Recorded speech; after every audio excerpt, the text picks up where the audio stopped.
Your conscious ferments in it, no larger than a single grain of malt. You don't have to do anything anymore. Ever. Never, ever.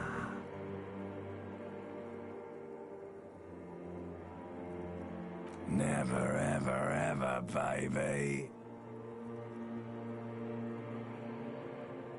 An inordinate amount of time passes. It is utterly void of struggle. No ex-wives are contained within it.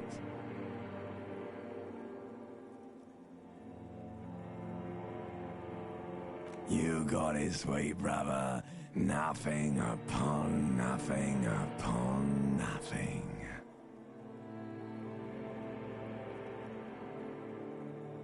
I know you do, baby. I know. Coming right up, sir. Smooth passage.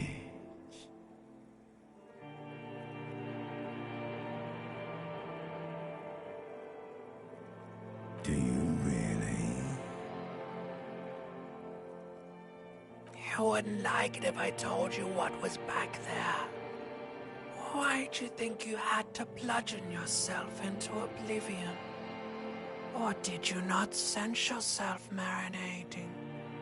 Poured so much on yourself, got a bit carried away, did we, Chef? Fear and apprehension. You should ask what's out there first.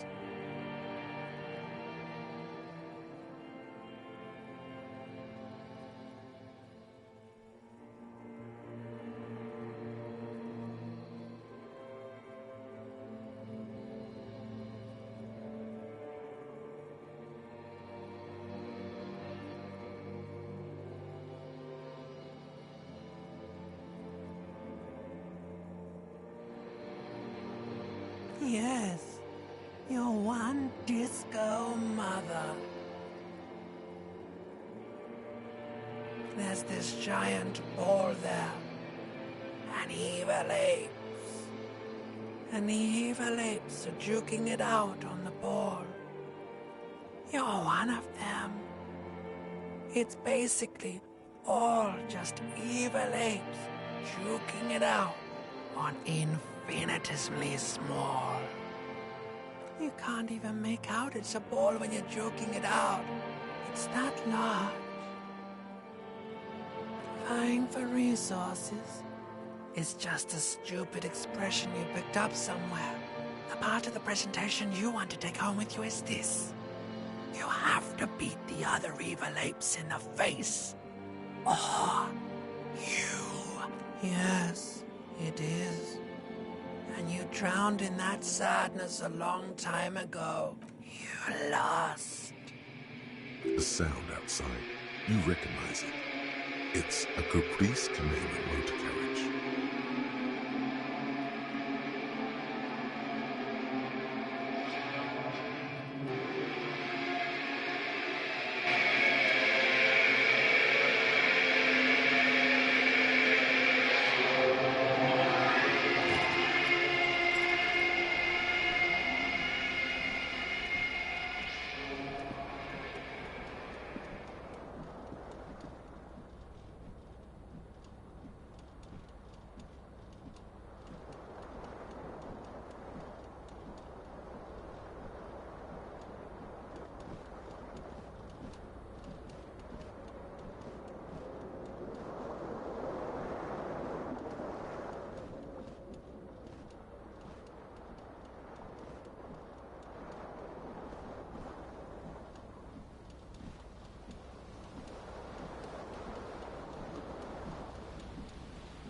hear a jingle.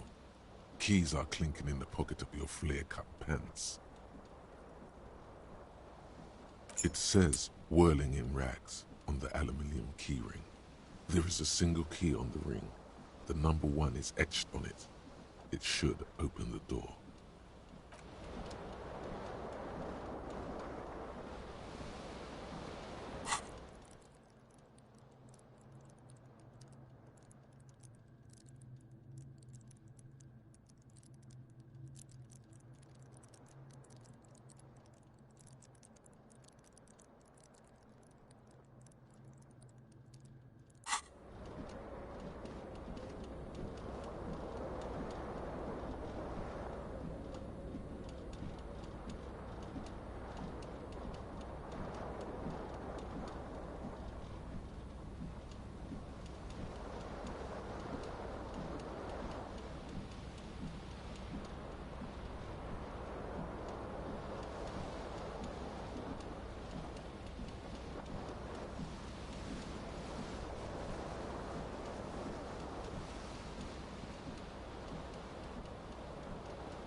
This fan has 2 chain pull switches.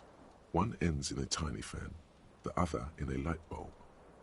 A truly horrific necktie has somehow attached itself to one of the blades.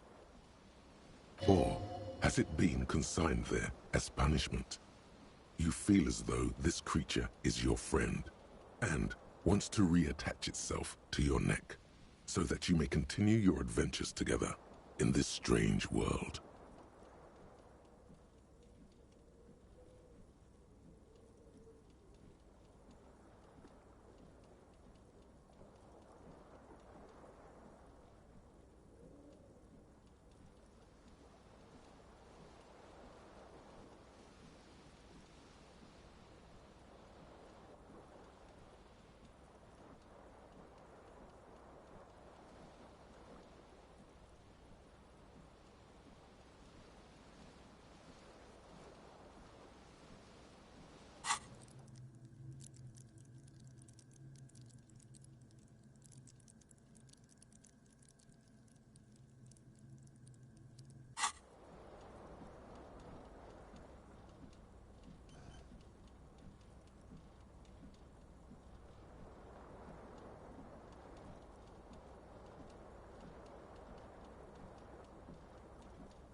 You reach out to grab the tie, but what's this? Diffuse, radiating chest pain. Doom comes over you.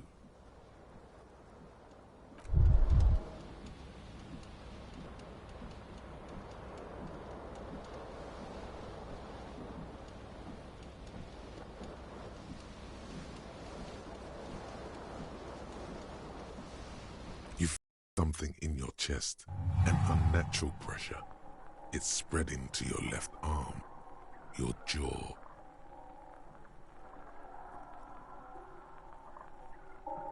No, It's many years of combined self-neglect and self-abuse. All you feel is pain and weakness. You have to surrender now. We all do. It gets so dark.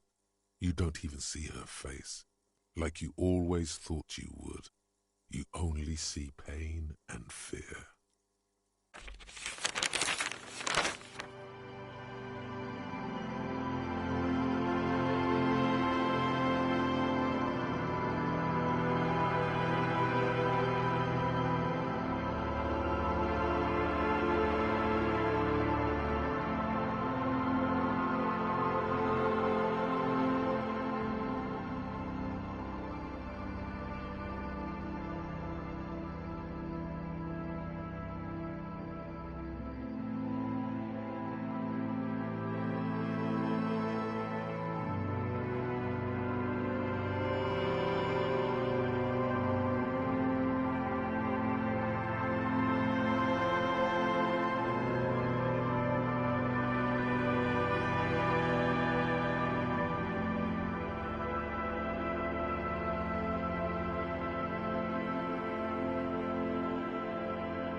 There is nothing ever, never, ever.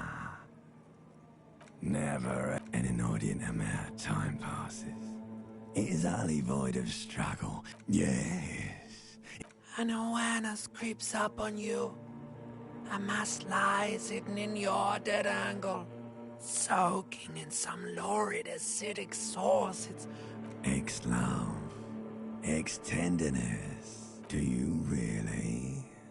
You wouldn't like it if I told you what was back there. Why'd you think? Fear and apprehension. You should ask what's out there first. There's this giant ball there, infinite. You can't even make out it. Vying for resources. It's just a stupid expression you picked up somewhere. Yeah, you lie. The sound outside. You recognize.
You hear a jingle.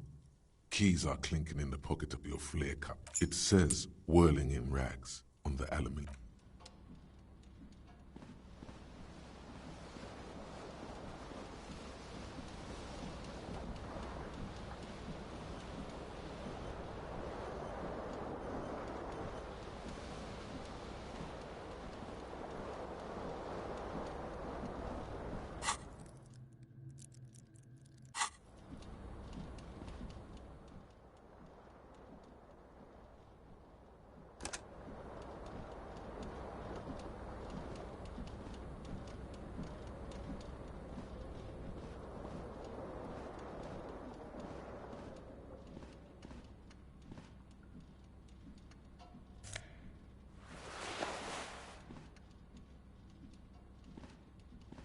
A mirror hangs above a bent and broken sink. In a fierce discharge of masculine energy, someone has ripped half the faucet off. Hot water sprays from the base, and steam covers the mirror. You cannot see yourself, just the outline of a man. Suddenly, you realize you have no memory of the face that awaits you there, underneath the soft vapor. As you slowly reach your hand towards the surface of the mirror. Abort. You clearly have not thought this through. You won't like what you see there, and you will never unbecome it.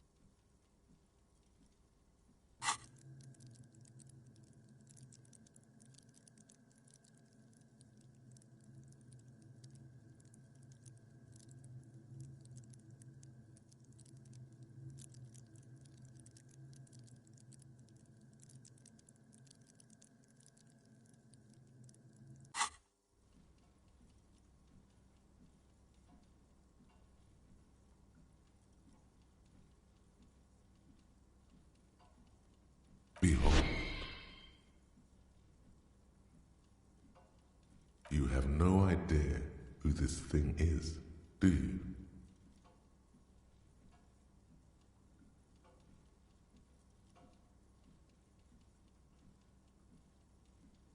Too late. You clearly have rigor mortis on your face. Or wait, is that an expression? Are you trying to make an expression with that face?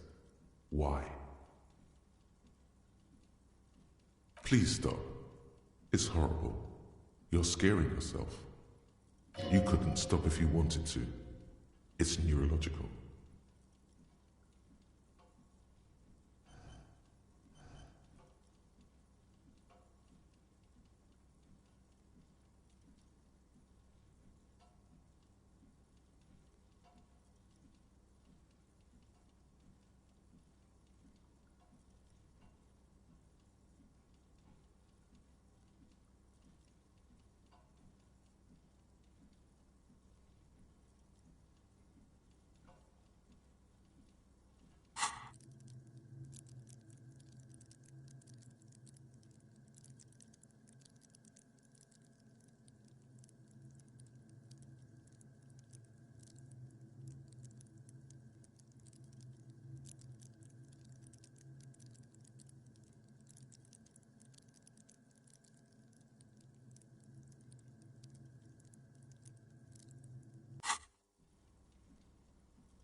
Oh my God.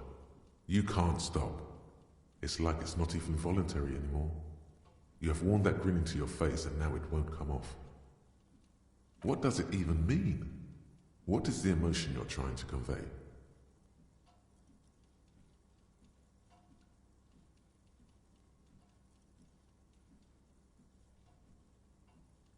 You are correct.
It belongs in the new, the third decade of the current century.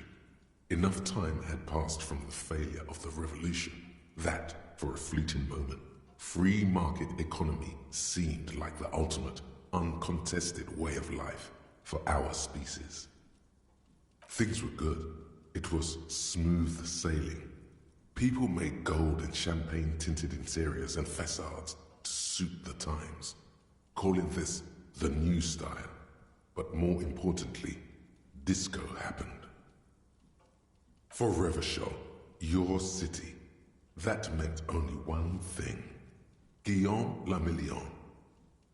If it doesn't rhyme, you're not pronouncing it right. Out of the dazzling swirl of disco music, in an open air, boîte de nuit, somewhere in Revachol West, Guillaume's blonde mane appeared on the screen.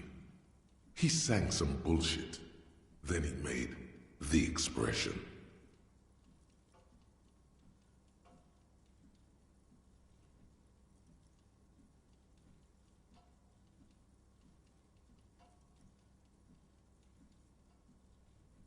Everyone loved it. Maybe you thought some of the stardust would rub off on you. Maybe it did. Either way, it's all gone now. Only the grimace remains.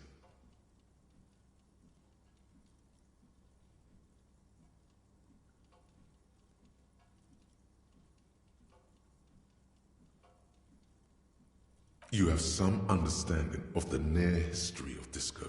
The rest is darkness. Aside from the useless fact that the motor carriage outside was a caprice canema.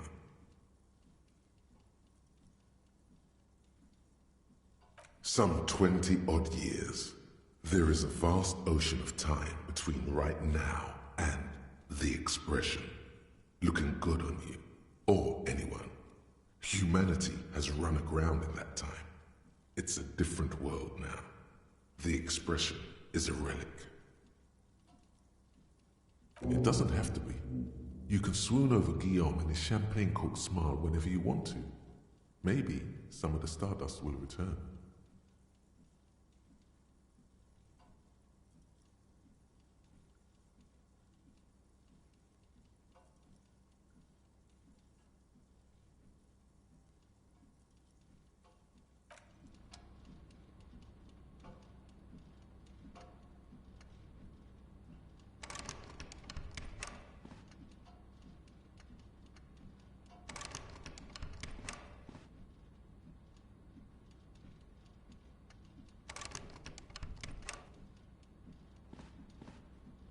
A mirror hangs on the bathroom wall.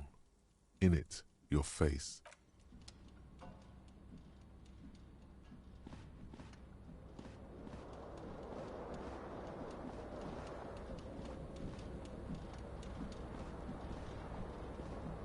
This fan has two chain pull switches. One ends in a tiny fan, the other in a light bulb. Or has it been consigned there as punishment? You feel as though this creature is your friend and wants to reattach itself to your neck so that you may continue your adventures together in this strange world.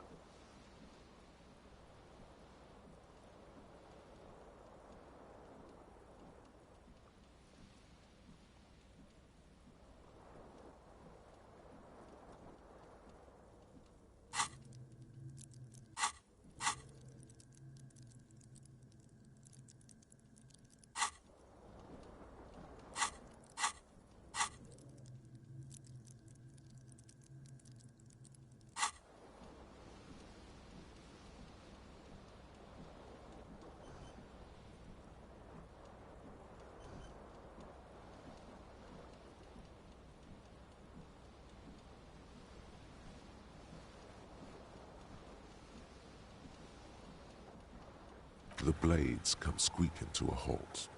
It should be easier to reach the tie now.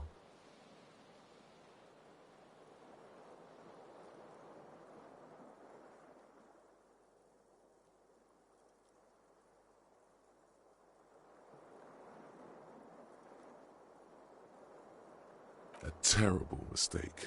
Turn the lights off immediately. You can practically feel the photons burning a hole in your brain.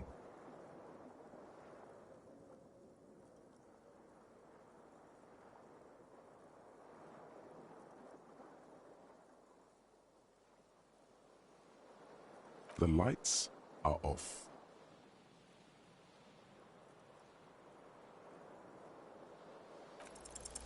You swoop up and catch the tie. Snap. It's released from the blade. Warning, warning, the necktie is no longer contained.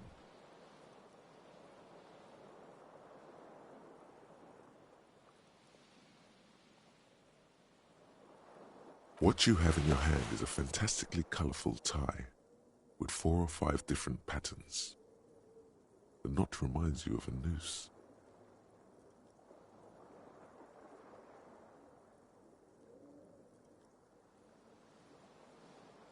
If it's your friend, why was it up there? Who ties their friend to a ceiling fan? Maybe this thing is dangerous somehow. An ominous, foreboding feeling fills you as you look at the tie.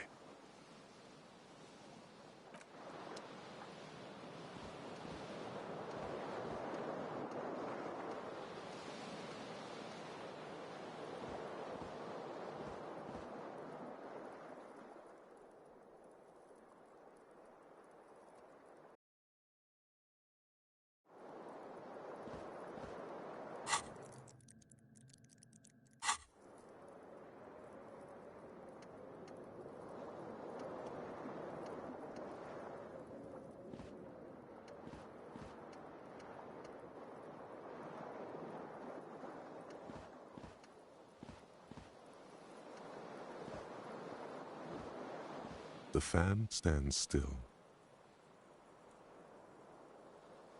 The switch must be broken because nothing happens. The air in the room is starting to feel like vaporized urine.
There they both are, two identical shoes, both copiously green and indiscriminately snakeskin, reunited on your feet, like two baby crocodiles. Good, they're balanced, comfy. Feels like the only good thing about you right now, truth be told.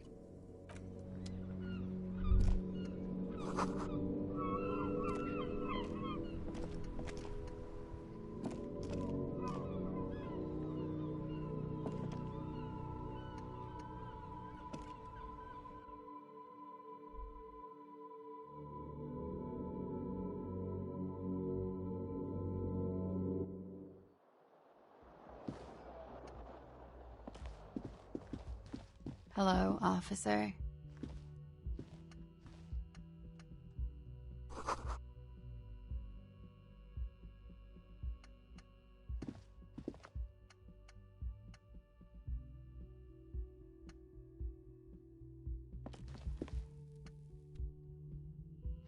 The young woman raises a cigarette to her lips.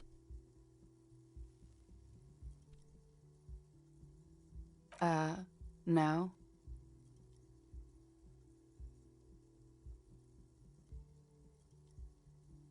There's only one solution to this. You're a businessman.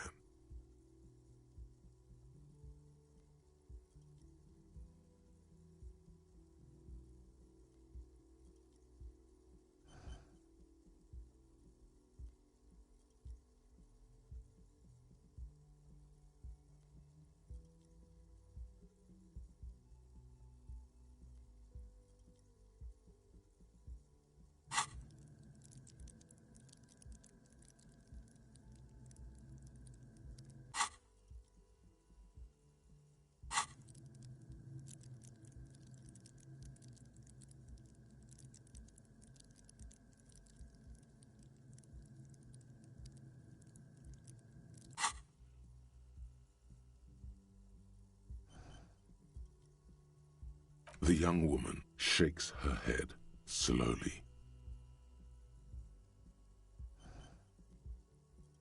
No. You're a police officer, sir.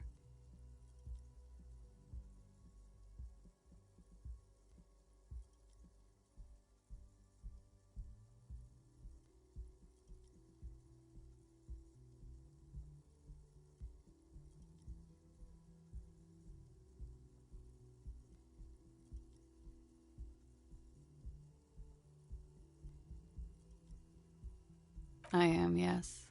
Unless you've been feeding us a set of very well-rehearsed lies all this time.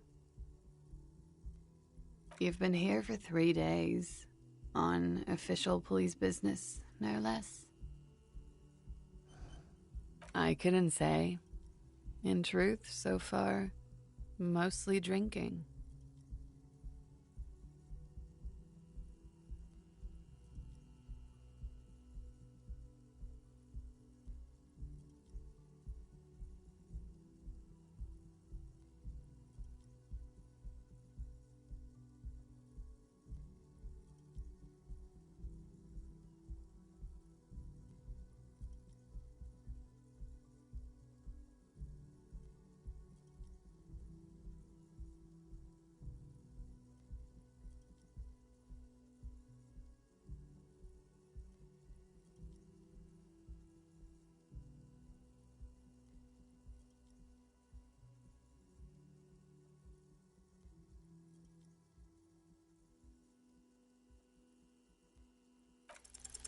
Try the expression. Come on, why are you still doing this?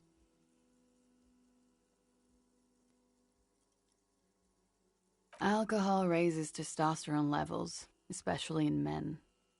The levels remain elevated after inebriation ends and the pain begins. You seek comfort. It's only natural. She puts out her cigarette.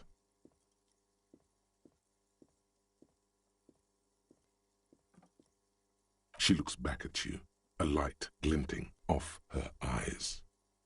And now, it never stops. Goodbye.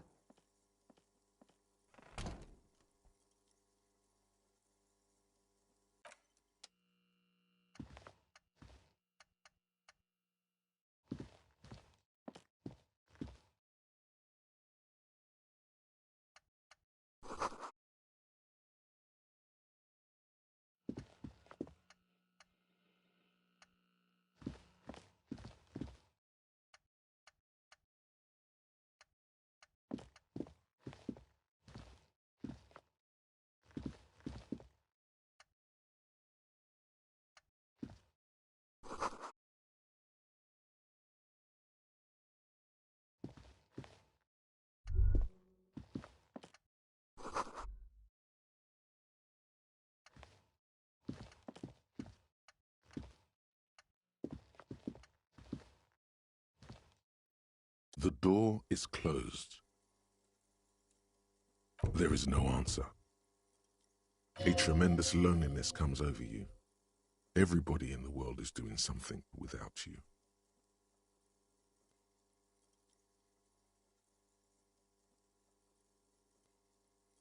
The door is closed. This door can only be opened with a key or from the inside. Still no answer. Still nothing.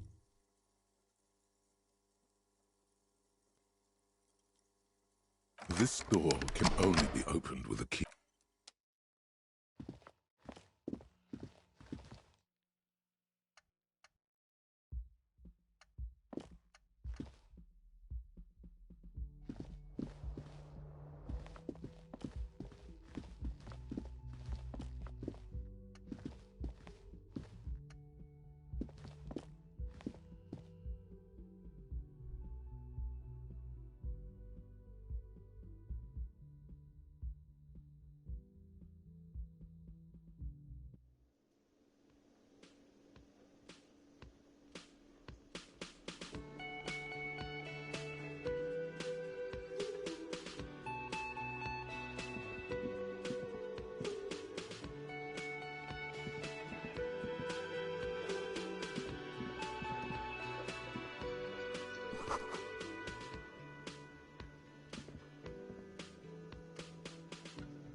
You should totally sing karaoke here, the first chance you get. Your emotions need to be expressed. People need to know your vast, oceanic soul.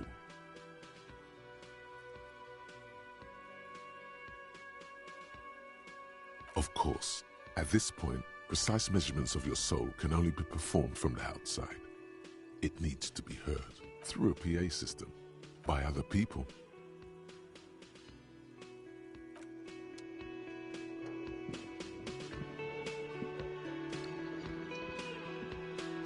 A man in his late 20s stands behind the counter, inspecting a stuffed seabird. As you approach, he gives you a sideways glance, then looks down again. That was disdain in his eyes. Even now he's purposely ignoring you. No, I'm not the bartender. I'm the cafeteria manager. Oh no, you're a hero. A real hero cop. Could the massive property damage upstairs have anything to do with this? Am I?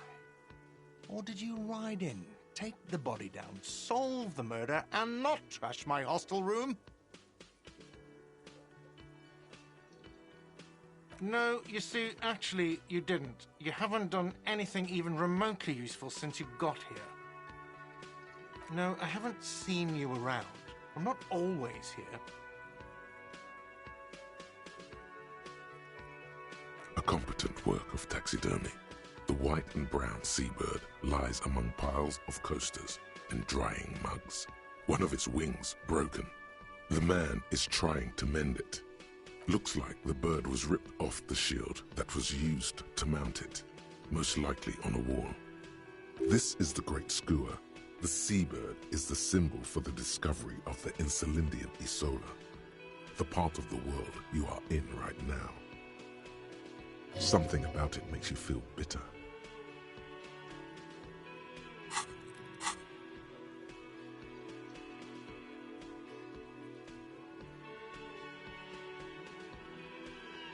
Look, your buddy is over there.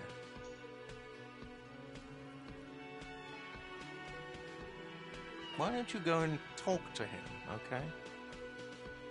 He pretends not to hear you, concentrating on the bird instead.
On the counter, rolled out of his open hand, you see a blister pack of headache medicine.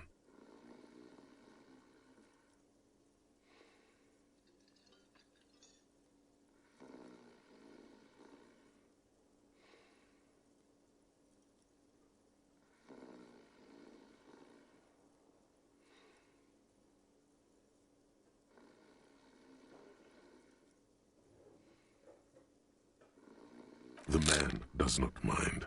You probably need them more than he does.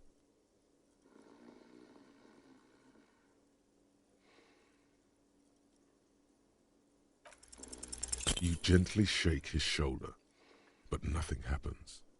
This man could probably sleep soundly in a ship's engine room.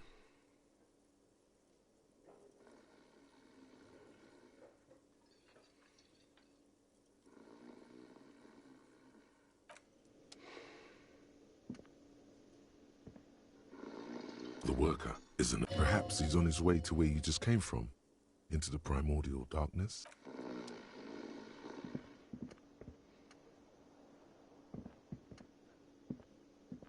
Hello, sweetie. You shouldn't keep your colleague waiting.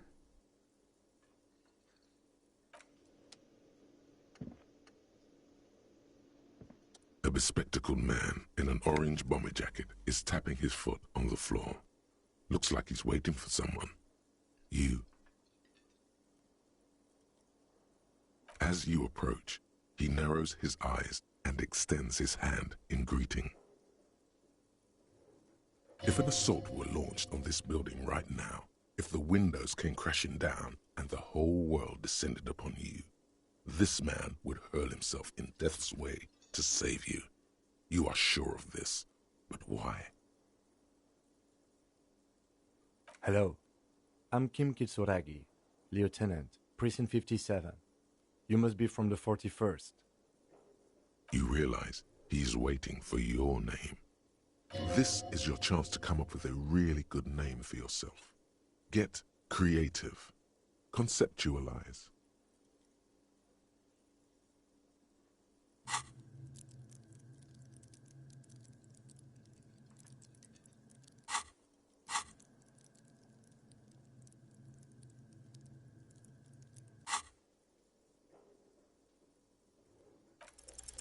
Raphael Ambrosius Cousteau.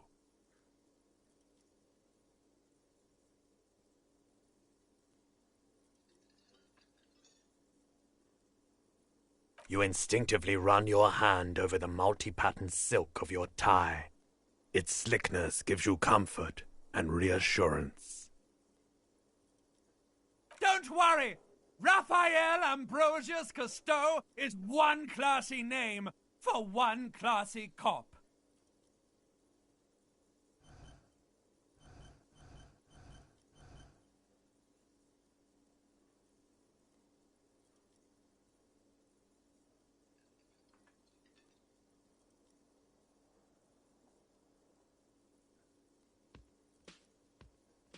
Yes, well. Not for a moment does he believe that's your real name. He casts it aside as an intra-departmental joke or a peculiarity he doesn't understand. It looks like we had a little scheduling error on Sunday. Saturday too, actually. Have you had time to talk to the manager here? What he means is, he has been trying to meet up with you for 2 days, but you have been otherwise occupied.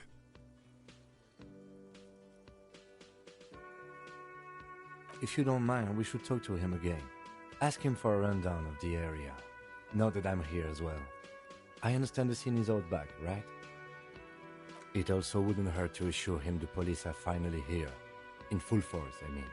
Have you mapped out the initial interviews?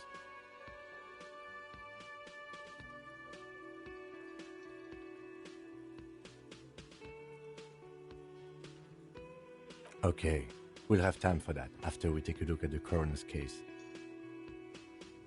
Have you removed the dead body from the tree?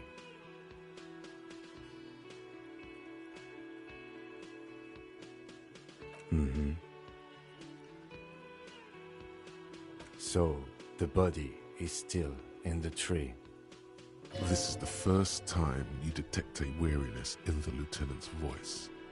It is obvious he would have preferred for the body to no longer be in the tree. Where it has been hanging for 7 days straight. We should go there as soon as we are done talking to the owner.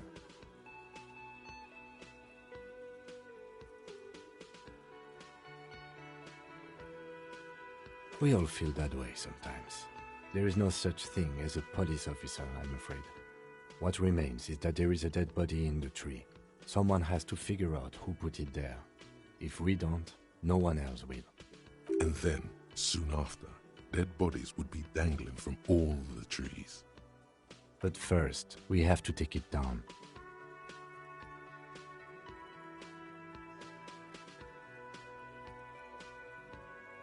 I can see you drank last night and the night before, and that you are still drunk now. But I have seen officers go through worse. Much worse. If you need something for your headache, there is a general store nearby. But as I said, the dead body should be our #1 concern. After you, officer. If you're about to embark on an investigation, shouldn't you have a badge? You mean you don't have a badge?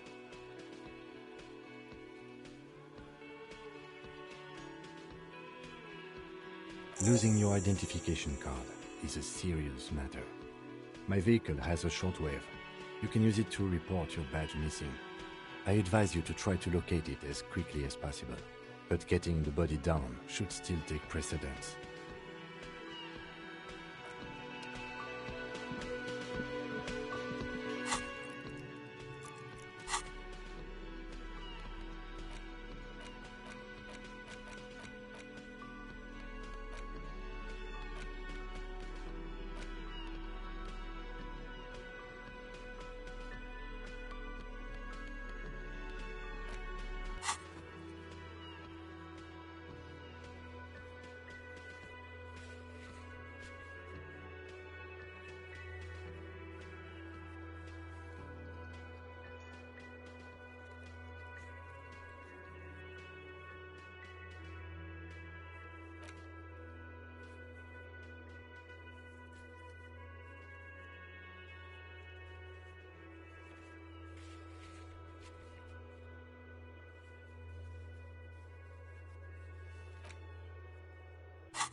Yes?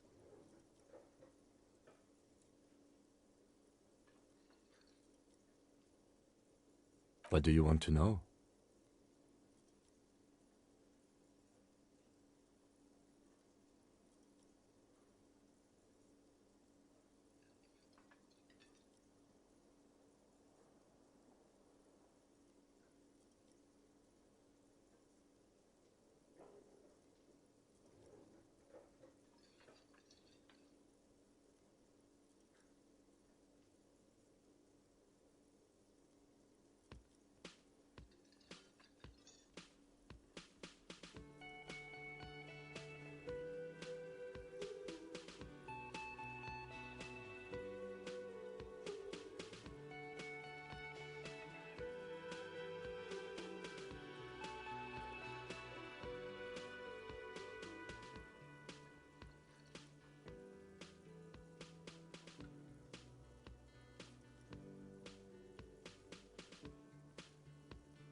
Maybe you can tell me what you do know to help me narrow it down a bit.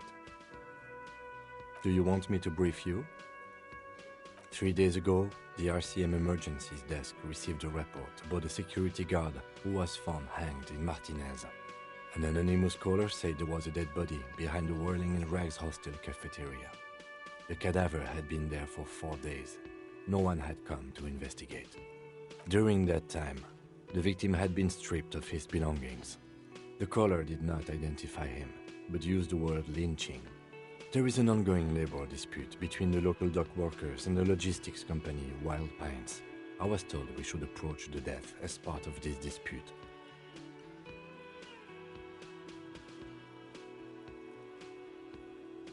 A security guard or worker of some sort hired by Wild Pines. This was just hearsay from Martinez, of course. We need to find out the truth. To find him or her is one of our tasks here. For now, all we know is that the tone was muffled using a device of some sort. The desk could identify neither the caller's age nor sex. There's a strong prejudice against involving the RCM in what's seen as union matters. The dock workers' union is the de facto police in Martinez. Now it appears they've started executing too. We cannot allow that.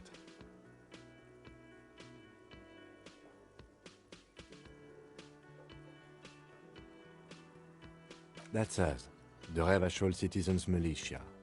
We're the police in this city. The RCM, or the Revachol Citizen Militia, is the police force you and him are part of. A self-organized Peace Corps of the occupied city of Revachol. The RCM operates within a legal twilight, yet its authority is rarely questioned. It's super useful to know this.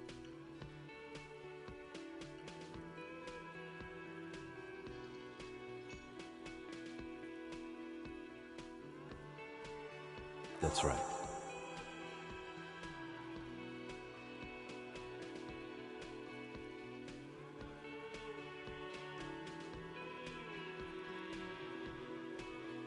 No, it's not a particularly mysterious case. The deceased is a security guard for a corporation involved in a labor dispute. It doesn't take a DeLorean polymath to put the pieces together. I just don't see the case getting more mysterious than that.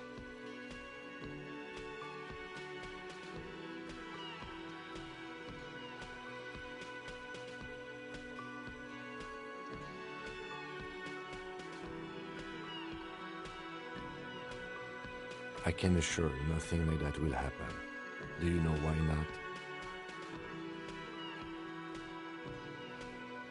Good, yes. Because it's not part of reality. So desperately mundane. You need to funk this case up. There's something the lieutenant isn't seeing. The universe is too irrational, too morally complex. You should convince him.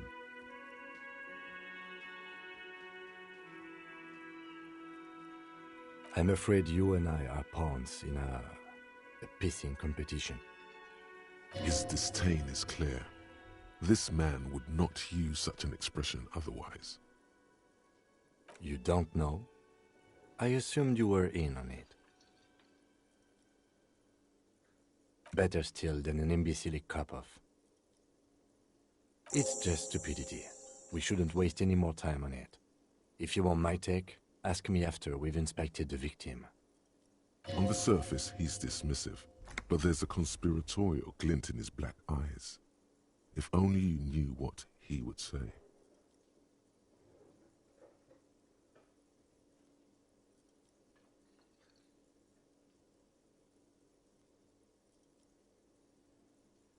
Later. Was there anything else you wanted to know about the case? You mean like a brief? Do you want me to brief you again? There's no reason to wing anything. If you didn't get the brief, that's okay. I did. 3 days ago, the RCM Emergencies Desk received a report about the security. During that time, the victim had... Okay then. Was there anything else you wanted to know? Good.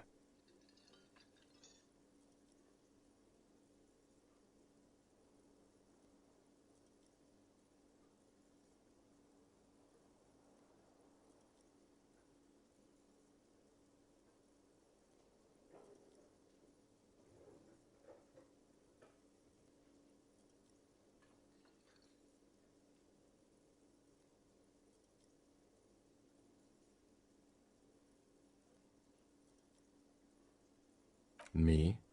I don't see how my life is pertinent to the investigation.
That's a fair point.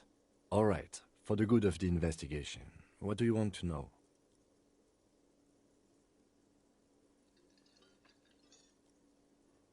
No.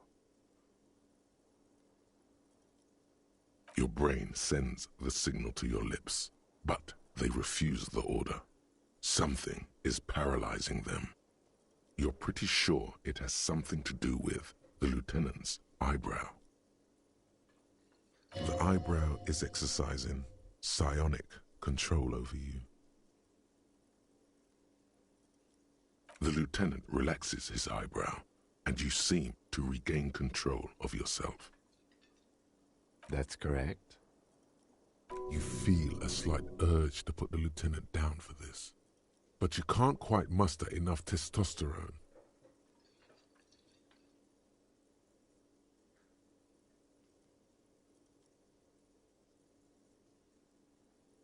I guess you don't need glasses, then.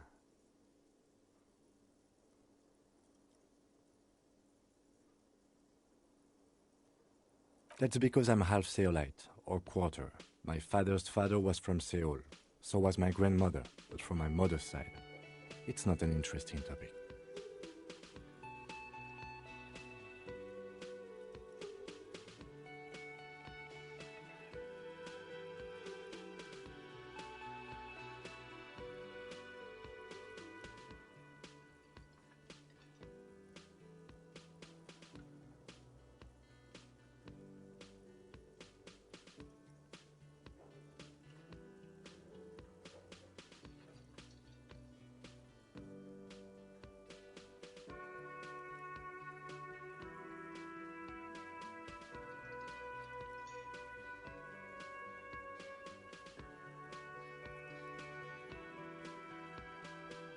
It's a part of the world, officer.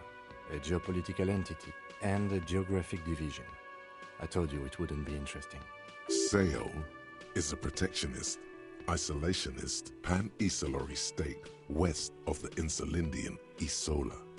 Actually, it's quite interesting. Some would even say mysterious.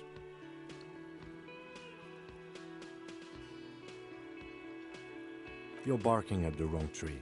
I don't speak a word of Seolite. I've never met either one of my grandparents, and I've never been to Seoul. I'm a regular Revacholière. He's glad to have shut down your question.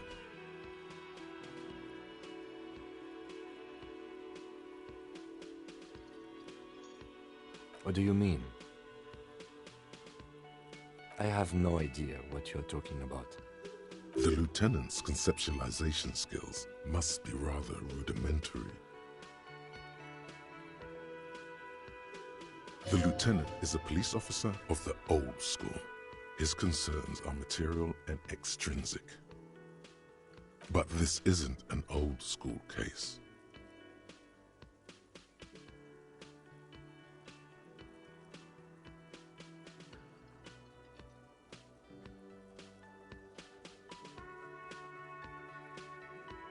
So what?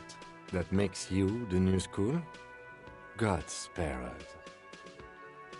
For real detective work, nothing beats a good notebook by your side.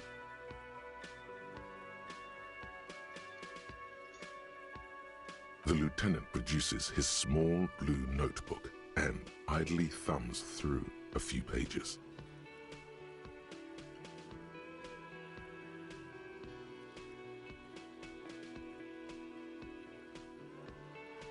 That's where his conversations with himself take place.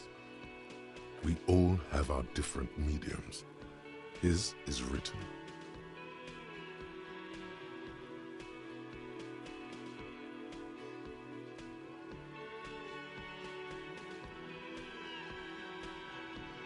Good. Let's change the subject.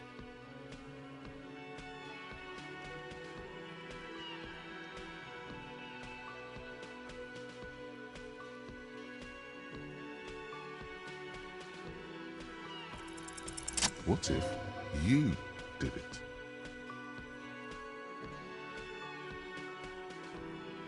Yes, you killed him. And then, as part of the plan, you drowned out the memory.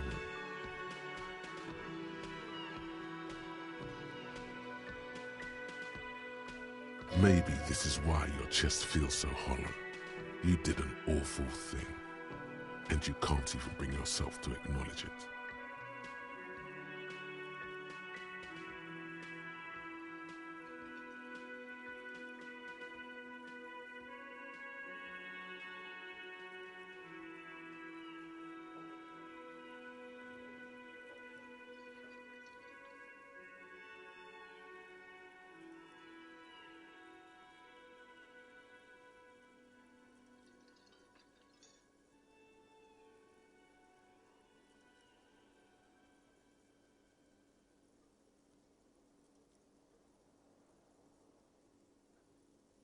And what has led you to this conclusion?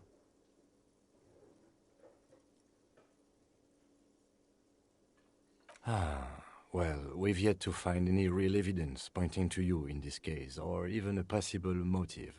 So let's not add you to the list of suspects just yet. I find that highly unlikely. It's not unusual for detectives to feel complicit in a crime until the perpetrator is apprehended, especially when the investigation is dragging. So let's get back to it, shall we? No response. He's having trouble processing it, believing it even.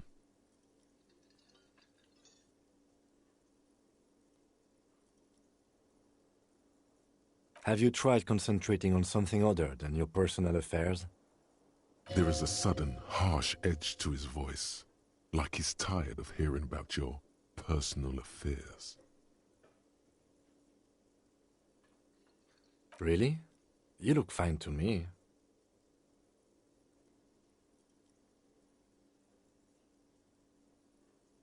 This psychodrama is unbecoming of an officer.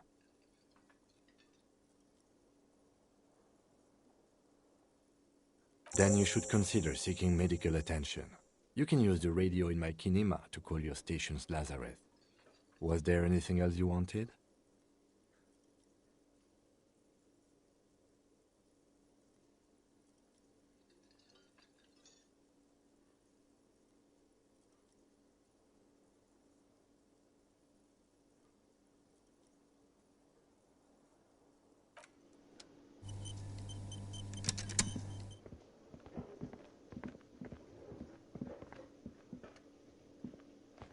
The man with the unimpressive beard notices you approaching. He drops the ledger he was holding and turns to the lieutenant.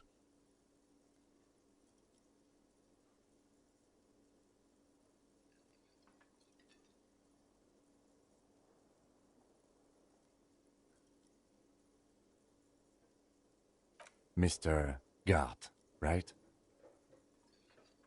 You run this place. Yes. I am Kim Kitsuragi from Precinct 57. This is an inter-district investigation, so joining me from Precinct 41...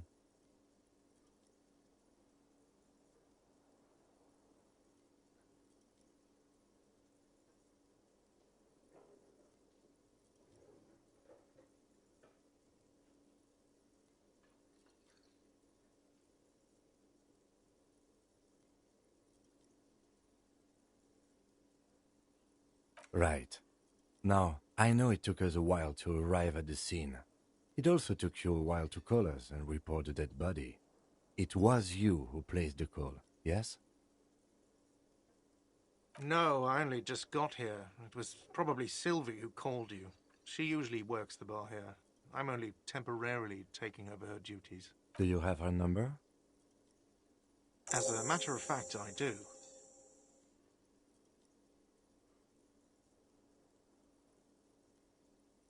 You said you just got here. From where? Are you a local?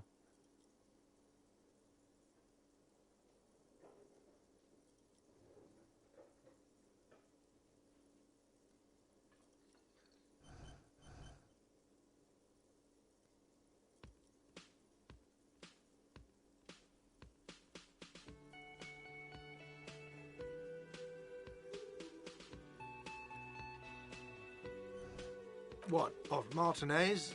No, I live in Jamrock. I only sometimes come here to keep an eye on the place. This is just one of the many, many cafeterias I manage. But you still know your way around, yes? In case we need directions. Yes, I know where some things are, but as I said, I don't live here. I just used to work here. And I'm not going to start working here again, if that's what you think. I didn't imply that. Detective. I have everything. You? Yes, yes. He means, do you have questions for me, like a police officer would? He thinks you're stupid, sire.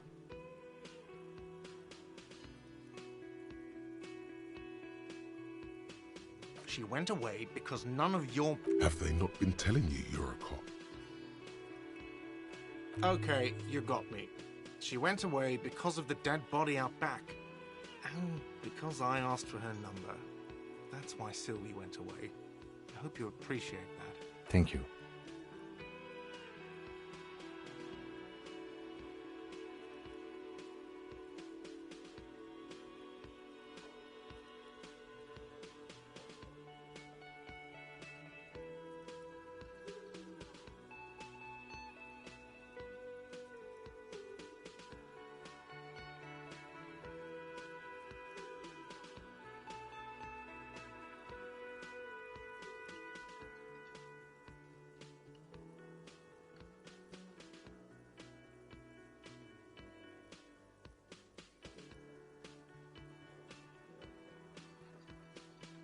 Is it? Because I thought you were supposed to be investigating the lynching, not my employer conduct.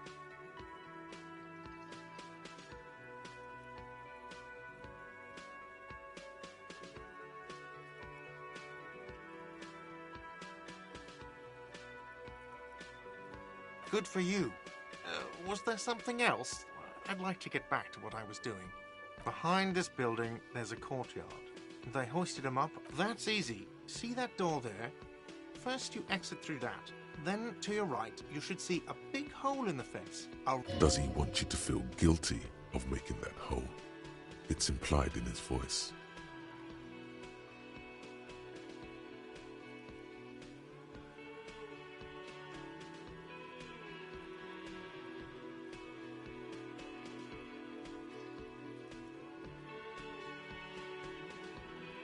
I don't know who killed him. I'm not the police. That's your job. What are you, crazy? Of course I didn't kill him.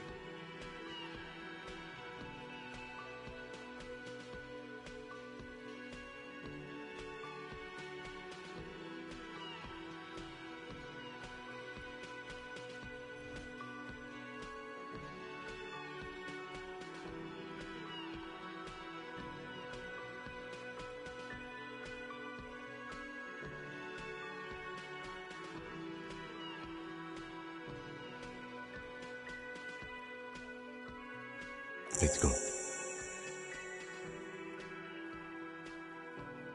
Not so fast. You owe me 130 real. No one is saying the multi-pattern necktie you found tied to the ceiling fan can talk. No one. It must be merely imagination. Let's bail! Time to push the eject button! Sounds like a responsibility! You don't like those! No, don't listen to him. It's madness. Just talk.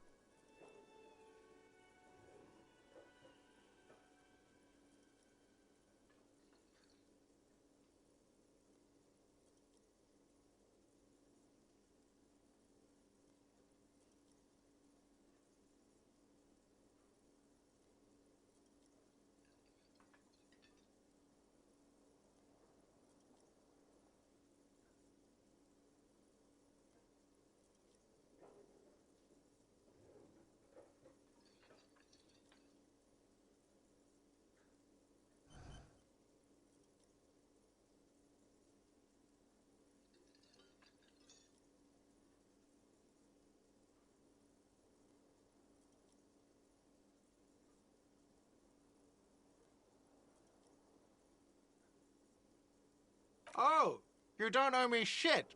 Well, officer, you're right. You don't owe me shit, you owe me money. We do not need to assert ourselves here. We only need instructions from him. This is the proprietor, remember?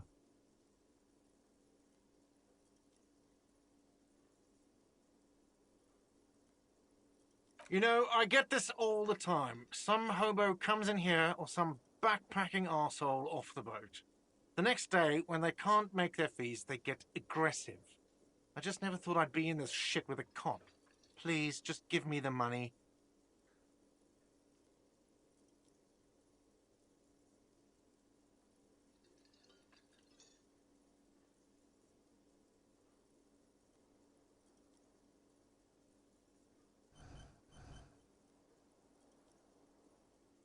Who does that clown think he is? Arrest him!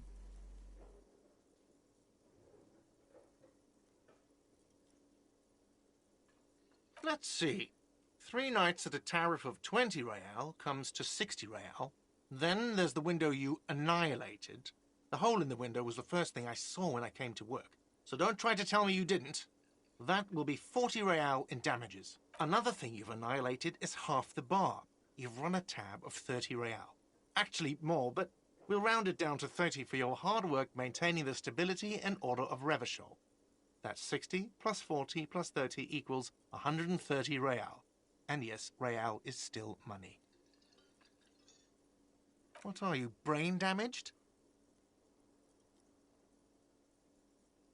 Money is what grown-up people use to pay for things. Things like this hostel room or 8 bottles of potent blend and 9 packs of Royal Extra. We use it for everything, really.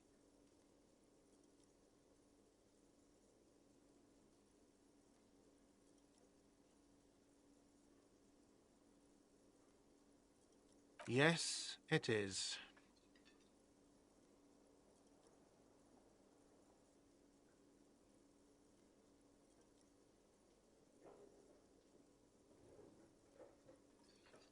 There's a shuffle of nylon as Lieutenant Kitsuragi looks for something in the pockets of his orange bomber.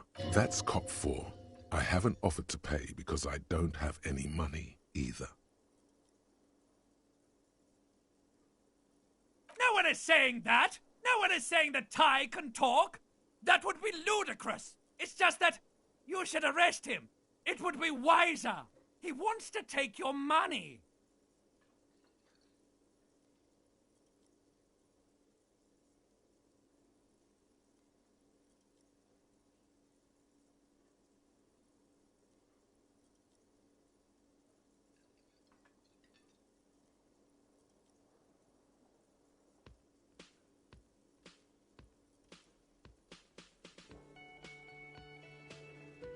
The lieutenant watches you fiddle with your horrific tie, sweat stains forming under your armpits. He puts his hand on your shoulder. If you don't have the money, it's okay. None of us are in this for the wages. I'm sorry, but he has to pay. I can't let him stay here any longer if he doesn't. If he doesn't have the money by tonight, then... Officer, maybe you're better off working this from home for now. You live in Jamrock, right? It's not that far away.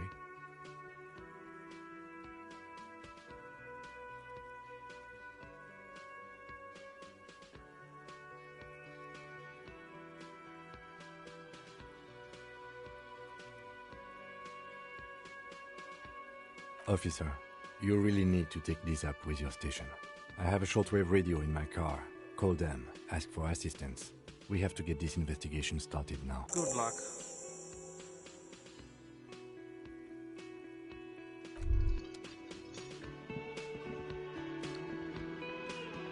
By the way, where is home? The address is coming up blank, and this place sure isn't it. But you've been at this hostel cafeteria for only 3 nights. Where were you before? You had to be somewhere. Why did you say that?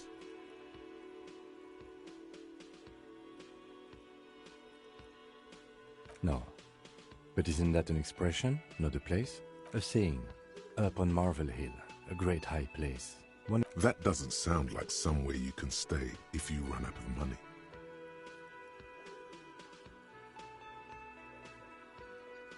You can try. Run some addresses in your head when you get the time. Maybe a street or an apartment will appear.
Hello again, sweetie.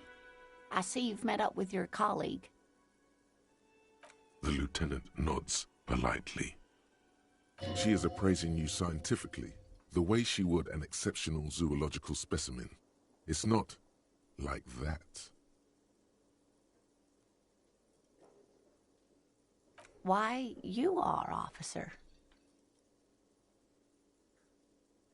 And have you found anyone to be sweet to?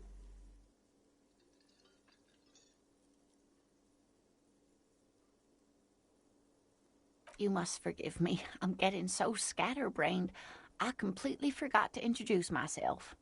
I'm Lena. My husband Morel and I are staying with our friend Gary just down the street, but I come here for tea when they're away.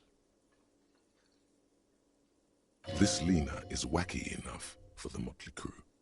Hire her on the spot.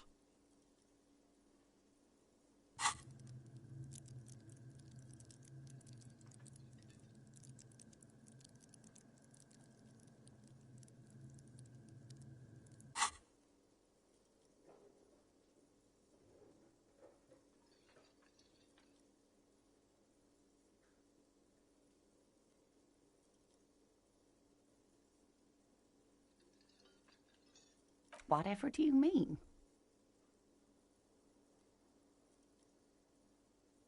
Sequence killers? Oh my.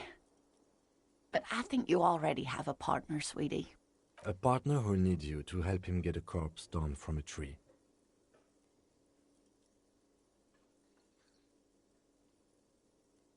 It seems to me that you lucked out with your partner. He has the look of an upstanding officer of the law.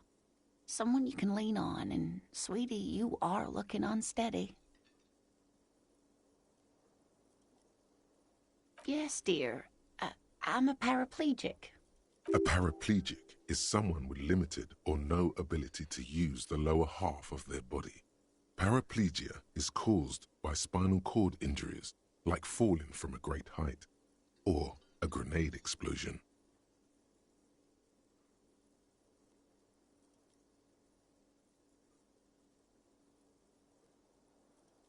No, dear. I'm not quite that old, although I was injured in the line of duty. Nothing so extravagant, dear. Though what young girl doesn't dream of soaring over a crowd? I was a training and development manager at a rapidly expanding mail-order shoe company. You'd think it would be a safe job, but I had to be everywhere, and, well, once I happened to be under some faulty scaffolding. I was lucky. This was almost 20 years ago, and I was compensated exceptionally well. One can only dream of such payoffs nowadays.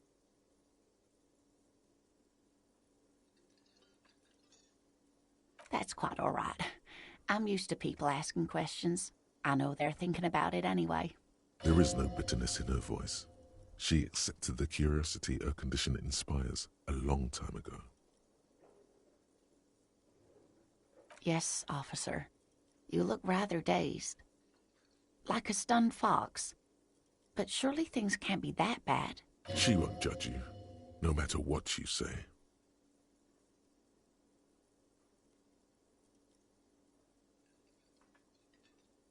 You know where we are, right?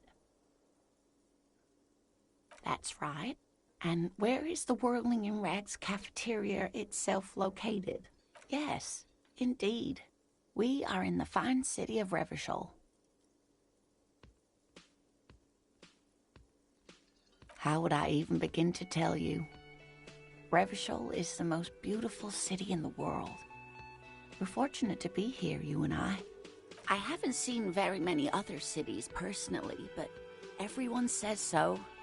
Revachol is a rare jewel. This city used to rule the world, though it has seen better days. Speaking of history, you know what year it is, yes?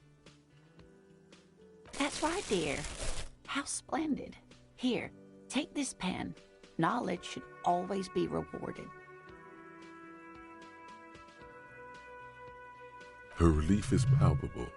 She was getting pretty worried about you there, but now she relaxes her shoulders. I can tell that this is taxing for you, so I'll just ask one more question. What regime are we living under? What mode of government?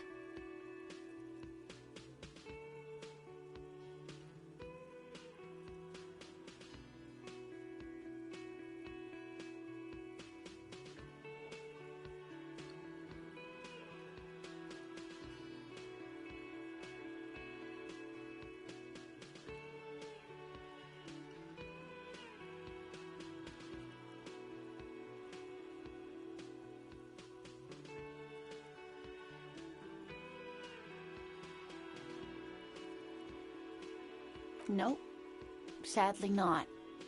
Revachol is what's called a zone of control, under an alliance of foreign powers called the Coalition.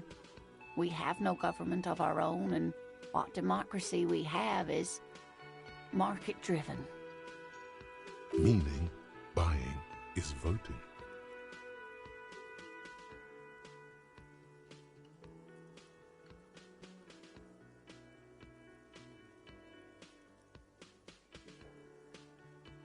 Oh dear.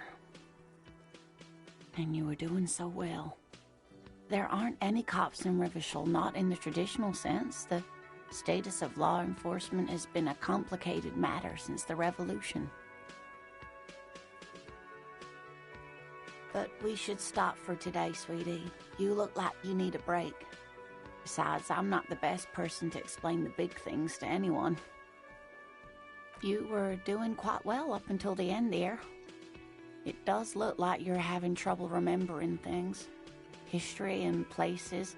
Remembering reality in a word. It's very odd. A sigh. The lieutenant buries his nose in his notebook. But maybe a fresh set of eyes is what the world needs. And while I'm no doctor, such bouts of amnesia are often temporary. She means this sincerely. Worrying won't do you any good.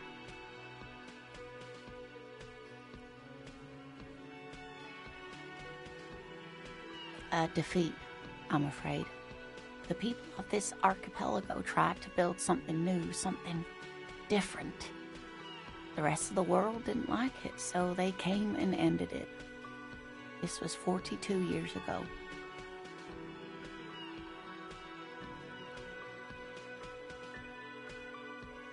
It has something to do with everything. I really don't know how to explain it better. I'm just a poor woman, she thinks. What do I know of these things? And how can I help you? Someone more educated in sweeping matters. Maybe you should ask. No, I'm not an encyclopedia. I won't be a guide either. I'm a detective. Of course. Then I don't know. Someone rich, maybe? Wealthy people are educated. Though I don't know where you would find a wealthy person in Martinez. Of course, dear. Good luck with your case.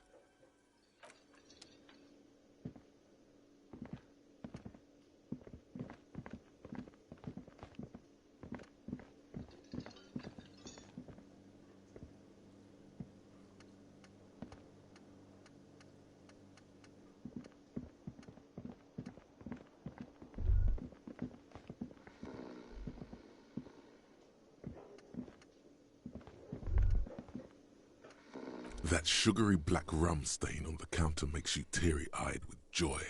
It's almost touching how syrupy and sticky it is. How long have you been up already?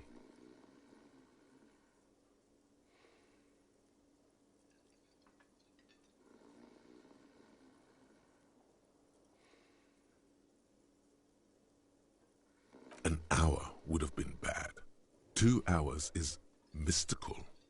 You have truly wiped out all trace of yourself if you haven't thought about rum and lemonade yet.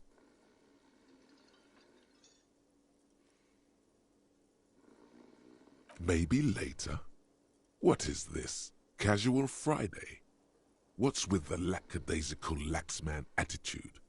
You used to be passionate about getting your drink on. Show me you're still young. Show me you have the fire in you. Lick that stain off the counter. Right. What happened, man? You used to be cool. Go get your boring normal person drink then. Get your drink on and your act together.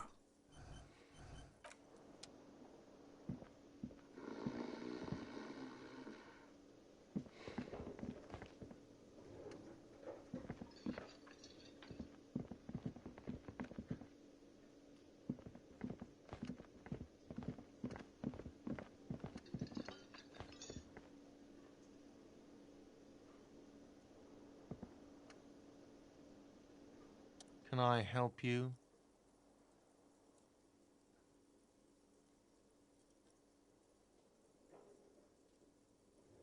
Do I have a shaker in my hand? He sounds irritated, and it's not a shaker. It's nothing. He's holding nothing.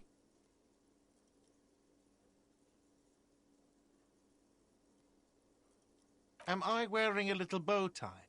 Am I wearing a bow tie and doing this? Am I smiling? Do you see me smiling and shaking my little shaker? No. Do you know why? Because I'm not a bartender. I'm a cafeteria manager. Is there anything else you wanted? Play it calm. This man needs to understand you need a drink to help the community deal with police stuff.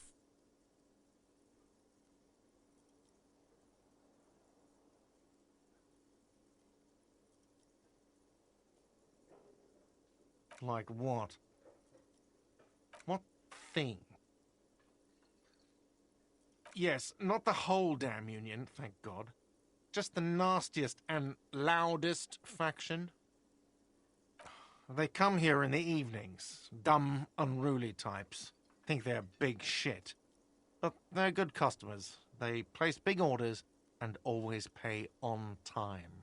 He hates the union, but grudgingly recognizes its power over him. So he's directing his frustration at you instead. Retaliate.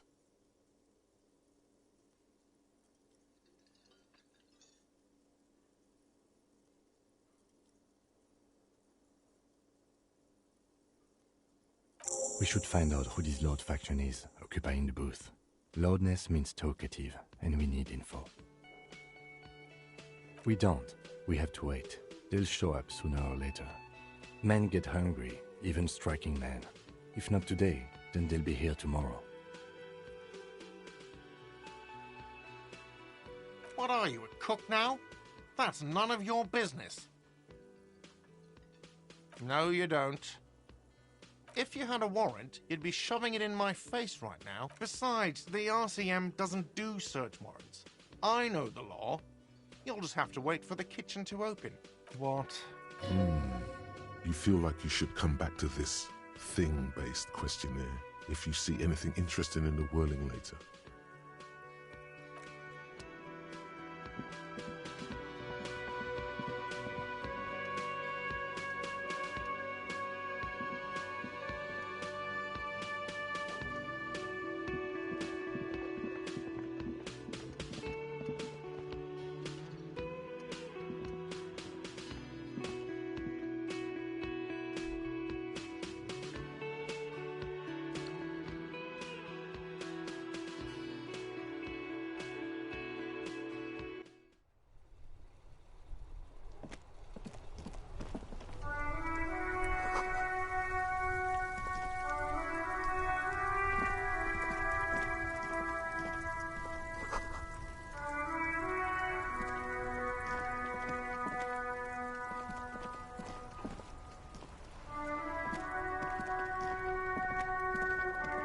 Before you stands a motor carriage.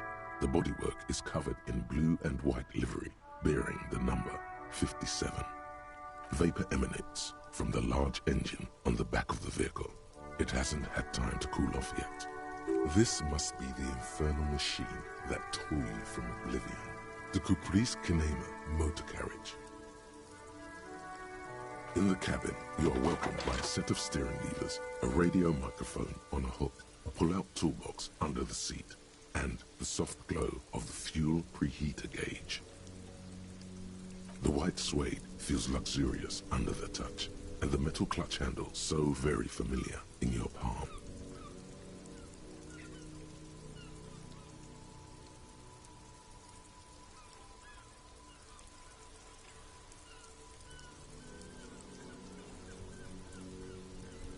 As you tap on the gauge, the indicator pin jerks as if startled.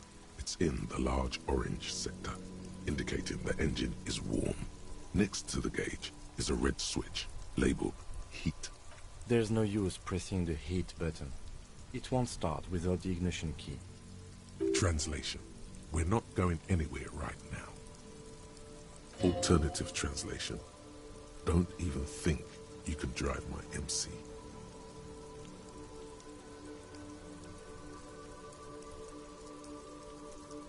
A metallic drawer slides out from under the seat and clicks into place. The tools inside are neatly organized. Take what you need, officer. It's going to be a long case. I'm not protective of my tools, like some men are. He's clearly a little protective of his tools. But what can you do? Work is work.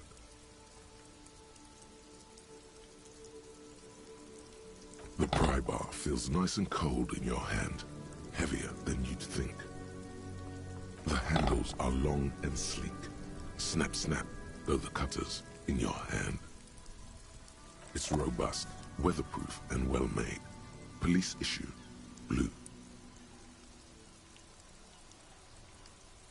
Lets you see things in the dark you would otherwise miss. The pull-out toolbox slides back into its nest. Preheater gauge casts a warm glow on the steering levers and the radio on its hook.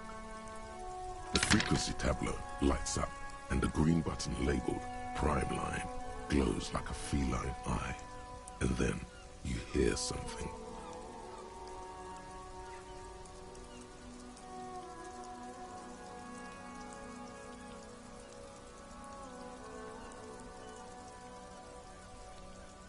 The soft purr of electrical kittens, radio waves cast far and wide over the metropolis. A woman's voice greets you through the static. This is Precinct 57. Hello, Lieutenant. How may I assist you? Hello, Alice. Please assist our colleague from the 41st precinct here. I'm putting him on. This is Officer Alice Demetri, Precinct 57. How may I assist you?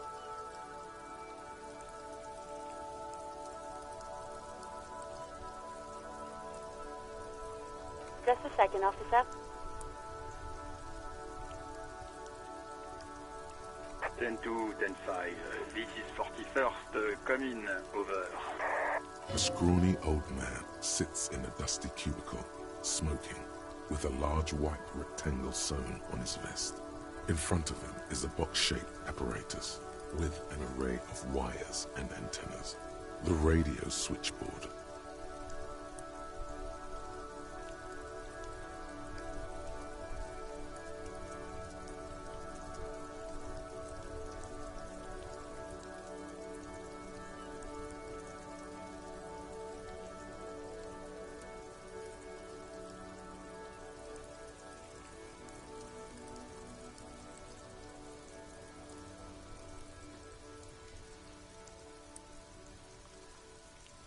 The man uses relay code. You've got this. You're a cop, and cops know relay code.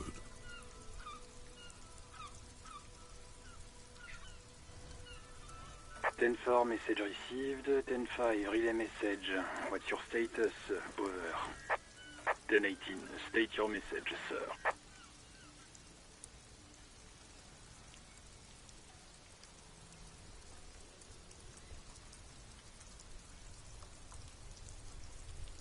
Ten 9, over. 10-4, message received. This is a very serious situation. I need to 1022 the captain. Over. Is it him? What does he want? Says he lost his badge and needs to report it. He what? He lost his badge? This is Communication Officer Jules Pidieux, sir. Over. You mean your partner? Oh. What is he saying? He's asking who you are. I'm his goddamn partner. It's your partner, Satellite Officer Dietmar, sir. Over. Did he lose his memory along with his fucking badge? Who lost his badge? Dick fucking Mullen. Who do you think? It's Officer Dick Mullen from the bestseller Dick Mullen and the Lost Identity. Dick Mullen is not your name. It's the name of a fictional detective who would not lose his badge. Defend yourself. Immediately. They're laughing at you.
I hear you, officer.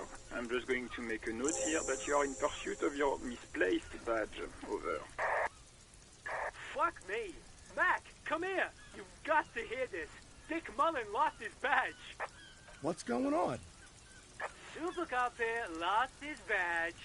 He lost his what now? His badge. He lost his goddamn fucking badge. He asks you to please stop saying he lost his badge. Why? Did he find it?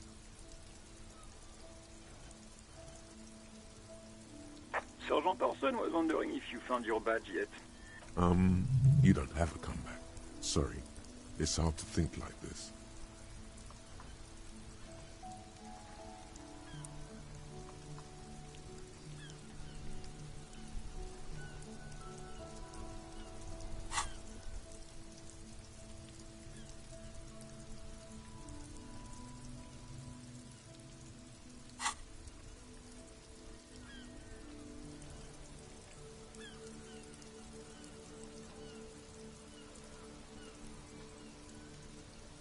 He's not replying. Looks like he's still looking for it. 10-9, come again. I didn't get that. Over. New heights even for Captain Sober. Ask him. Ask him if he's lost his gun, too. Sergeant Orson wants to know if you lost your gun, too. Check your pockets. Check your... Holy fuck. You don't know where it is, do you?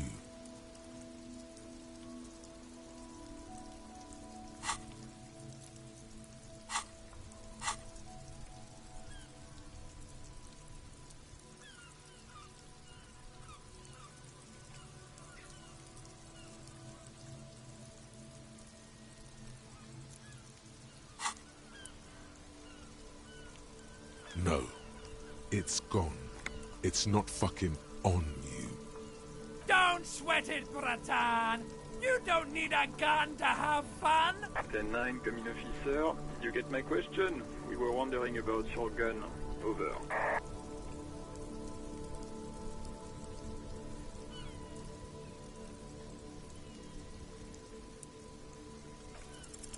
Lying over the phone? It's easy. Just say it like it's the truth. And then it becomes it. He says he didn't. Thank God for that. That would have been a nightmare.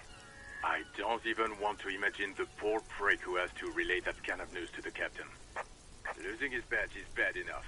Tell him to find it, and fast. We can have some gangbanger running around with it. We're all glad to hear you've not lost your gun, officer. You need further assistance? Over.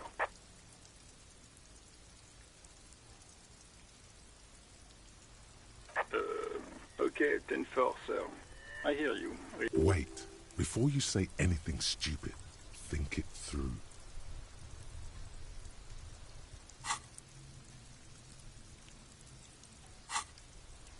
You're going to be looking at a straitjacket if you tell everyone you lost your memory.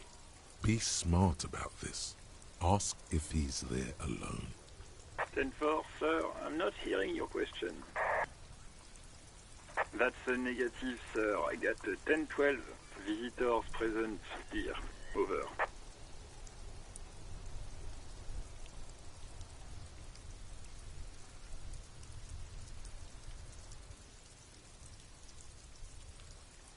Ten-4. Your address? Hold up, Jules. He doesn't fucking know where he lives? Did I hear that right? Seems like it. No, fuck him.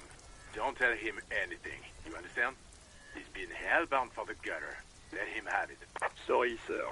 Anything more I can do for you? Over. What? What is it?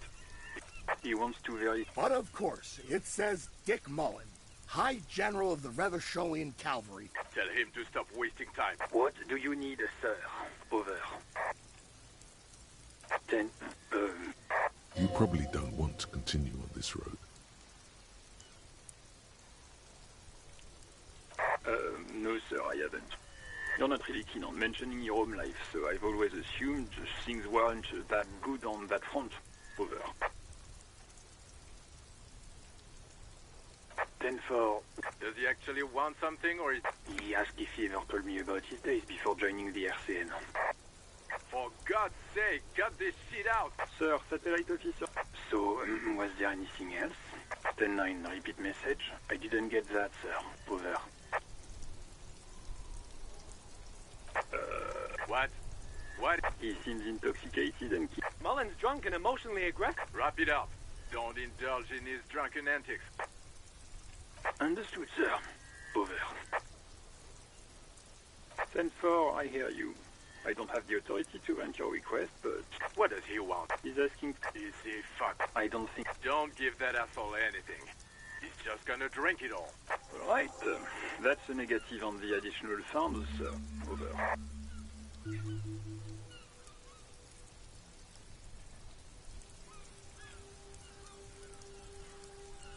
He says it's important. He isn't getting a... Request denied, sir. Over. Well, Who cares what this Vic said? Pull on their heartstrings. Enough, officer. This begging is below your dignity.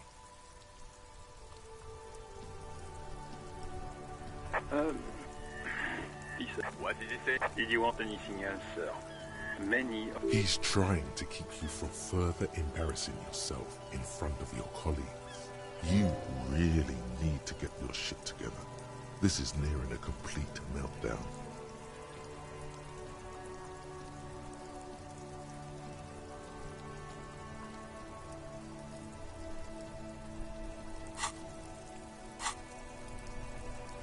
Let us address them now, sir. Over. Roger that. 10-10. Over and out. 18 kilometers to the south, in the 41st Precinct's relay booth, a small crowd has gathered around Communication Officer Jules Oldboy Pidier, around a dozen cops. The small room is filled with cigarette smoke, a buzz with laughter, when Officer Judith Minnow enters. Her left arm is in bandages, and her hair trimmed short. What is going on here? Did something happen? What happened is my partner made contact, and it's not good. He's lost his badge. He seemed confused, delirious even. Mac, the torso Torson, is finger-fucking his fist, laughing hoarsely and apparently telling some dirty story to his partner, Chester McLean, near the entrance. Yeah, Mullen was fucked, alright. Sounded fucking drunk to me. Yeah, Mac's right. This was some gnarly shit there. I mean, before, he started begging for money. Enough! None of this is funny. It's fucking sad. That's what it is. He's a cop. He's one of us, goddamn this. We must help him. Yeah? How do you fucking plan to do that, huh? Get him off the drink? Go jogging with him in the morning and get him on carrot juice? He's a lost man. I just know we can't give up on him when he's at his weakest. He wouldn't. Mac, man the door. You know what he told me? I don't want to get better. I want to get worse. Those were his words. This shit does not leave this room. Not a word of this to the captain, or anyone else. We'll give him a couple of days to pull his shit together. I guess I can hold up the report for a few days. Good. Okay, everybody. Nothing but a prank call here. We all got our laughs. Now get back to work. Far north, on the other side of the motorway, the officer quietly hunches with his hand in the motor garage.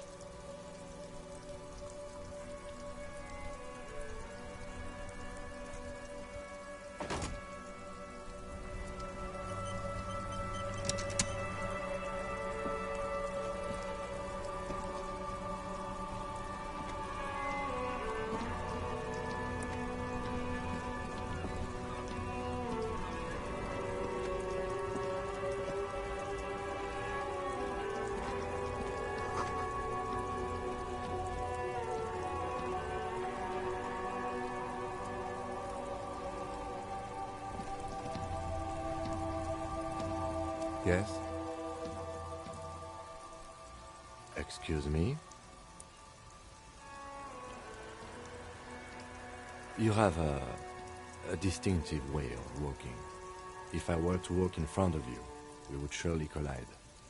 I hope you don't take this the wrong way. It's just a collegial observation. In the 57th, we call it the Jamrock Shuffle. Officers from Jamrock's 41st Precinct tend to move a bit erratically.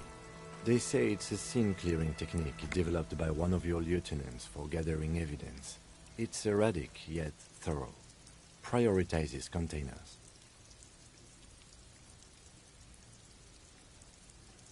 I'm sure you don't. It's just a stupid interdepartmental thing. I'm making assumptions. We should move on.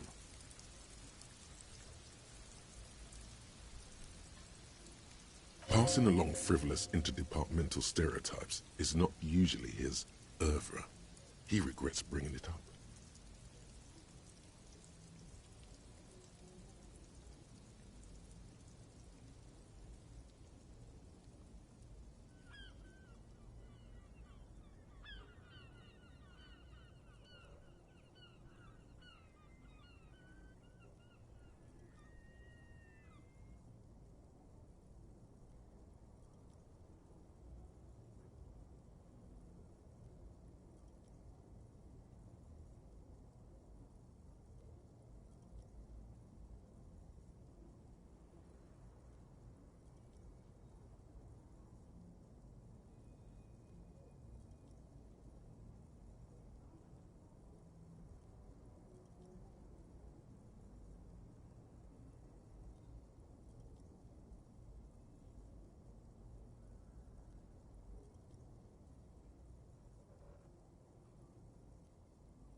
gander and a hunter and a gatherer. Feel like a traveler. A simple little cadence. He seems to be making it up as he goes. From another planet. Hey there. It's the jam, my man. It's a traffic jam for the ages. Harbor gates up the street are shut tight. No explanation given. Workers on strike, scabs agitating, an all-around clusterfuck. Meanwhile, we're all stuck here in long-haul limbo for days upon days upon days. Upon days.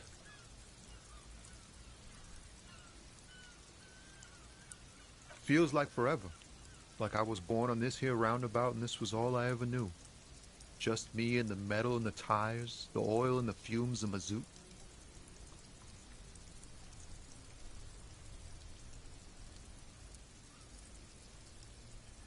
Yeah, imagine. It's been a whole week already. Behind the laugh, however, a touch of sorrow. So tell me, what do you need?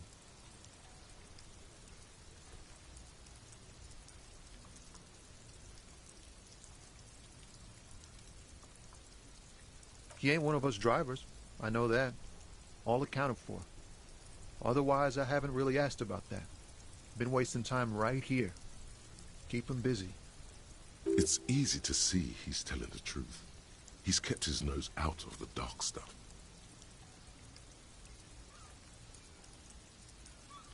Analyzing the fundamental structural and psychological conditions of being stranded in the midst of a sea of motor lorries and their sad, despondent chauffeurs.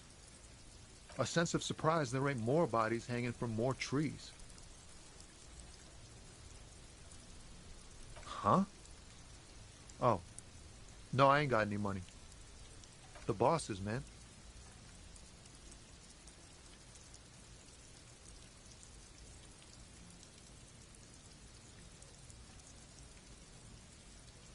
You know, what you need.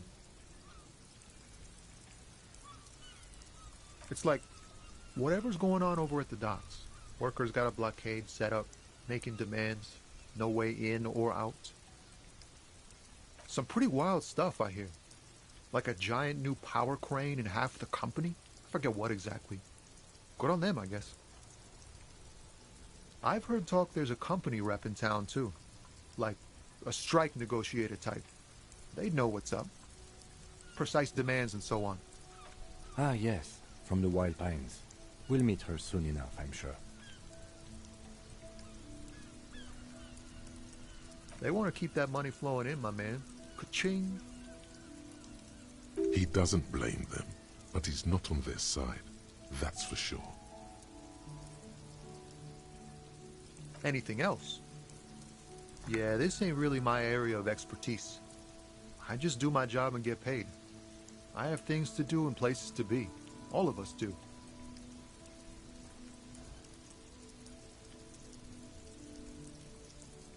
Us lorry drivers, camionneurs, you still hang around here waiting for this mess to end. Most have scurried off somewhere to get drunk or high. Or laid. Not that I blame them, really. Not my thing. Chasing transient pleasures is a drag these days. I prefer the examined life now. Thinking, reflecting, observing.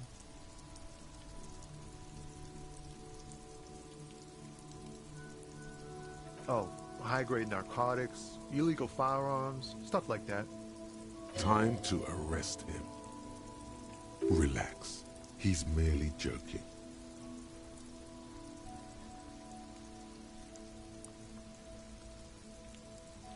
Can't even get a few jokes past you, my man. I've got another haul of found cargo. Mostly sporting goods, tracksuits, and that kind of thing.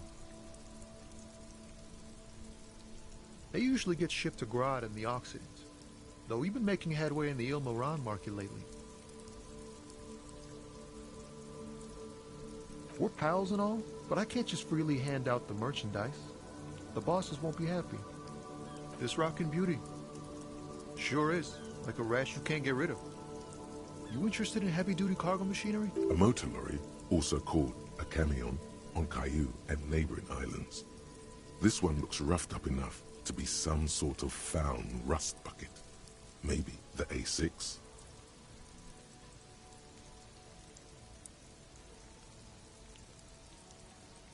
Good eye, my man. Yup, she's an old one, but reliable. Me and her spent a long time together. There it is again. A little touch of sadness beneath his cool. He thinks he's spent too long in this lorry. Not unless they've illegalized sports equipment while I was on the road. The man taps his fingers rhythmically against his arm.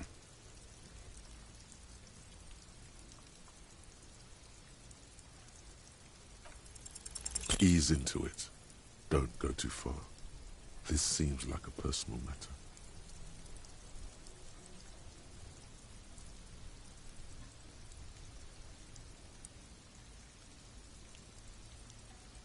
I'm okay, man. Just the jams got me down.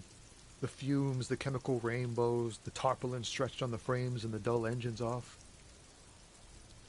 Maybe the full-on direct approach wasn't correct. Damn, it's tricky business looking into someone's eyes and not doing it wrong.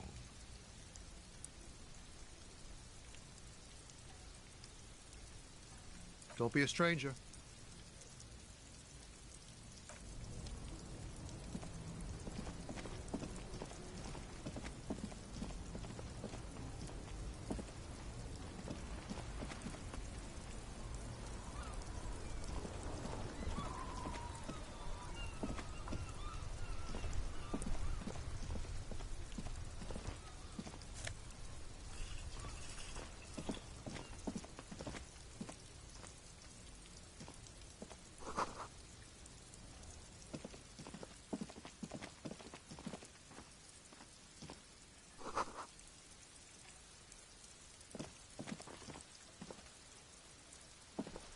A couple of indicator lights are missing from this control panel. Loose wires dangle from the now vacant holes. In the middle is a lever. Beneath it, a small metal plaque. This panel usually closes the water lock, turning it into a bridge that lets you cross the canal. But there's a crashed salmon and butter sign in the way. Pulling the lever probably won't do anything. You pull the lever all the way up until the metal clicks against the contact pins. You hear a soft clunk. Then nothing happens. A spring brings the lever back to its original position. You still need to close the water lock to get across the canal. Some other way. Wasn't there a sign over there saying functionality will be restored on Wednesday morning?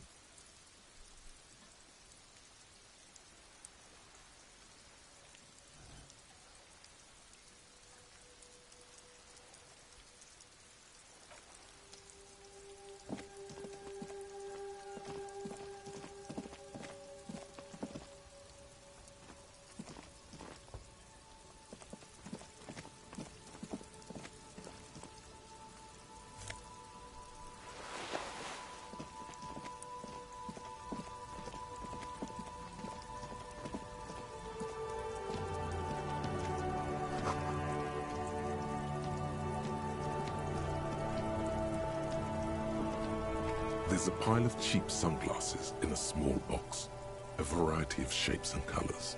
You like sunglasses, officer? I've got the latest styles right here. Stylish shades, huh? They'd be even more stylish if you paid for them with net worth. Go over and ask him. Abort. These are hideous. What's more, they don't even fit your face. You can feel them pinching your nose and chafing against your brow. Damn, officer! You look like a mega secret spy. Very secret. They're practically made for you. I'll let you have them for $2.50. No, you are definitely not buying those. Are you sure? But they look so good on you. You should think this through, officer.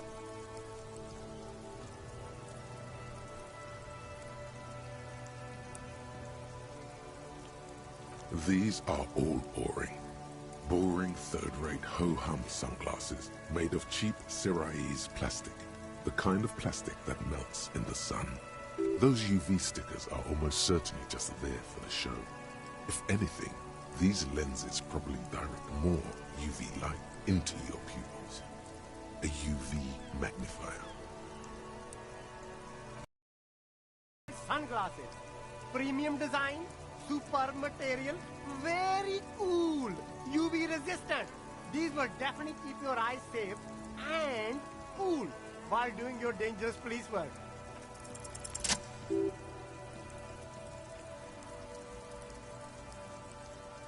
Oh, very interesting choice, officer. Very high culture. This is how a sea monster sees the world. You've become a sea monster. Giant, hidden, and strangely tender at heart. All is blue. Yes, but they also make your soul quiver like jello. So deep. Wow, officer. You look so cool. And they can be yours for a mere 3 real. My regular customers have passed them all up because they've got no taste. The lieutenant tilts his head and steps back, eyes narrowed in a thorough examination. It's a case to him. You look like a musician. Like a blind musician. But you could do worse. Take them if you want.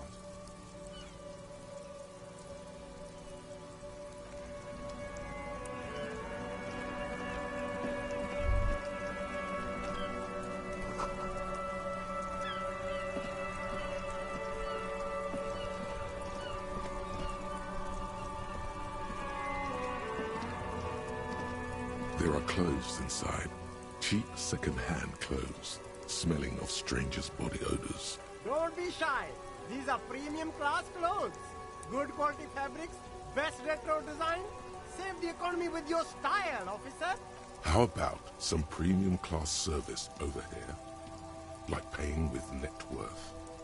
Go over and ask him if you can do that. Save the economy? That sounds off.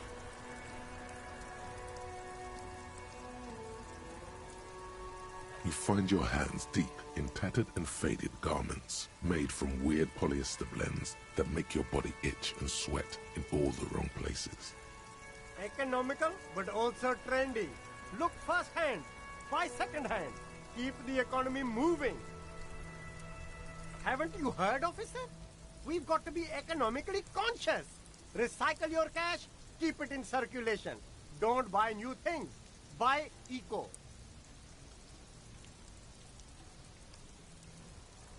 Very cool. The economy thanks you, officer. Something cold grazes your hand. Synthetic and sleek. A windbreaker. Surf, it says, but also wind, summer, 100% waterproof, and sport. All in different typefaces. Good choice, officer. Mega sporty. And it's only $4.50 for you, sir.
box with a matrix of push buttons lists all the companies in the East Delta Commerce Center.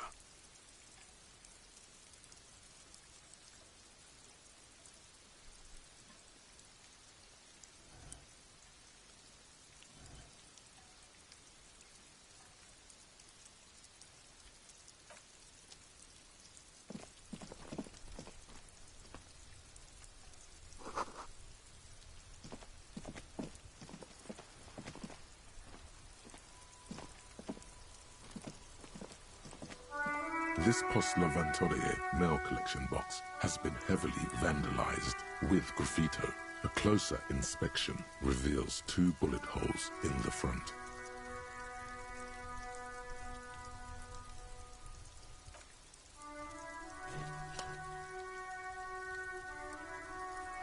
The box seems happy.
This coin-operated viewer is facing southwest.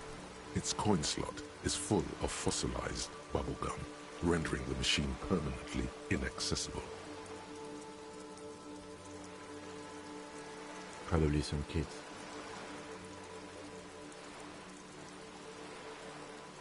A thick layer of graffito covers the lenses. You spell out the word Onuk written on the other side, with N and C scribbled backwards. Under the graffito, a sea of blues and greys appear.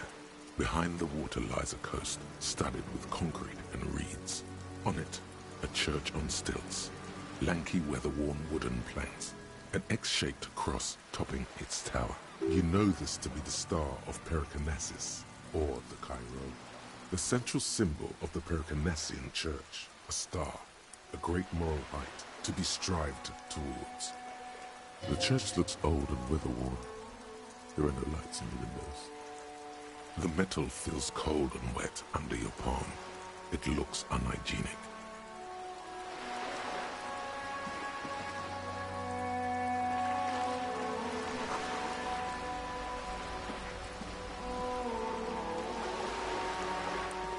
This coin-operated viewer is facing south.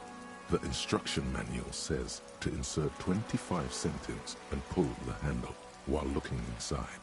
Then use the focus knob to zoom in if necessary.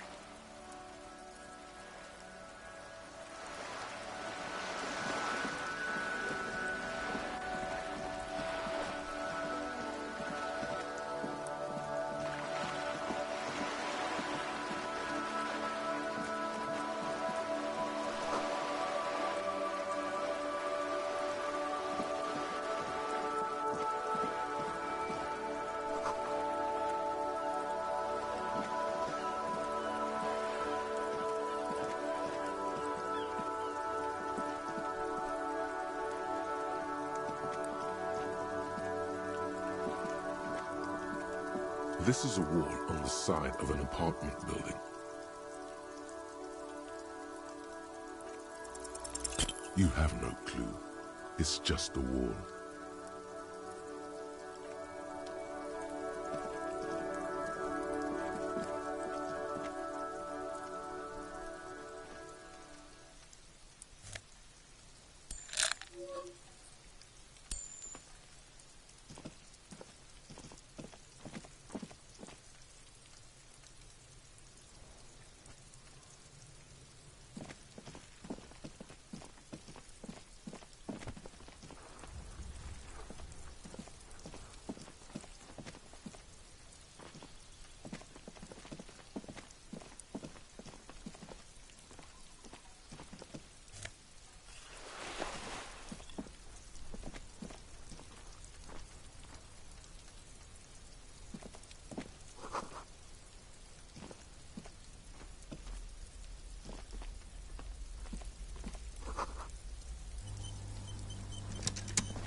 trying to sneak up on me?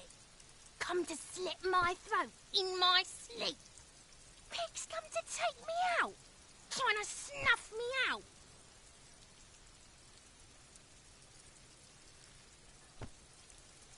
Then why are you sneaking up on me like that? It's not a good idea to scare me, pig. Not a good idea at all.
The display rack is brimming with worn paperbacks featuring an extremely muscular, sword-wielding barbarian on the cover.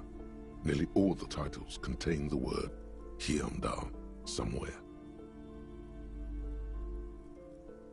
Oh, Man from Heimdall. A very popular series of adventure novels. They're awfully immoral and violent books.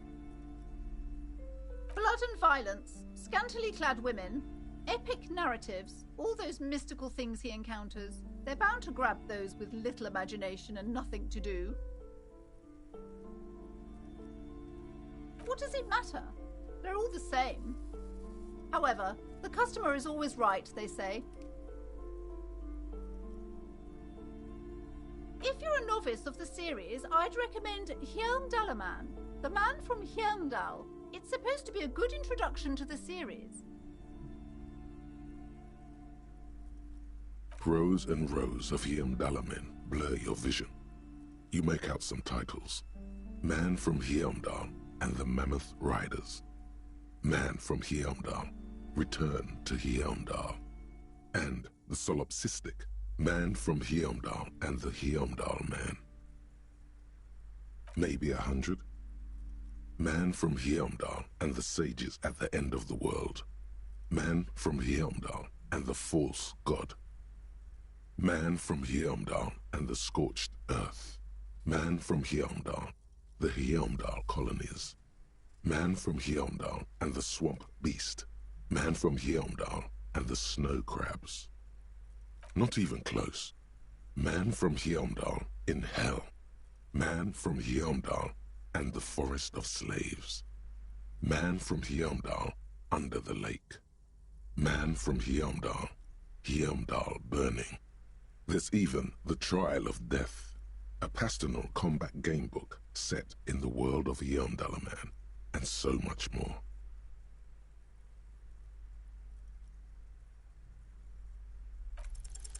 Nothing of interest, only silence and the cosmic background pain radiation.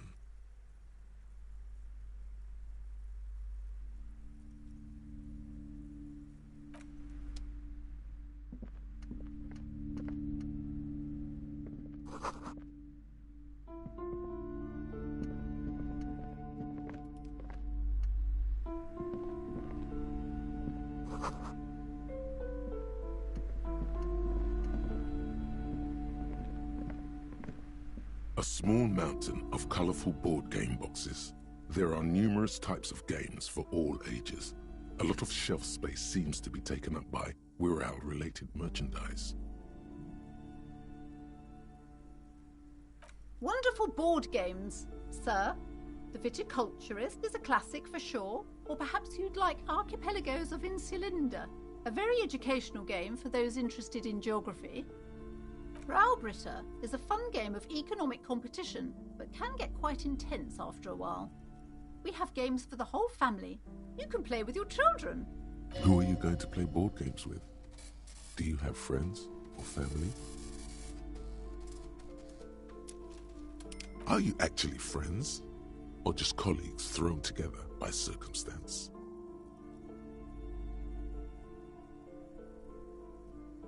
Friends are technically like family.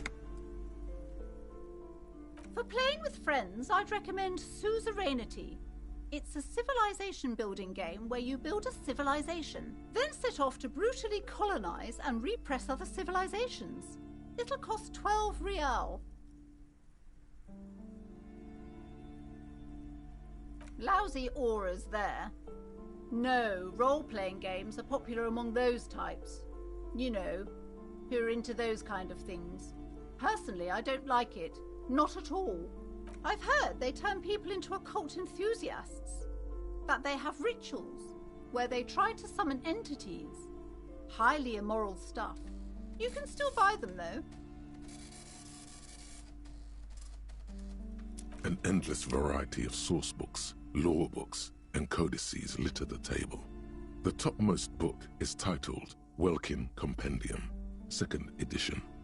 There's also a large hardbound tome with intricate cover art, The Hunters of Katawak, Boreal Creature Compendium, and a Pick Your Path adventure game book titled Tales of Wirral, Cavern of Velkrag.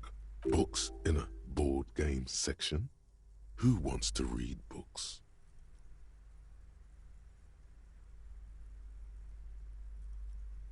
There's a box that says Wirral, 3rd edition Mega Setting Supplements Module.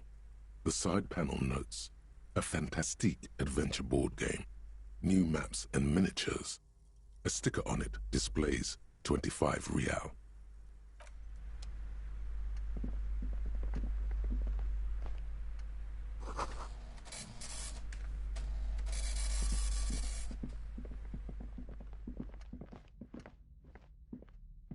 You see a set of tattered curtains blocking the way to another room.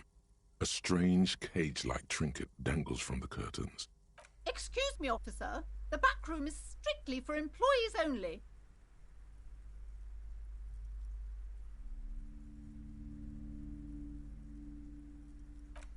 You see some kind of charm, an irregular polyhedron assembled from bones, sticks, and straw. Inside, a disturbing fish head with empty eye sockets stares at you.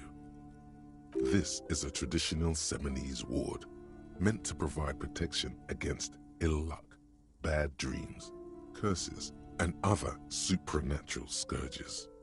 Inhabitants of Ile de Fantôme, the Seminine Islands down south.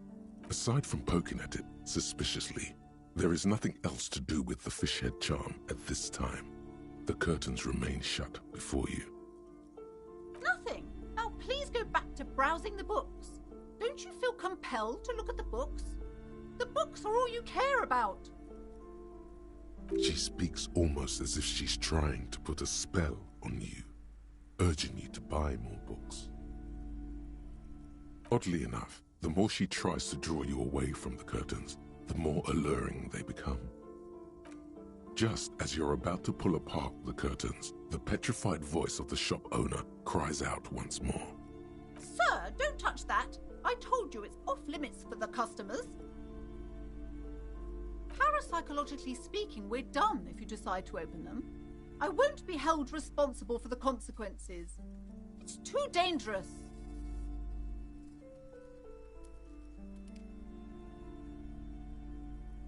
Why?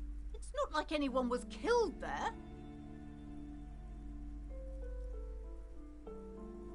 I'm sorry, I don't mean to be so impolite. Just please don't go there. I can't allow that. You'll only make things worse and unleash the powers. Thank you. Let's just talk about this first, all right? There's no reason for you to venture into the unknown. What are you, a coward? Think about the marvelous adventures waiting for us on the other side. Talking is always good. Go see what she has to say. There is something mysterious about the curtains. Be careful. The curtains, tattered with age and covered in dust, hang before you, as if taunting you.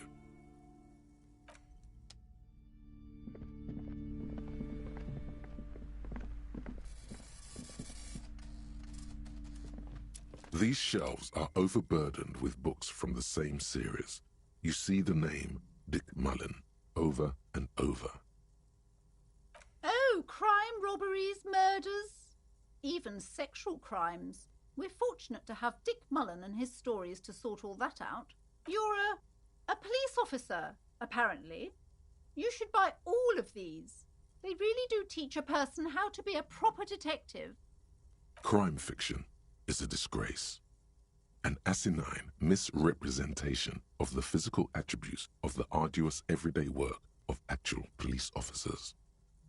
These books greatly overstate the excitement of police work, glossing over how long it takes to actually follow up on leads and eliminate dead ends. What's more, they completely ignore the psychological hardships of year after year coming into contact with people during the worst days of their lives. Not a single mention of all the stress this work creates upon the officer's family. Detective fiction just doesn't tell the truth at all. Now, would you like a list of all the books found on the shelf? You see Dick Mullen on the job. Get Me Mullen. The Stalwart Adventures of Richard P. Mullen. Dick Mullen and the Murder in the Orchard. The Sordid Affair of Dick Mullen. A killing is declared. Dick Mullen in the Murder House. The Final Case of Dick Mullen. An Obvious Lie. Dick Mullen in the Clock Tower. The Ordeals of Dick Mullen. Dauntless Dick. Dick Mullen's Funeral Pyre. The Murder of Dick Mullen. Oh no, turns out he fated to solve a case. Yes, there's also The Dame Who Did It. Farewell, My Mullen. Faking death seems to be a common trope in the Mullen series. The Morbid Tales of Dick Mullen. A dark tide turned tragedy calls for Dick Mullen. Another one with fake death. And, of course, Dick Mullen, the murderer.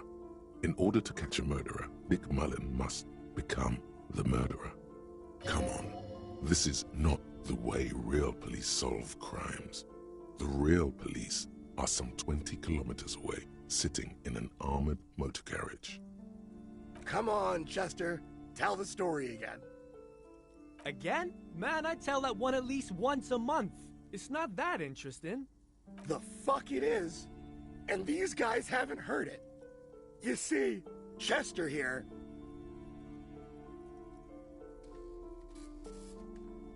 Gosh, why?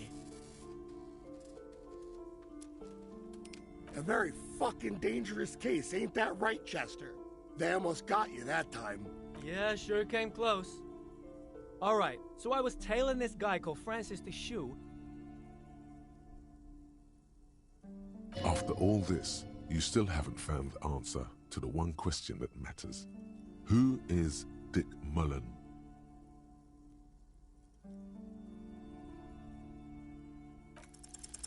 Your attempt to grasp at the answer fails. It seems very close by, pulsating just out of reach.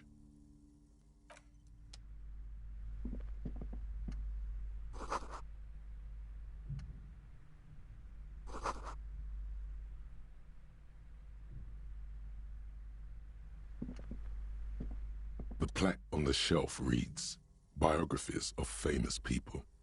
You see a large variety of names, none of which ring a bell.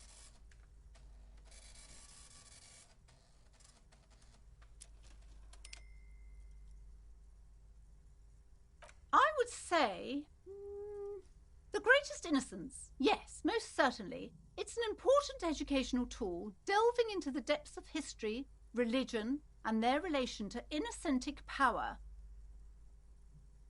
Shelves full of biographies of famous people, whoever they are. Browsing through all the books with all their names makes your head spin. None of these seem important or relevant. It's all just vapid egoism. Suddenly, a particularly odd title catches your eye. It reads, High Speed Love, the tragic true love story of Jacob Irv and Alfie Delatraz, by one Cecilia Averbrook. High Speed Love chronicles the romance between two of the finest tip-top tourney racers in history. One of them is the madcap driver, Jacob Irv. His blonde mane graces the cover. Next to Irv's life story, you see a slim biography of an Occidental rock star called the Anti-Star. He's famous for shooting morphine into one of his eyeballs and cocaine into the other. Next to that, Revacholian radio personality Guillaume Bevy stands in front of a rundown drug den. He's a permanent fixture on Channel 8, reporting on real-life crime and ruining cops' days. I really must insist you buy one of the books. Reading them is not for free. Do still browse, though, but not too long. She understands she has erred against the customer and immediately corrects course. I'm sorry, I did not mean to rush you. You are browsing. Go ahead. Take your time. Time is commerce.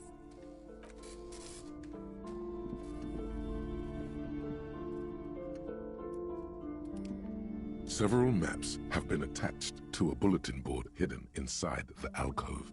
They're held up by small pins. The board has come loose from one corner. The maps look old and faded.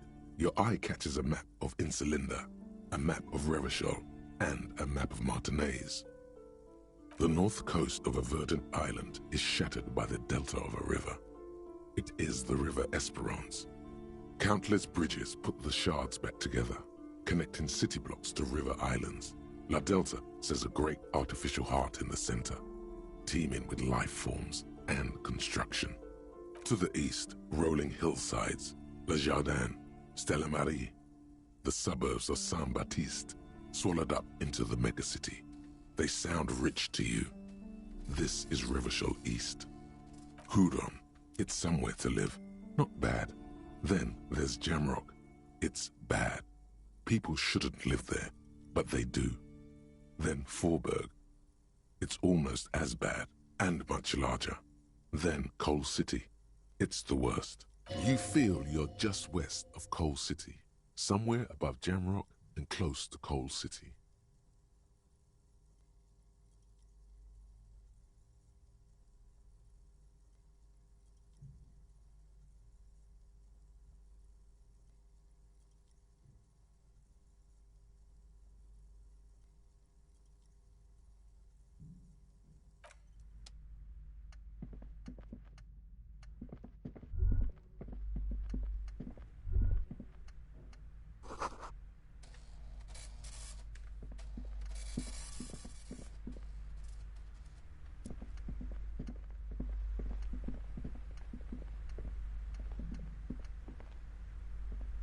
Welcome to Crime, Romance and Biographies of Famous People. My name is Plaisance. Be welcome, and please take responsibility for the energy you bring into this space. A golden pendant hangs around the woman's neck, in the shape of what looks like a tiny fish head trapped in amber.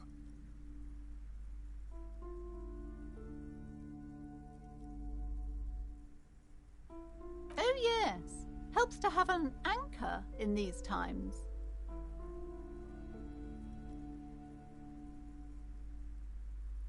I am the proudest owner of our little shop of culture. She has fine-tuned her voice to find the most welcoming approach for attracting new customers. It doesn't work.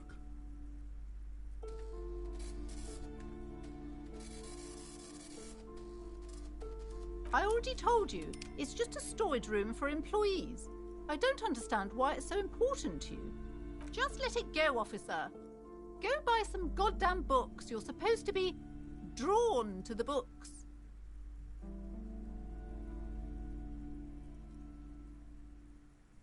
It's just for decoration.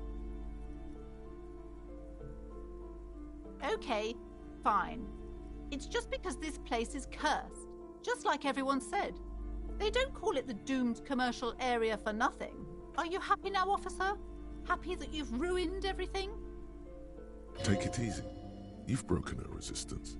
Pushing her further will gain nothing.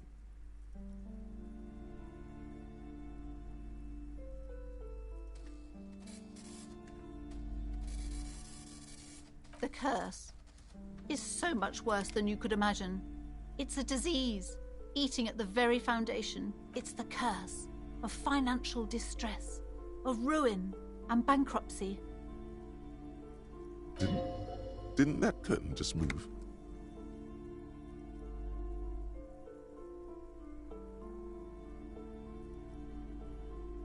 Everyone knows that all the previous companies in this building have sooner or later declared bankruptcy, and their malicious spirits are still here, feeding off bad business practices and disappointing income statements. There's something wrong with this building, I can tell you. Ever since I arrived, I've sensed an eerie, lingering presence, as if I was unwanted here. Sounds familiar.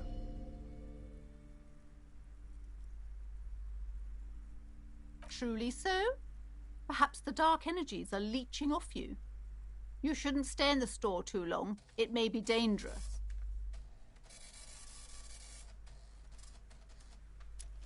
Most certainly not. I don't want anyone who's not familiar with the psychic arts to get involved in this mess. Stay away. Leave the spirits be, so they can return to their slumber. My liege, you know what this case calls for? A para-detective.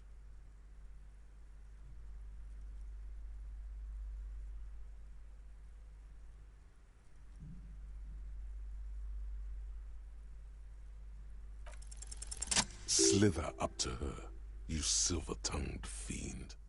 Show her what world-class perfidy looks like. Are you sure? Don't think I haven't seen charlatans before.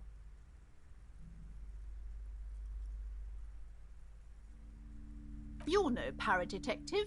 You look nothing like one. And you're clearly a drinker. Pardon me for being so blunt. You look like one.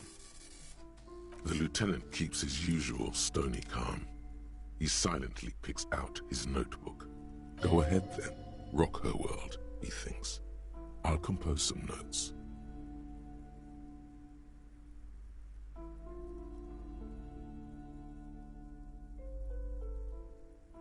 How do you know all this? Here we go. You're part Simonese. Oh, it means our meeting couldn't have been mere chance. The hand of fate guides us. But I am not the only one at risk. I have to think of my daughter. You are certain you can help us? Keep us safe? I can't allow any collateral damage to hit us.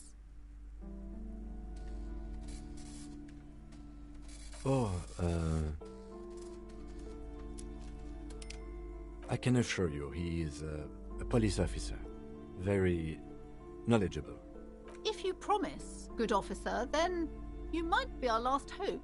Do you swear it? Thank you, sir. There's one more thing I haven't told you about yet. The entity. Do not act surprised. You know of these things, sire. You have? The entity takes the form of a woman, a witch probably. I've suspected that she must be connected to the curse ever since I first saw her. Did you know that she lives inside the chimney? No, this chimney is part of the building's central furnace, and it's enormous. She has barricaded herself behind some metal security curtains. God knows what she's doing there. Some unnatural magic, I assume. You should go find the entity and ask what happened to all the companies in the building. What is the source of this curse? Here's the key to the warded door behind the curtains. Take it. Oh, and please do return to me after you've looked round. I'm quite anxious to know what she has to say about the curse. What you discover in there. Unbelievable darkness and ruin. pet, yes. My daughter. I hope she wasn't slacking off again with her nose in science fiction. Tell me, was she at her post, doing her job like a proper girl? And what else can I do for you? Goodness, you were already doing good, browsing the shelves. Why'd you stop? Don't you feel compelled? Go, go. Get back there. The books await you. She smiles and nods, seemingly relieved. Okay, but please, only a few questions. You wouldn't want to disturb the spirits. Yes, I've contacted numerous parapsychologists, and even a pair of Simonese mediators. They provided me with the wards. The wards help to keep the doom at bay and protect us against the darkness that lies further in the building. Oh, this? No, it's a special Himian amulet, blessed by desert pygmy shamans, with a spell of compulsion.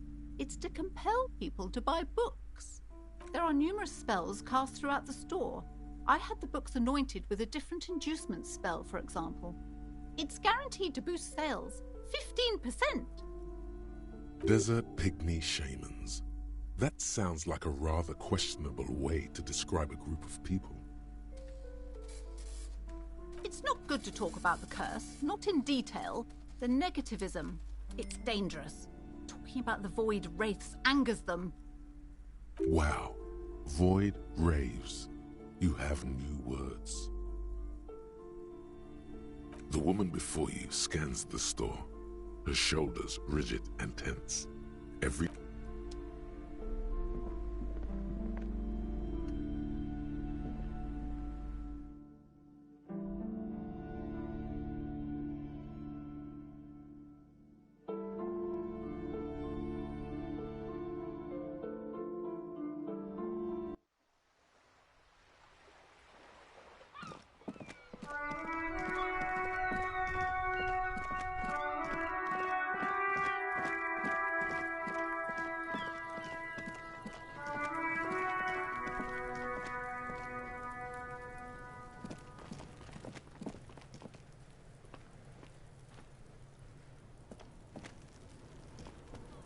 This trash container is locked.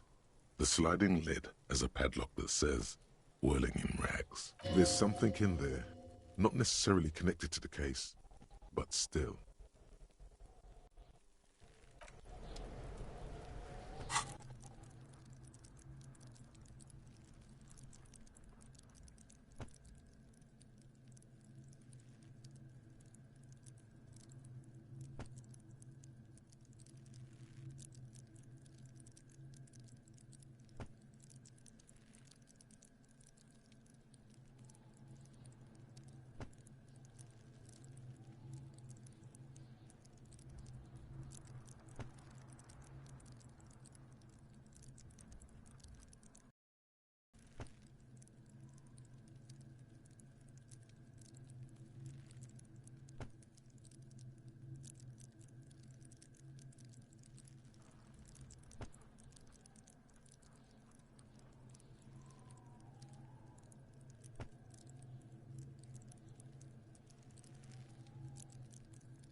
This trash container is locked.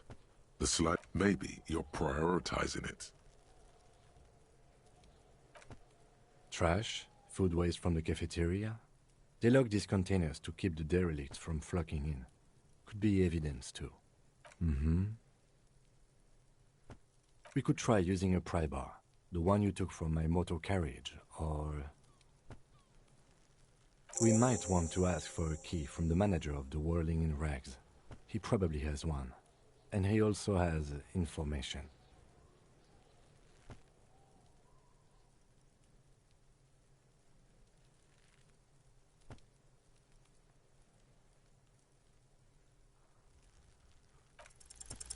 Force time isn't happening. You've jammed the pry bar under the lid, but it just isn't bending. There's a creaking sound as the pry bar slips under the lid. You hang from it like a moron, huffing and puffing. Clearly the technique is wrong, but nothing else comes to mind.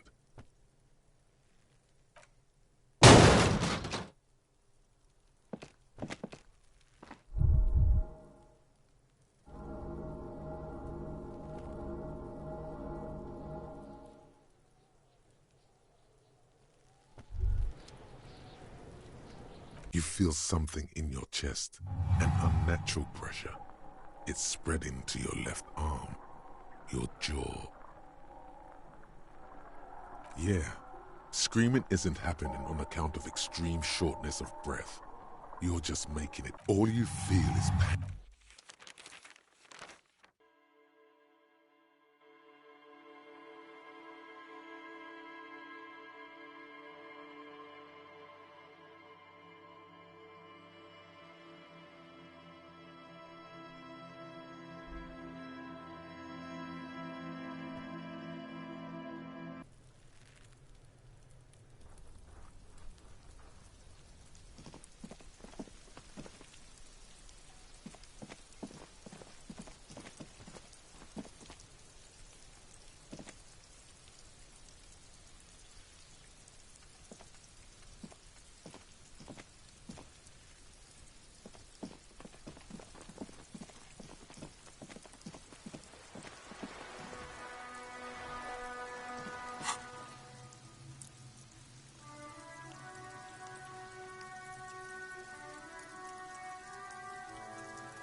The dented yellow mailbox greets you with its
Kuno's got this.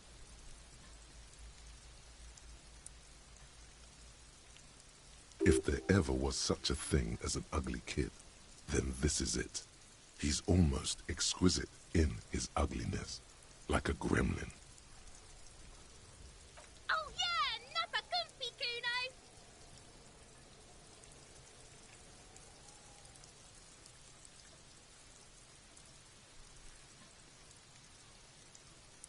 Right in the dick, Kuno! Get him right in the dick! Love it in the dick.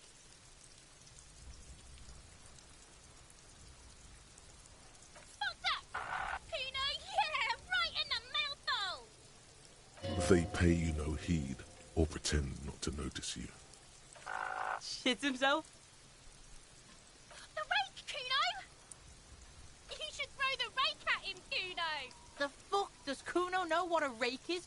Kuno's not a gardener.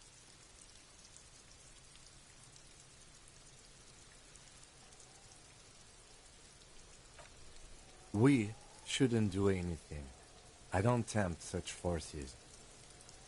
Just take it easy. The language these kids are using, pure unfettered id. There will be no reasoning with those creatures. The fuck are you talking about? He's calling us Kuno! He says we're fucking each other! Alright, entertain the Kuno. Show me what you got. What you got there? What you got, huh? Show me what you got.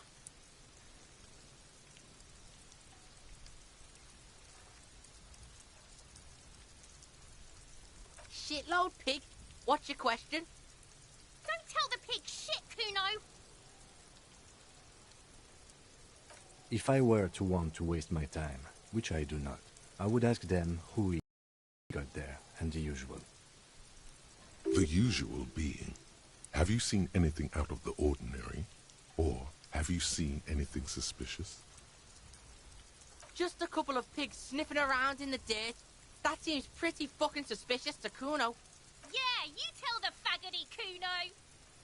Looks like you're a faggoty now, whatever that means. The suspicious question doesn't really work in antagonistic situations. Kuno's fuck imp.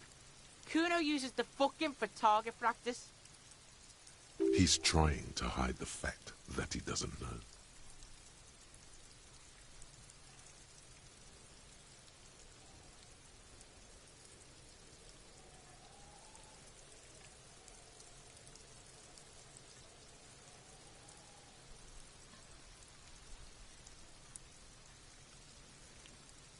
Kuno knows all kinds of shit.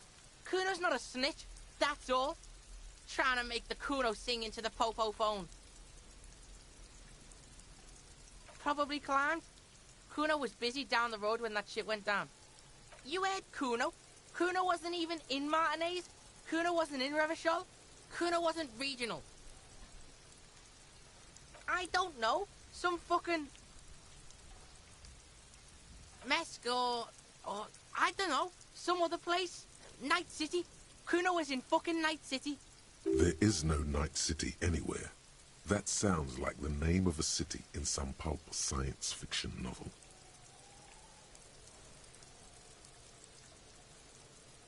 Kuno gives this info out on a need-to-know basis, and you don't need to know. Kuno didn't smoke the gimp, if that's what you meant. You're testing Kuno's patience here. Get lost! Right, pig. This is where Kuno plays with his little wooden choo-choo. What do you want with it? No, it's not fucking Kuno's. It's ancient. Look at it. He thinks you're fucking fool, Kuno! He says you climb the ladder up to your magic treehouse. Get the fuck out of here, pig. Kuno doesn't have a magic treehouse. Dunno. Kipta's gardener used to work there. Kipt is a pejorative term used to describe people of South Seminese or Erie Opagite descent. It used to be a common first name among the Eri Uppergites of Ilmara. Not so much anymore. Yeah, that's what Kuno said. She couldn't handle the heat, so she took off. Kuno can take it. Shit's nothing to Kuno. Look, Kuno doesn't explain shit. Kuno just says shit. Yeah, her. Yeah, whatever. Kuno doesn't give a shit.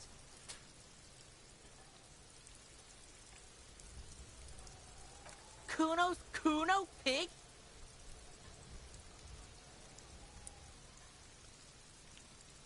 The fuck are you calling a third person?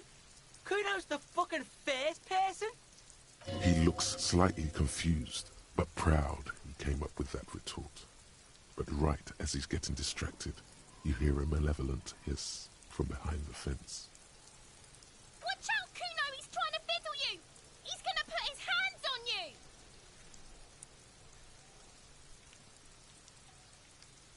Help! Pig's got Kuno! Help! Run! Help! He's got the Kuno help! Calm down. Anyone watching can see you're doing nothing.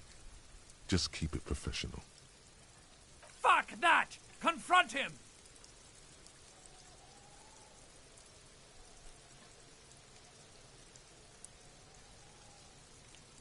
Help! He's digging his dick out! Escalate, Kuno! His dick is out! You're afraid!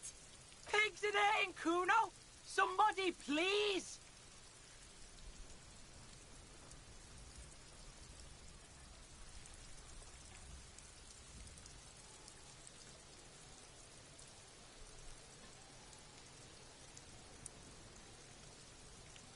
No one? Kuno's doing this because he likes it, pig. This is where Kuno establishes dominance over you. You can't let that happen. It will make things harder down the line.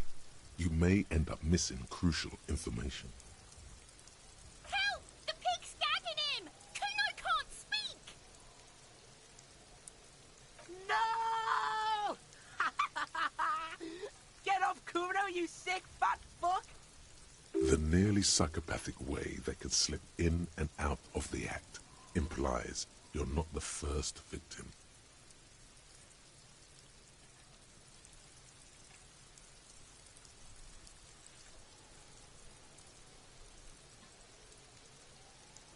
Look.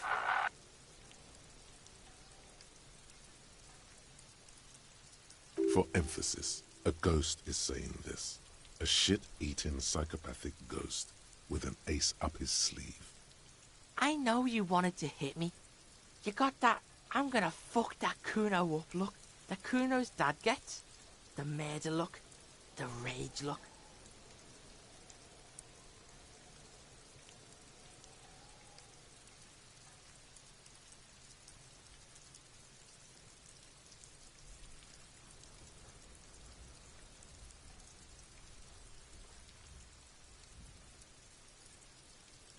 I can. Kuno can smell that violent shit. I know what you were thinking. I'm gonna fuck that Kuno up. I'm gonna shut his shit down. You know what? You should have hit the Kuno, because now you're nothing. You're a joke to Kuno. Kuno laughs at you. King Kuno! Backing up was a bad idea. Now he thinks he's established dominance over you. Kuno turned you into his prison, bitch! You're gonna be in this shit with Kuno! No, you're not. We can just leave. Bitch, you're gonna be in this shit with Kuno forever! A peepo is a type of hat, by the way.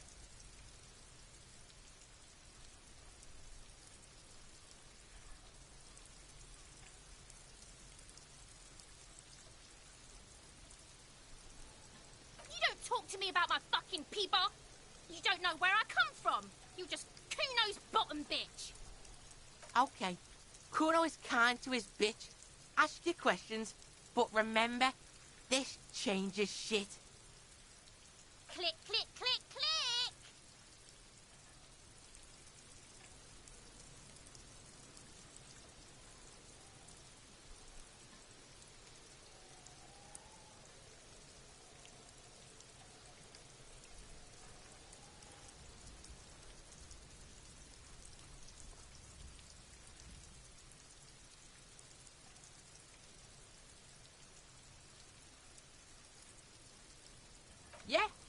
kingdom of Kuno. The fuck do you want with it? Yeah, whatever. Kuno doesn't give a shit. The fuck about it? You're testing Kuno. Get lost!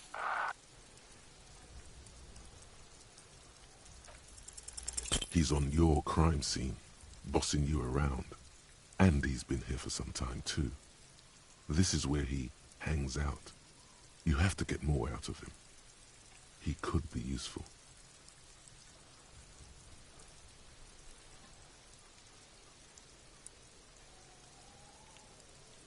Fuck no! What are you? Fucking mentally handicapped? Kuno, they've almost made you a snitch now. Ease off, see? Kuno always takes the bullet over the hammer. He'd rather die than work with the justice system.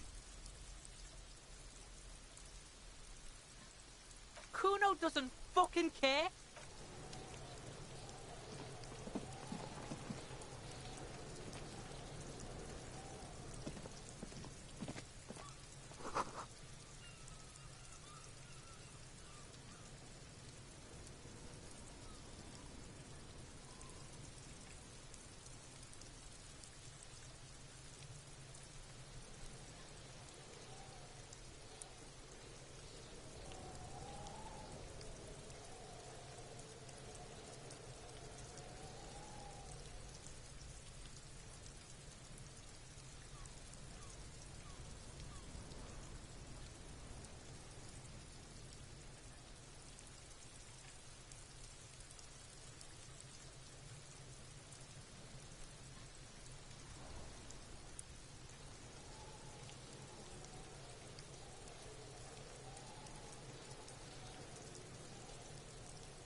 The corpse looks at you with bulging white eyes.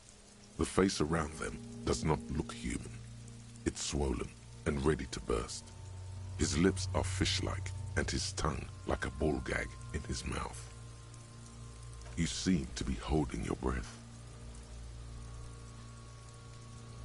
A cargo belt twists his neck at an unnatural angle. The body below appears stiff. It's letting out an ungodly rot. The smell seeps in, even through your clenched nostrils.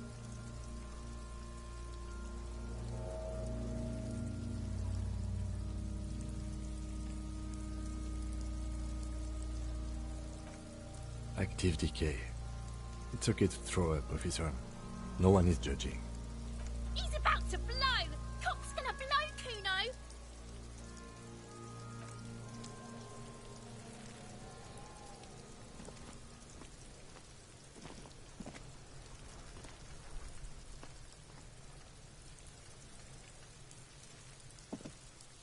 There he still is, looking right through you.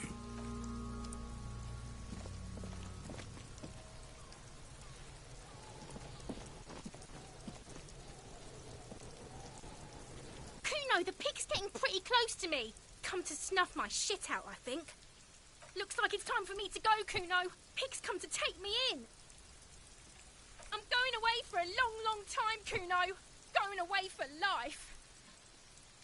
What's going on there? Fuck are you trying to pull, pig?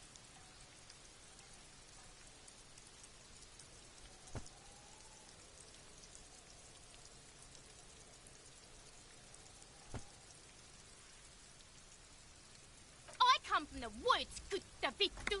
You don't want to go there with me. You don't want to see what I've seen. Don't be traumatizing it. I'll die before I squeal, pig. What's this kid shit? Fucking mind. Get the fuck. I'll die before I squeal. Murder was the case. I'll die before I. You don't want to fuck with me. I got my. You can still see the top of her hat from behind the... I'll die before I squeal.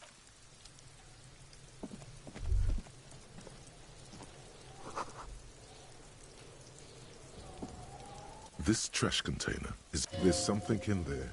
Not necessarily connected. Maybe you're prioritizing it. Trash? Food waste from... Mm-hmm. We could try using a pry bar.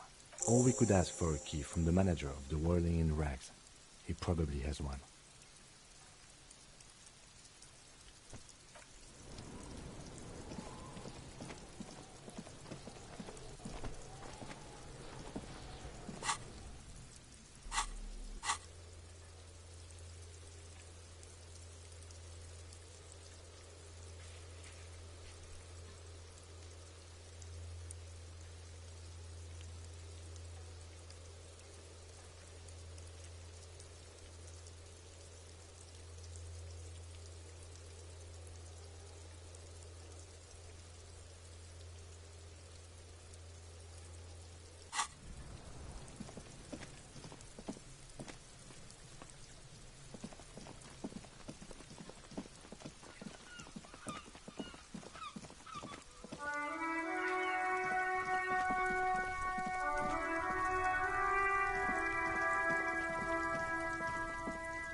Can I help you?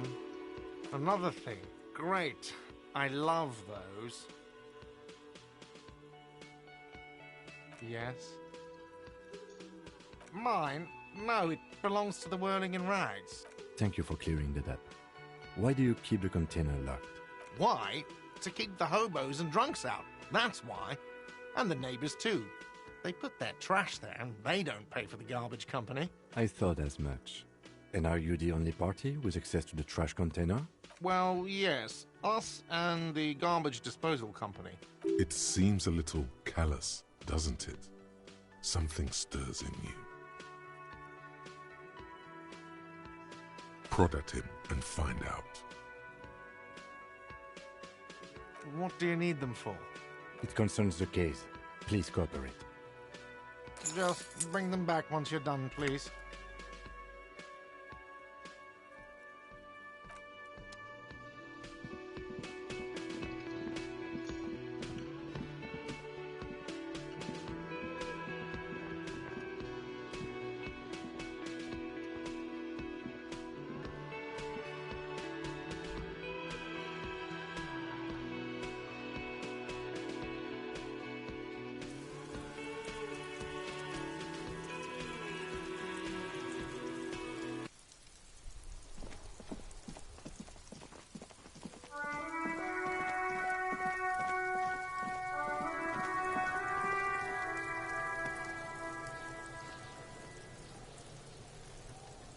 This trash container is locked.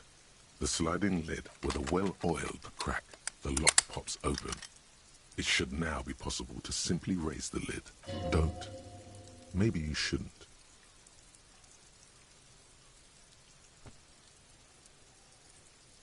There is, but you won't like it. The smell of rotten food rises to greet you. You see soggy cartons, dirty rags, and organic waste. We're just in time. This hasn't been emptied for over a week. You see milk and egg rest with one broken egg in it. Some pasta wrapper. Picking up the soggy packages somehow feels familiar. A box falls into pieces in your hands. Batiste Soleil cereal. There are plastic pasta packages below. And turbo noodles. Nothing of note, however. Among the threadbare kitchen towels, something catches your eye. A pair of denim trousers. As the legs of the slime-covered jeans begin to unspool from the garbage, a rank corpse smell fills the air. The victim's clothes? Cadaverine odor is faint. If these belong to the deceased, they were removed when he was still in the early stages of decay. Drop them in here, officer. Guitar-marked blue jeans. Pockets empty or empty. He wore them with a belt, too. A white belt. The loops appear stretched, but the belt is missing. That's it. Do you see anything else in there? I have another bag here. Something slimy catches your eye. A drab, long-sleeved shirt, olive-colored, appears from the food waste, dripping with pus. This is a military-type overgarment. No label or serial number. This is the kind of rib-knit shirt that's worn over light armor to conceal it in an urban scenario. Anything more? The rest of the rags are just kitchen variety waste. A yellow old mug that catches your eye. But other than that... All right. We should go to Gart again and ask if he knows who put the clothes in the trash. It could be as simple as someone from the hostel cleaning the yard. Or that one. I'd advise against confronting that force.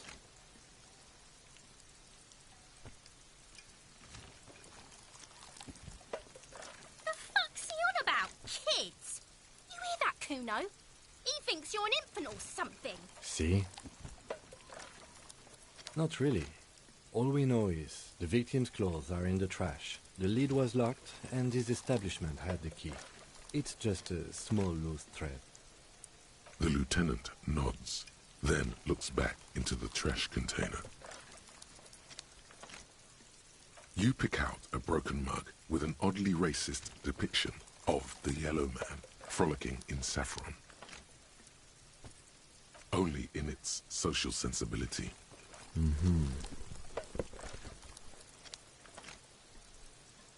It's just organic waste, cold and slimy on your hands.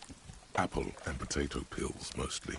Unidentified sludge, and the occasional chicken bone thrown in for good measure. But hey, nothing. It's nothing. Nothing more to see here. What's this?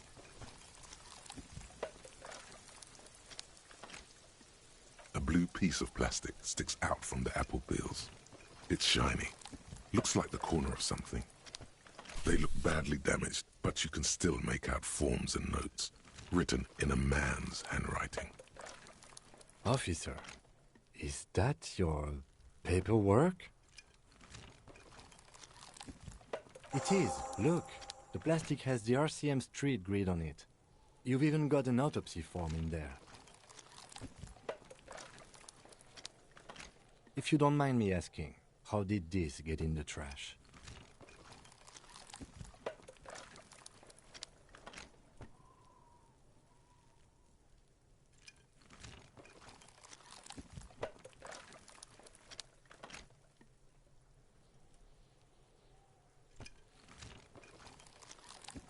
Well... His eyes express a rare condolence. Then he picks it up. Lucky we found it. You should take stock of what remains, just to be sure some has not made it into the hands of the RCM's adversaries. Organized crime and the like. There might have been police secrets in your notes.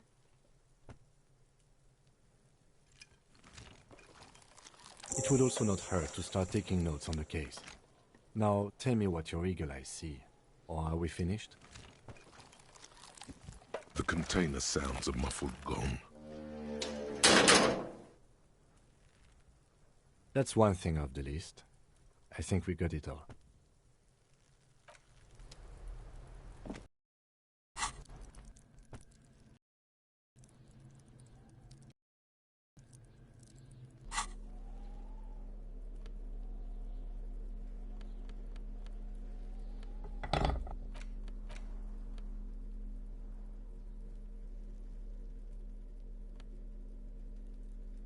It's just a racist mug.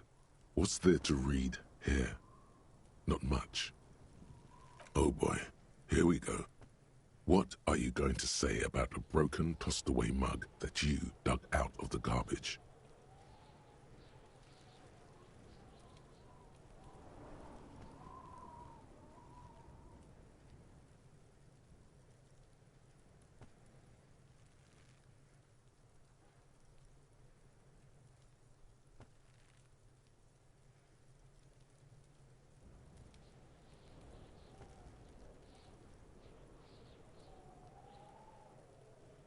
Understood. You're that kind of detective.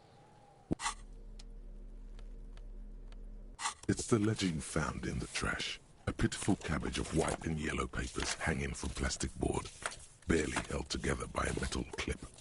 This sad display is made complete by the faint smell of urinal cleaner. There's a piece of toilet paper, or is it cleaning tissue? No, it's toilet paper, desperately sticking to the back of the blue plastic clipboard. It's a metaphor for you. Below the pathetics, terror. Do not look into its blue heart.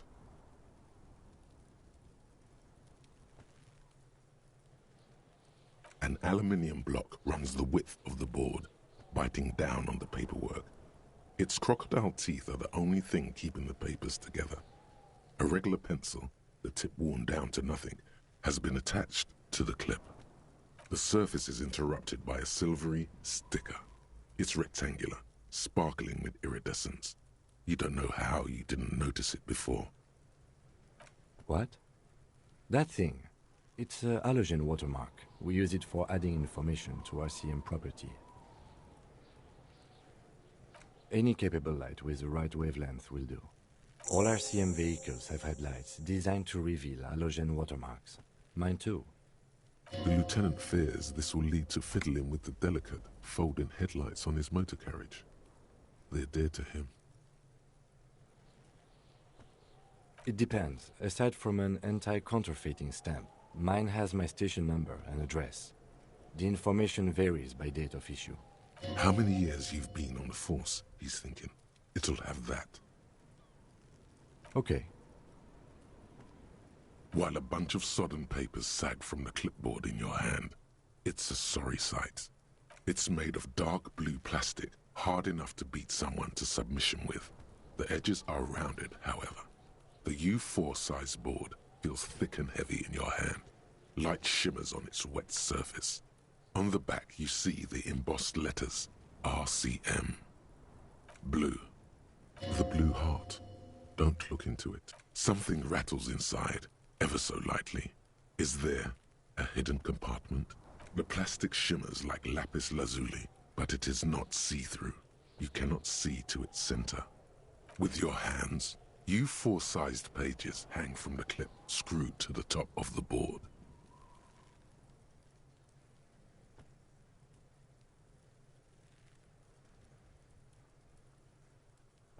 In the back, you see thin, translucent copier paper.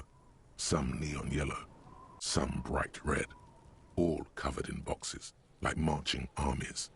These look like official forms, waiting to be filled out.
Then rip them from the binder and hand them out, according to type of form. 3. The topmost are misconduct fines, the middle ones are station calls, and the bottommost are field autopsy forms. Each is easy enough to make sense of.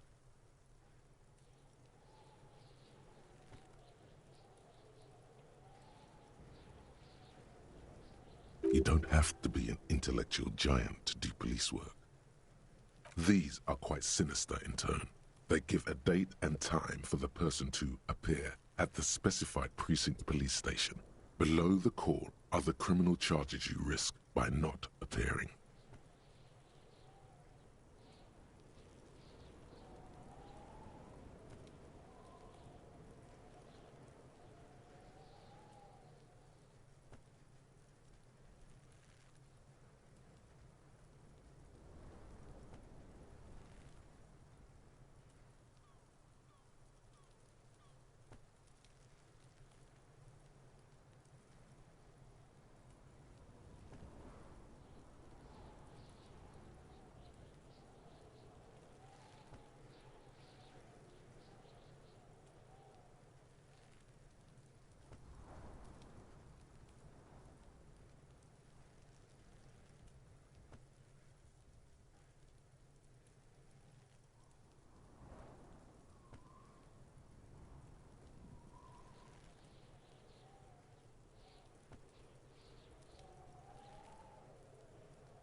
A monetary penalization ranging from 20 to 250 real.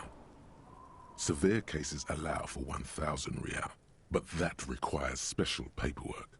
The details of issuing these fines are spread out over the rest of the fields, but they appear pleasantly vague, a tool for manipulation. Give the lowest amount and people will be ingratiated to you. A dozen pages of thin copy paper, bright red in color. You see the parameters of a deceased human form waiting to be filled in. Age, sex, condition of internal organs. Yes, all that remains now is to fill those forms and hand them to people. Fines for wrongdoers, interview requests for bad guys, and field autopsies to dead guys. What delicious power hid within this pathetic mess. You feel better.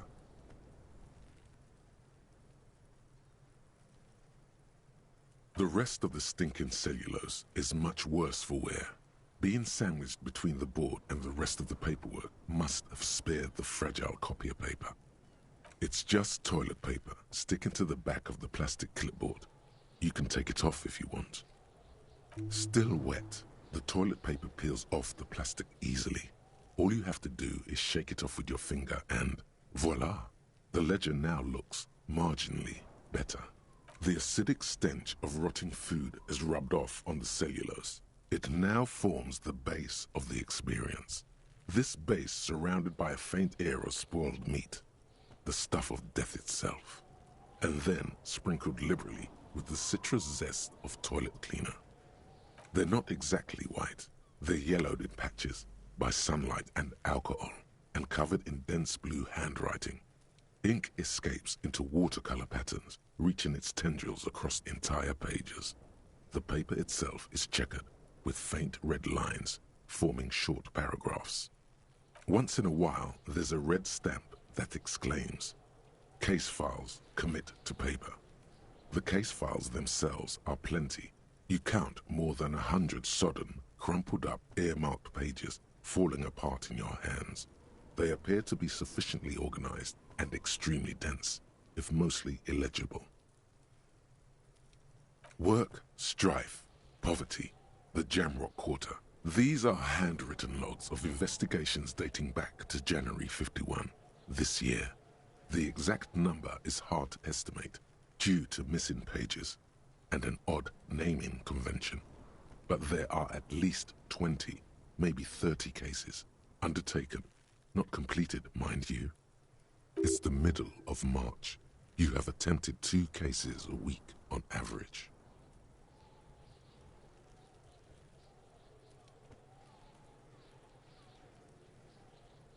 Yes, it appears you employ a, shall we say, robust yet literary system. Each investigation has its case number written on the margins. Yet, still more tellingly, most are accompanied by a name.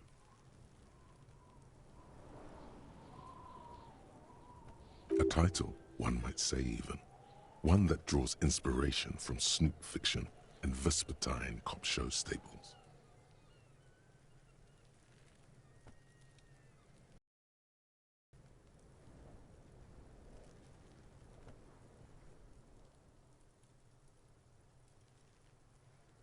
Yes, all caps. One is called The Next World Mural. Another, The Square Bullet Hole Murders. Another yet, The Unsolvable Case. Others appear more light-hearted. The guys on a couch in an unexpected location, and the murder at the hookah parlor. Even the rare article-free collapsing tenement. Murder features prominently throughout. It's going to take an effort to piece these case files together, but it can be done. Once you're done inspecting them up close. Huh? 2 complex cases to undertake is a lot, yes. You really have to push yourself. I would not suggest it, lest you start making mistakes.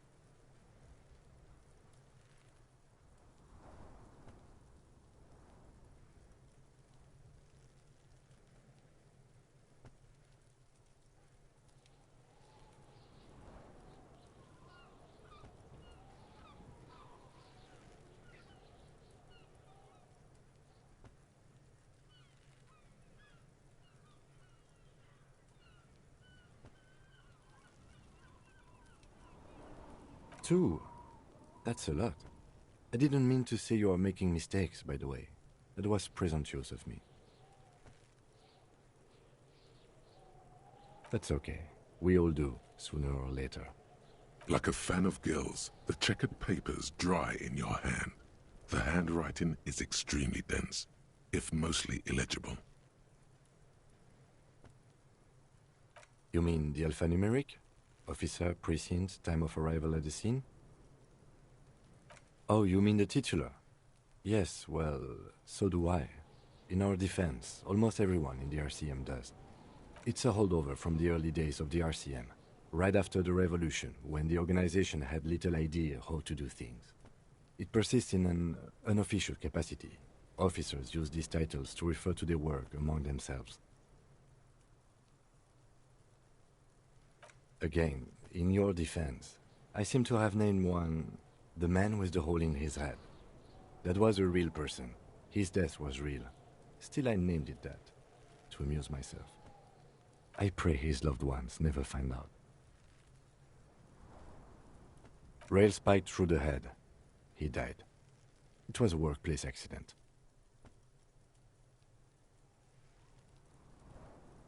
There is, for precisely one more.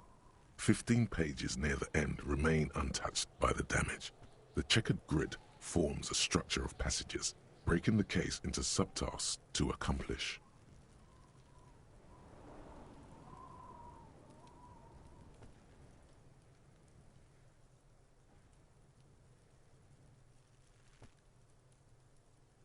The tasks you've completed flow out of the kind green ape pen in a brash freehand similar to the rest of the letters. The wording comes easily.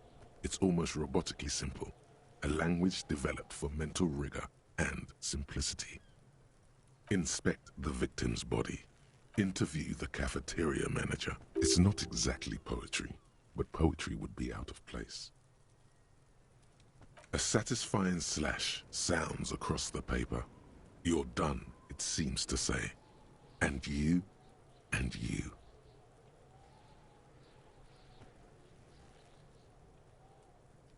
Things to be done and things already done. The composition of reality. This is an extremely useful tool for a detective of the citizens' militia. Now all that remains is to name the case. No, actually. Any ideas?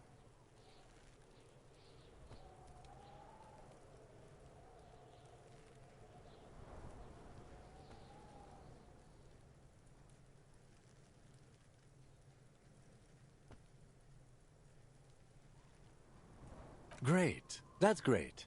That's actually what I was thinking too. The Hanged Man. Good, strong name. We have a very good name for the case now. I'm going to start calling it the Hanged Man. It's good we sorted this out. You don't exactly close them, so much as distance yourself from the smelly papers. They're a little further from your nose now. Is not what you end up doing. You squeeze the plastic to slide it open, but the ledger quivers in your hand. As it shakes, the pages rustle.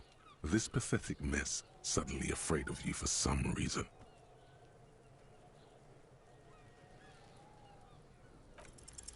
It's proving to be harder than expected.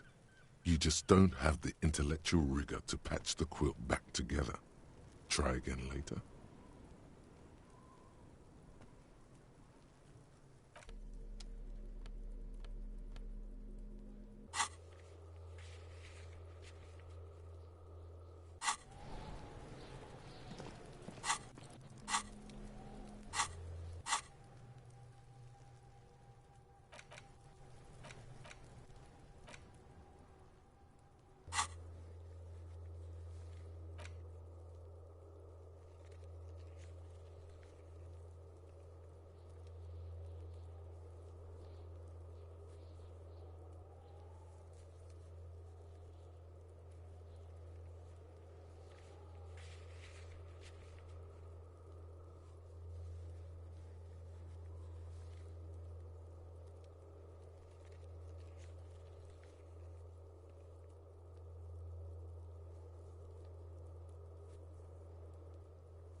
There he still is, looking right through you with his white eye. The smell is repulsive. It pushes in from your mouth, more instant and more familiar than any...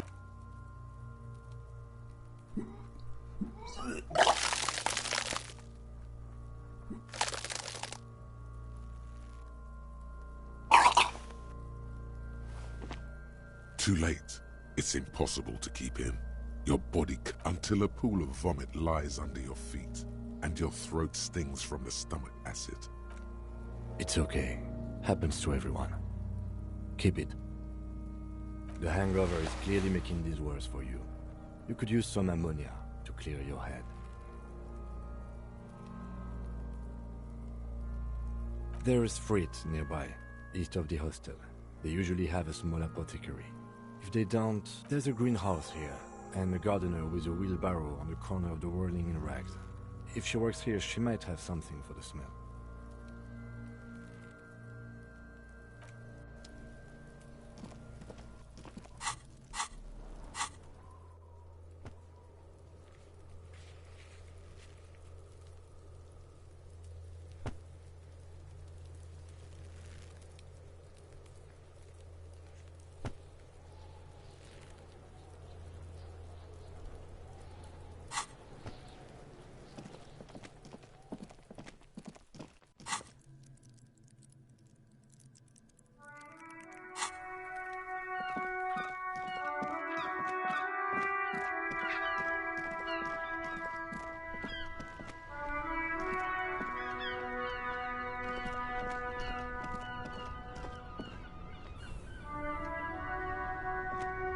Now it's turning into a kind of a...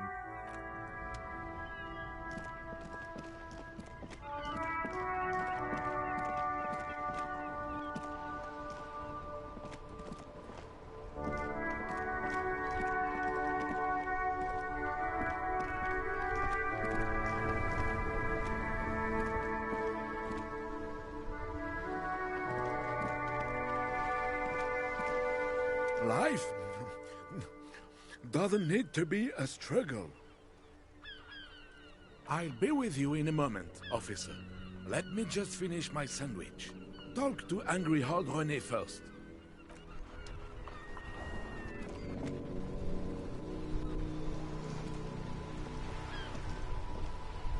Have you no shame?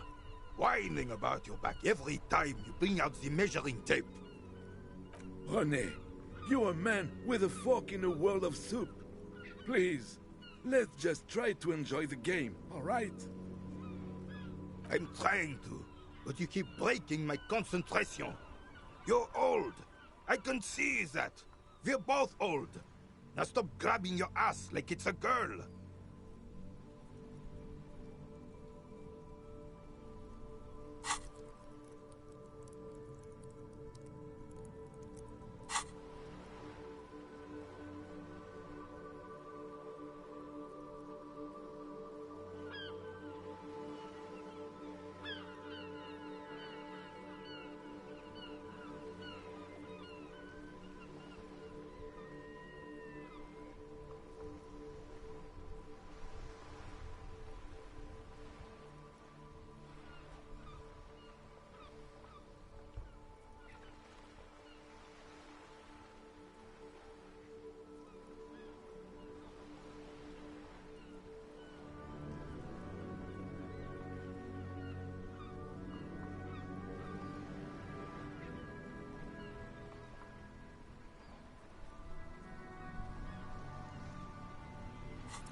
You are immediately surprised by the ball's lack of weight. No matter, you'll make it work.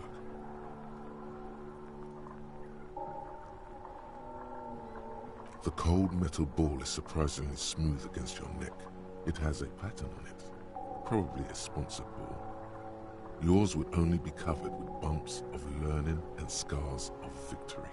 Already your muscles are adjusting to the weight, the nervous system calibrating, until you and the ball have merged into a single entity. The man ball is ready. A chilly breeze ruffles your hair as you stand there, feet firmly planted. All sounds, smells, even the wind, everything fades until the only thing left is the union of man and ball. An embodiment of pure motion, a fine-tuned locomotor running at maximum efficiency. Some would still say you're a cop, but I guess we're beyond that now.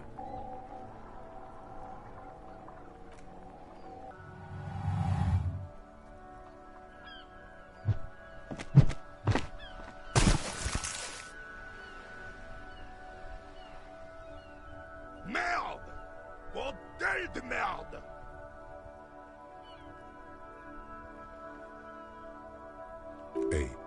Whorehouse of shit? It wasn't whorehouse of shit. The shot was at least 23 meters, probably 24, and then some. Nothing to be embarrassed about. What the hell is your problem? I don't care if you are a cop. You do not just ruin someone's game. It's so goddamn disrespectful. You vandalized our game, son. We can't play pétanque with 5 bull. Well, it damn well isn't. It's pétanque. You ruined a pétanque game. We want our bull back. Take it easy, René. This is just a misunderstanding, isn't it, officer? No harm done. Of course there's harm done, you orange slug. You owe us a goddamn bull. You are an officer of the law, with way more important things to worry about than bowls. Don't take this crap. A fine example you are setting here today, officer. I will remember this, and Gaston will too. It's okay, officer. Forgotten completely. It was my bull, and I have a spare. Everything is good, and we're ready to assist any way we can. The lieutenant says nothing, but his face is rigid. It seems he does not approve of your athletic displays. It's your refusal to take responsibility I don't like. Just talk. It'll smooth things over. Old people like attention. Unfortunately, I don't. Unlike most of the locals, I have no qualms about assisting law enforcement. But this affair has passed me by completely. In Martinez, the union is the law. So can you really blame them?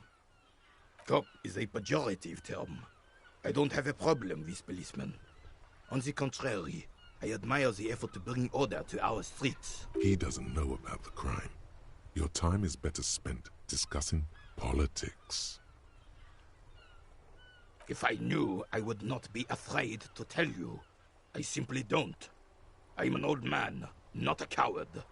The daily business of the riffraff no longer concerns me. 'Tis true, sire. He knows nothing. This is a man with a lot of past, but little present, and almost no future.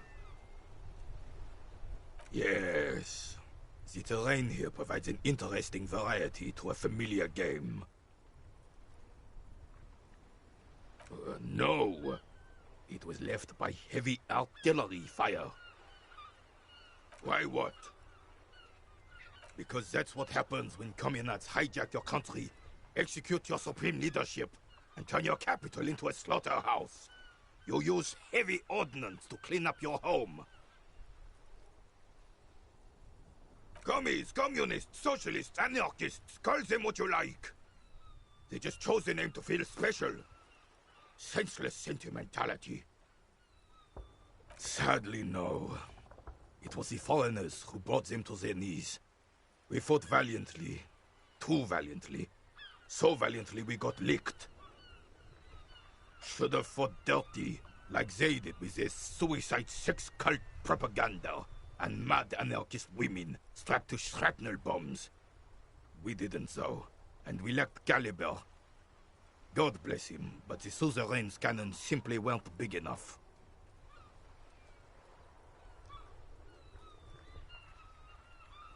Because this place is a damn beachhead. Had to soften the commies up first.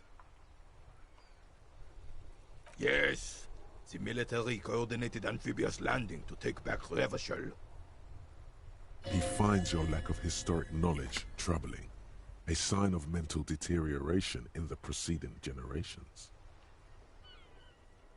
Martinez was used as one of the 3 footholds in Revachol during Operation Deathblow in 08. The other 2 are off in Stella Maris and the Delta. This here is Blood Ground, where Coalition boots first made landfall and cleaned those rabid dogs out. Most likely, we're playing pétanque on their mangled corpses. Blood ground. You got old René going there. Like he isn't hungry enough already.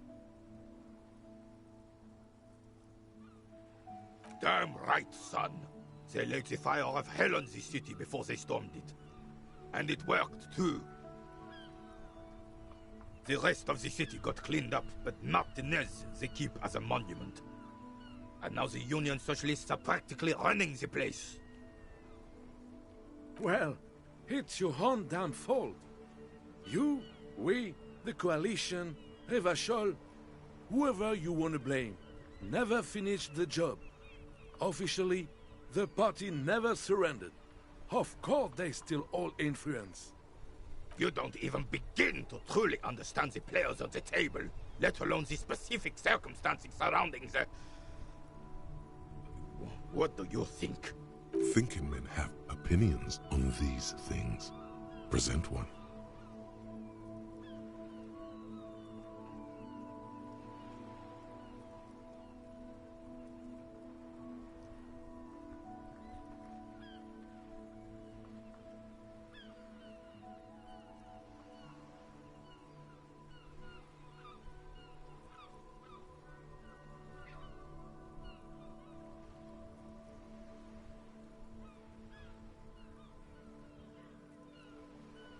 I'm sorry it had to be them. After 8 years of fighting those hyenas, boiling cats for food and drinking piss in the mountains, I would have preferred if the Right Honorable King Guillaume returned through Revachol, or even if that damn clan Frissel had risen from the grave and led us. Sadly, that was not the case. This royal failure weighs heavily on him. Instead, all that is just, holy, and beautiful in the world was wiped away, and now it's neon signs with toothpaste ads everywhere. Foreign influence peddling garbage and stupid music on the radio. But this is just what the commies wanted. This was their plan all along. This is what they wanted to replace the role of the suzerain with. A true king in both blood and mind led Revachol before Frissel. He would have been better, but the damn commies drove him into exile. Some manner of self-deceit is present in his thinking. Sounds like this Guillaume abandoned him, and he doesn't want to admit it. Damn Frissel. He was the king we couldn't protect. The Carabineers failed him, and the crown. He died in the hands of the Hyperlay, in a very public execution. The suzerain is the king! Has everyone forgotten already? They've forgotten already. Soon, they will forget everything. Him too. Then he chooses anger over melancholy. It's no use talking to you. You were still in Daddy's balls when it happened. When we took our last stand against the filth and rode the cavalry straight into gunfire.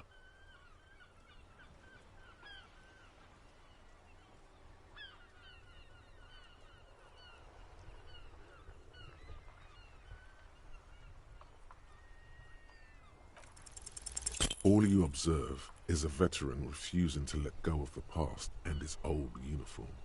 This is not uncommon. This is the uniform of the Royal Carabineers in service of Frissel I, Guillaume le Lion, and the valiant King Philip V before him. Don't you mean Frissel the Fan? You do not speak his name, Craven, although he was a clown. But he was our clown, ours to ridicule and to mourn. There's something you missed. You will get to it. Don't worry.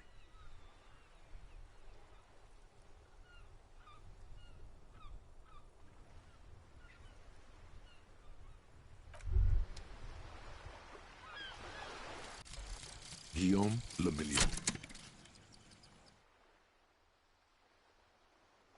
Bad news.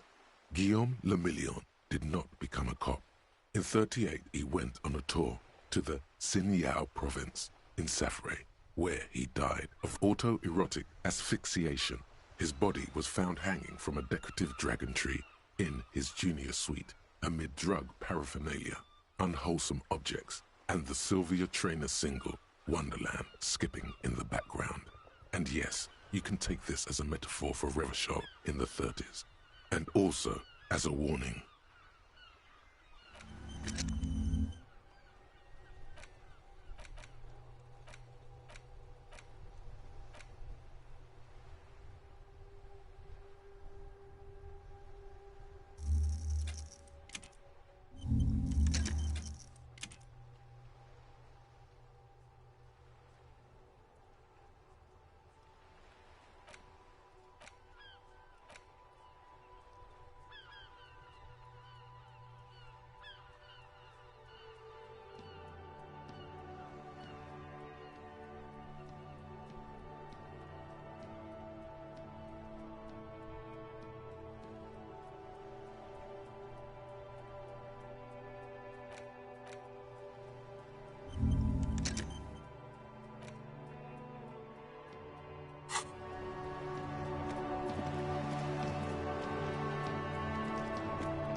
The worn and beaten wooden planks of the bench do not look overly comforting.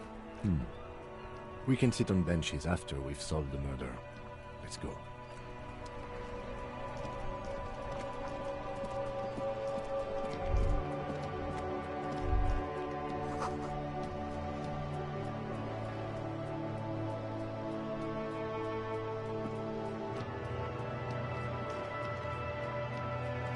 Hello, sir. Step right in. The store is open.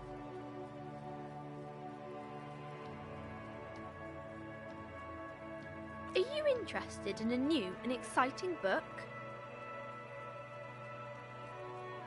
It's a bookstore, sir.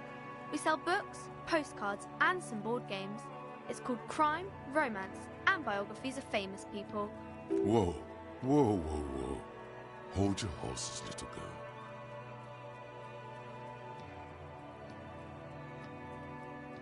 That is a book.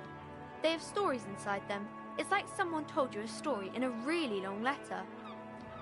A postcard is a small cardboard picture. You can write a few words on the other side and send it to your friend or beloved. She is unfazed by your questions. She would consider it impolite to point out any perceived weirdness. Board games are like little games on a table, made to pass the time. There are several different ones, but sailors here mostly buy cards. My pleasure. Anything else you'd like to know? Okay, sir. I'll try to answer any questions you have. I hope they're about books. My name is Annette, sir. My mum, her name is Plaisance. She owns the store. She's inside minding the register or organising the stock. Feel free to step in and browse our wares. I'm signalling that the store is open. Otherwise people might not know. They'd miss out on the crime, romance, and biographies of famous people. A sudden gush of wind turns the pages of the books on the counters. She covers her face, smiling. But she's cold.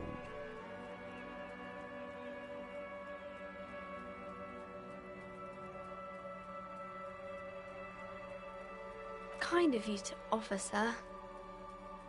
What could you do to help her anyway? Oh, no, sir. I'm happy to help Mum by luring in customers. Besides, I have some hot juice in my vacuum bottle to keep warm. I do my studies at home at the moment. I have to help Mum keep this place running. Mum says it's necessary to do both because it builds character. Mum says a proper worker is dutiful. That's how you get ahead in life. You succeed. Mum says it's peachy. She was a little afraid at first. There's talk about this house being cursed. Behind her, the window has been boarded up. You sense the boards creaking, twisting for a second, and some kind of doubt in her tense shoulders. Cursed in the way that makes them say that no business has ever really thrived here, sir. That they all go... Exactly, but we've been doing fine so far.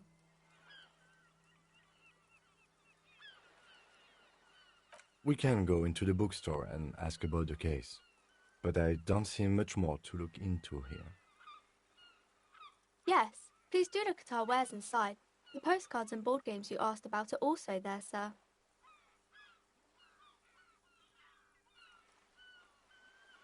Nothing really, sir. Mum doesn't allow me to sneak around in the back rooms or the cellar. I don't really know what's there. It does not manifest itself in any way. It does not exist. I liked it better when we were talking about whether it's appropriate to stand out in the freezing weather. No such thing. Anything else you wanted to talk about, sir? Maybe I can tell you about some of our books instead. It's the type of book where there's a rich lady and she has to choose between the good man and the bad man. Or there could be a story about a poor lady getting a rich man. It's about man and lady business, sir. These are not very common. You can't have a choice between bad and bad. Nobody wants to read a story like that. Well, maybe then it's fine. Maybe if the lady then decides not to pick either because she doesn't need a bad man. Yes, that would be interesting. It happens, but usually the guy gets rich in the process. or should actually be rich himself, but has lost his family property unjustly, like during the revolution or something. Those are unhappy books, for most of the pages. People sad about what they have lost, but then it all turns out just fine in the end.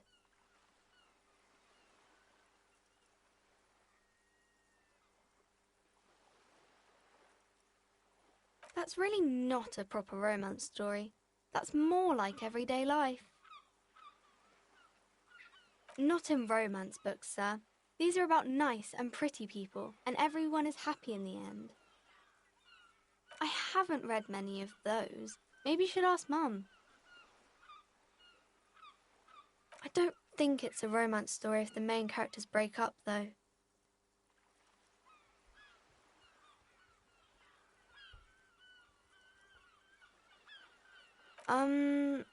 No, I don't know. Yes, she knows books, definitely. What was that?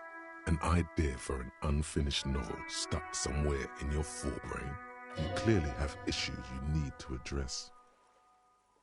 Maybe some about other books? Crime fiction is about murders or burglaries or things like that, and the work of a policeman or a private detective who's trying to solve a crime and catch the criminals.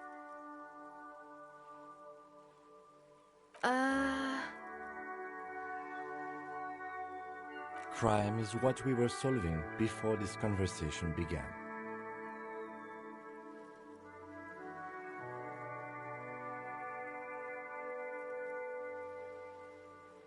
It's exciting to people, I guess. They get to imagine dangerous things, and it's kind of like a puzzle, where you can guess who the criminal is, or how the good guys are going to catch him. You don't look much like a policeman.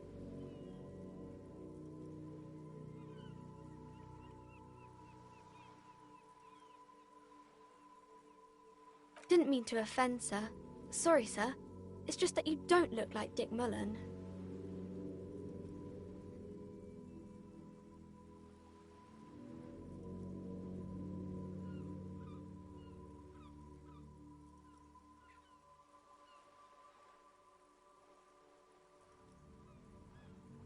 What's that mean? And everything's better now, sir? Why is that? Oh, okay. I shouldn't have said that thing about Dick Mullen.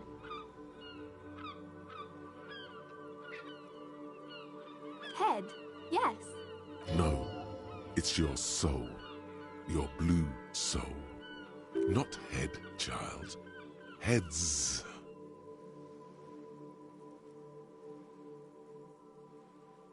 Isn't that very dangerous?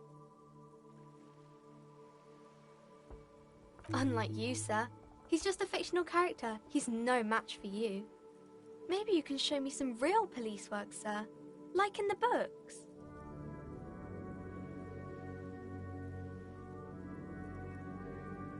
No, sir, I can't. It would be too tiring to refrain from it. It's already tiring enough to remember to say it all the time. It's nice of you to say I could stop, though.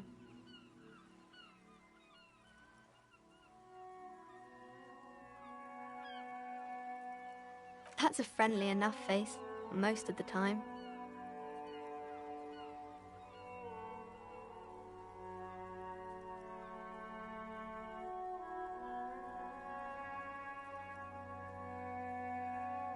Oh, kings and queens and generals of old, or artists and writers, or musicians, those kinds of people. There's usually something extraordinary about them. I think that's why people read them, to find the secrets of their fame. Seems like most people who read those books fail to get more famous from reading them.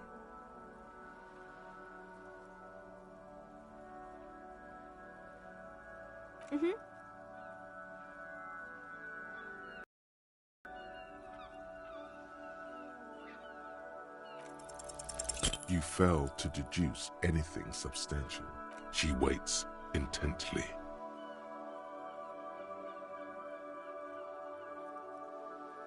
Come on, anyone would notice that.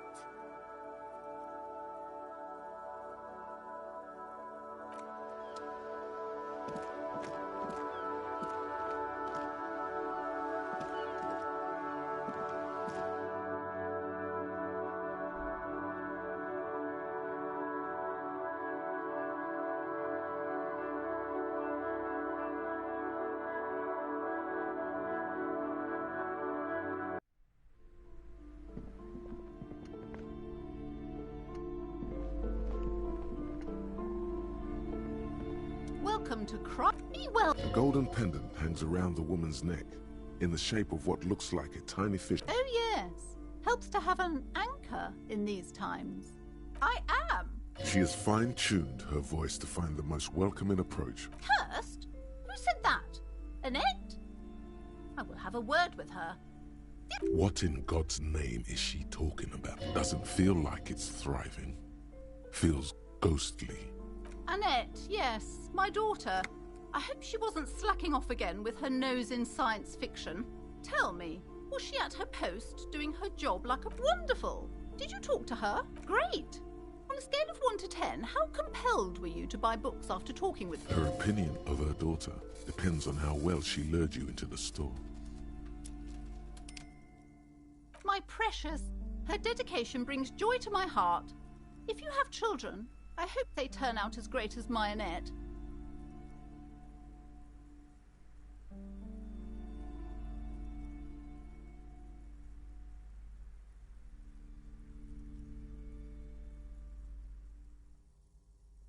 As a young girl should be, with the proper attitude, she'll have a bright financial future.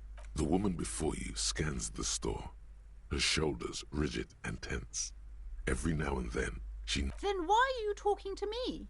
Everything is on the shelf. Everything is on the... She's attempting to mentally direct you towards the shelves. She only wants you to buy the... Truth be told, not really. But you don't learn about the important things in life from fabricated stories. The truth is available if you just know where to look. She smiles and nods, seemingly relieved.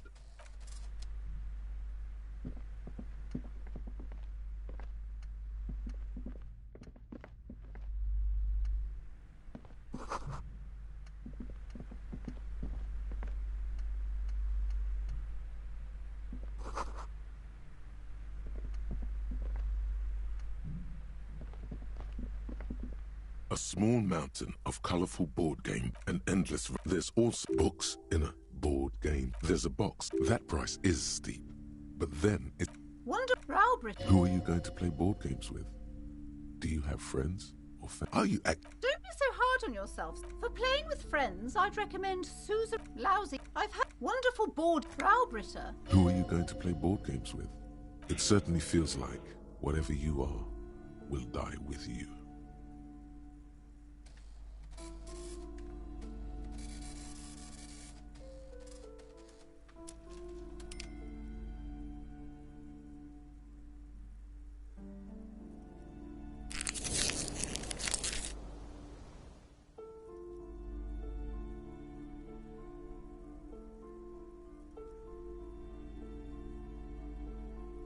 Friends are technically... For playing with friends, I'd recommend Suzerainty.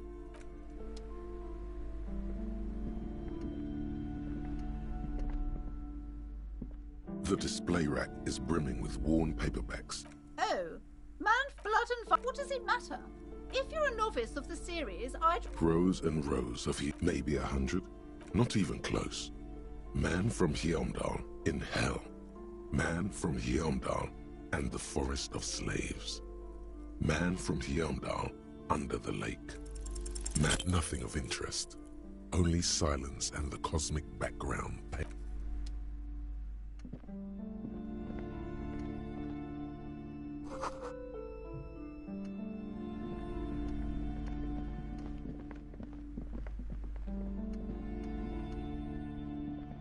These shelves are overburdened. Oh, you're a police... Oh, crime, robbery... You're a police... Crime fiction. These books, what's more, not a single mention of all the stress this work creates upon the off. You see, a killing is declared. Oh no. Yes, tragedy. Come on. This is not... Come on, just... Again? The fuck? Gosh, what? A very... Yeah, sure. After all this, you still haven't found the answer to the one question that matters. Your attempt to grasp at the answer fails. It seems very close by.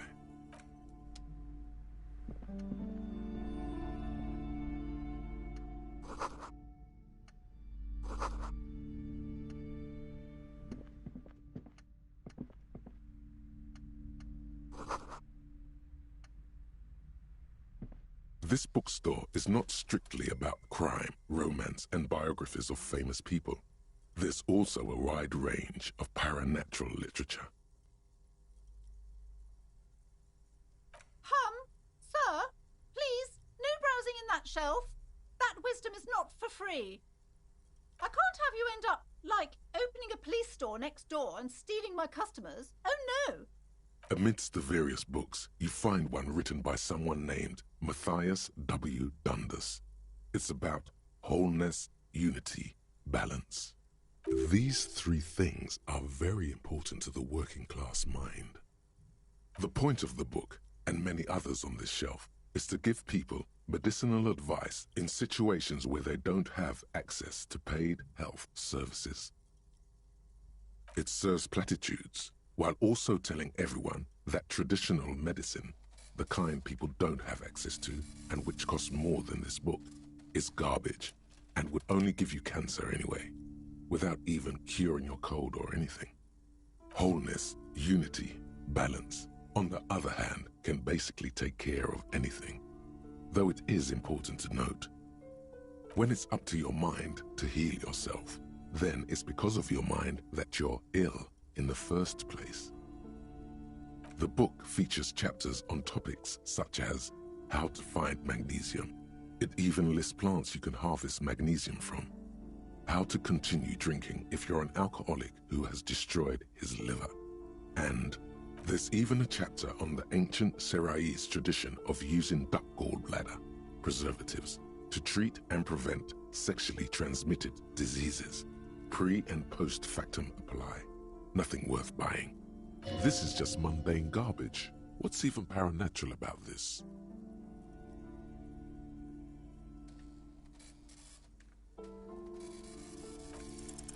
The throbbing in your head increases with every passing moment you gaze at this shelf. Suddenly, as if out of nowhere, a small green book becomes apparent. The title of it reads, Medicinal Purposes of the Pearl. The book contains very little explanation on the matter. This knowledge seems to be taken for granted. The book contains descriptions of various pseudoscientific therapies, alternative medicines, and folk remedies involving the pearl, also known as le territoire. For example, it recommends vigorously swatting one's naked body with a venik, or hand broom, made from the leafy twigs of a young birch tree from the near pearl. It is supposedly invigorating and good for the circulation. It also recommends consuming distilled spirits like vodka or whiskey that have been aged in the pearl. Readers are instructed to cover these jars in a shallow hole just inside the pearl and leave them there for 30 to 60 days, depending on the potency desired. Among other benefits, it is alleged to restore a damaged liver to perfect health. That seems improbable.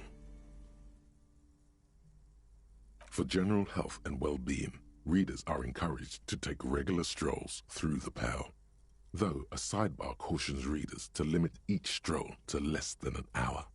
These strolls promise to cleanse the mind of worries and the body of toxins, especially if the perambulator performs this ritual in the nude. Nudity figures prominently in a number of these prescriptions. This is exactly what you need. There's an entire section devoted to cures for men who are struggling to perform their marital obligations. You close the book and return it to its place on the shelf.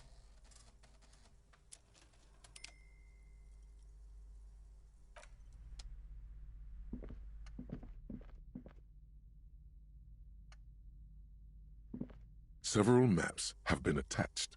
The maps look old and faded. This large map, Ozon, Laurentide, disintegrating into mathematics. In the northeast, a dust mite stands on the north coast of Caillou. You can, on Caillou, Revachol, a single black star. On Ozon, Fondelier, lost little pearls of light. 850 million people live on these little dots, an oceanic world of culture and commerce. The ocean breaks apart into a tangle of cosines and azimuths, all pointing into pale nothingness. Mwindi is the north azimuth. Grad is the northeast azimuth. Samara is the east azimuth. Seo is the west azimuth. Isolas, they're called. Connections to other worlds. Words past the You have little idea what they are. Distant stars. Gods. But looking at them makes you feel almost non-existent. Perhaps they are gods. Gods of distance and outer dark. I'm sorry, officer. The map of Martinez is the only one available. They're quite valuable, though they might not look it. The map of Martinez is 90 cents, though. That old thing. It's an out-of-date map of a tourist location that never was nor came to be from when some design studio people tried to spruce the place up 4 or 5 years ago. The place does not look like a successful tourist trap, does it? They didn't get that far, for some reason. A shame the project never got going. Would be nice if someone fixed Martinez up. All these ruins are bad for business. It's not really a map. It's a tourist thing. A picture postcard with buildings on it. Still, it's detailed. Could be pretty useful for scouting ahead. You see the jagged boxes of an industrial harbor. Even the whirling in rags there. The north coast of a verdant island is shattered by the delta of a river. It is the River Esperance. Countless bridges put the shards back together, connecting city blocks to river islands. La Delta says a great artificial heart in the center. To the east, rolling hillsides. Le Jardin, Coudon. It's somewhere to live. It's so small you can't even see it on the map. No, wait, no. This is somewhere to be. This is all you have. But it's still something. Streets and sodium lights, the sky, the world. You're still alive. Slowly, you move your hand toward the map attached to the board. Perhaps not. It's against RCM policy to defraud small business owners.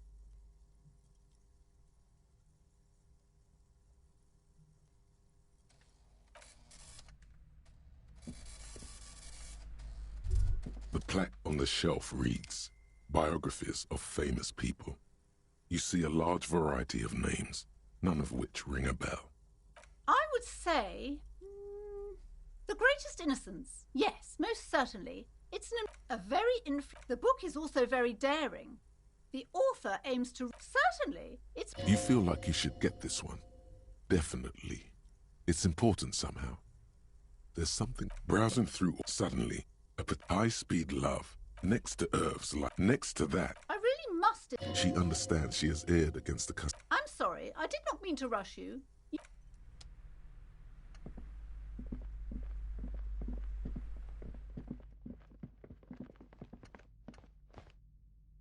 You see a set of... Excuse me, nothing.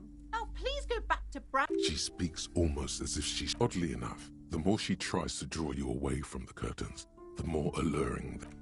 This is a traditional... Inhabitants, aside from poking at it, suspicious. Sir, don't... Parapsychologically speaking, we're done if you decide to open them. I won't be held responsible for the consequences. Why? I am sorry. I don't mean to be so impolite. Just please don't go there. I can't allow... No, it's just a storeroom for the employees. You do? My God, even more reasons. Thank you. What are you? Talking is always... There is something... The curtains, tattered with age and covered in dust, hang before you, as if taunting you.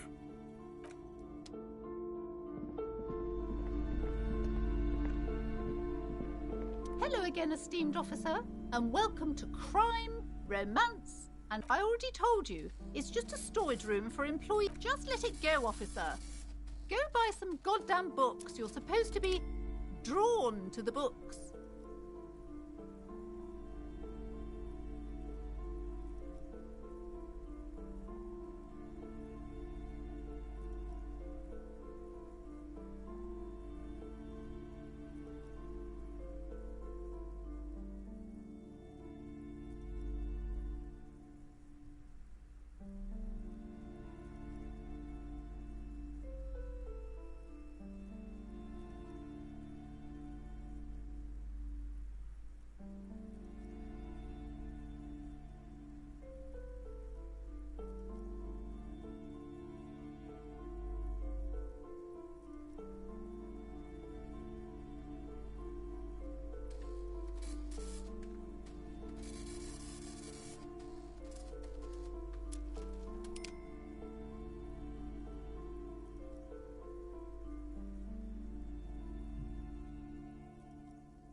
It's just for decoration. Okay. Fine. Are you happy now, officer? Take it easy. You've broken her resistance. Pushing her further will get... Yes. I've contacted the wards help to keep the doom at bay and protect us against the darkness. Oh, this? No. There are numerous spells. Desert pygmy shamans. That sounds like a rather questionable way. It's not good to talk about the curse. Not in detail. Wow. Void... The curse. It's the curse. Didn't that curtain just move?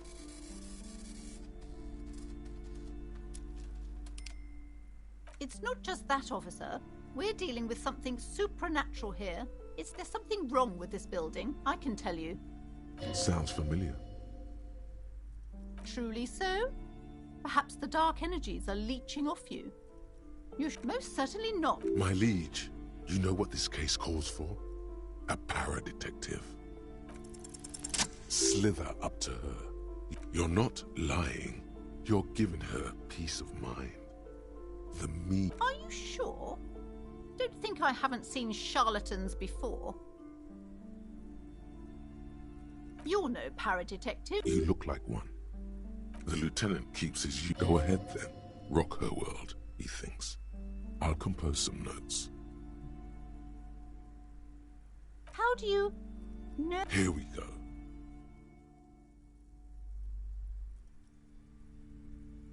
You're Parsimonese. Oh, it means our meeting couldn't have been mere but I am not the only one at risk. I have to think of my daughter. You are certain you can help us? Keep us safe? I can't allow any collateral damage to hit us.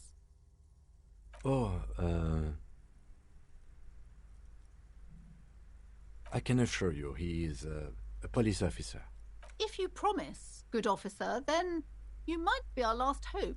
Do you swear it? Thank you, sir. There's one more thing I haven't told you about yet. The entity. Do not act surprised. You know of these things, sire. You have? The entity takes the form of a woman, a witch probably. I've suspected that she must be connected to the curse ever since I first saw her. Did you know that she lives inside the chimney? Yes, that chimney is part of the building's central furnace, and it's enormous. She has barricaded herself behind some metal security curtains. God knows what she's doing there. Some unnatural magic, I assume. You should go find the entity and ask what happened to all the companies in the building. What is the source of this curse? Here's the key to the warded door behind the curtains. Take it. Oh, and please do return to me after you've looked round. I'm quite anxious to know what she has to say about... Unbelievable darkness and ruin. What you discover? Probably just some office space. Don't be scared.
see a set of tattered curtains blocking the way to another room. A strange cage-like trinket dangles from the curtains.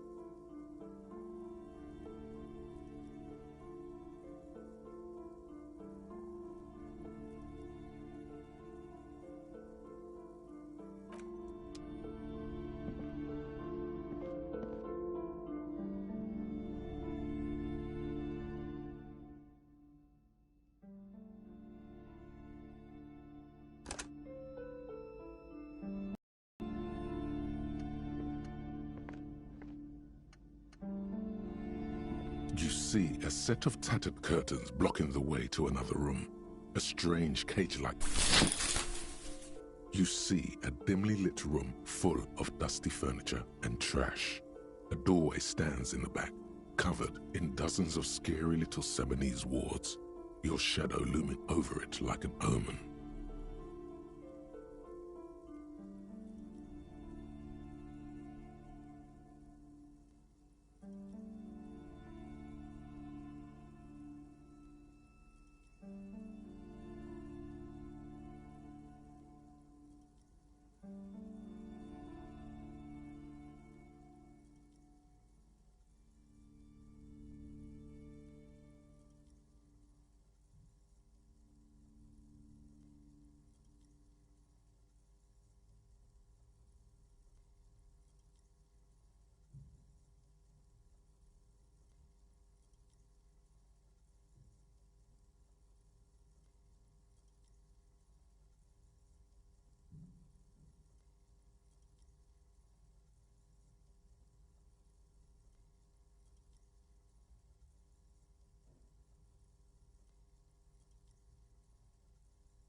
A heavy door with a missing handle stands before you, covered in dozens, if not hundreds, of Seminese trinkets and charms. It appears to be locked.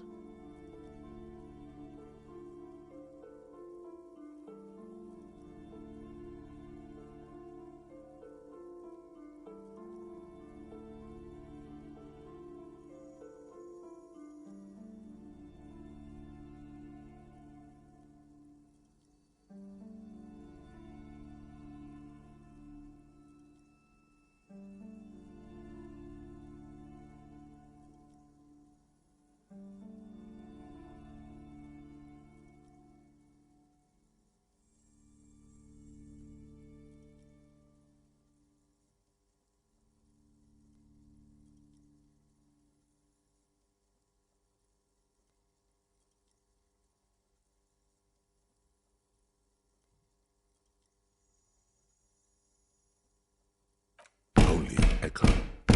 No one is there.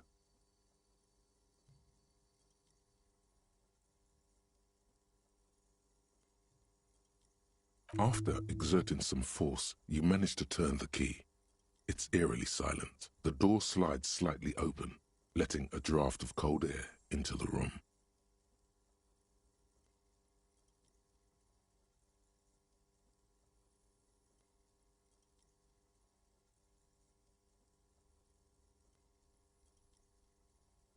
Detective, you're the one in charge.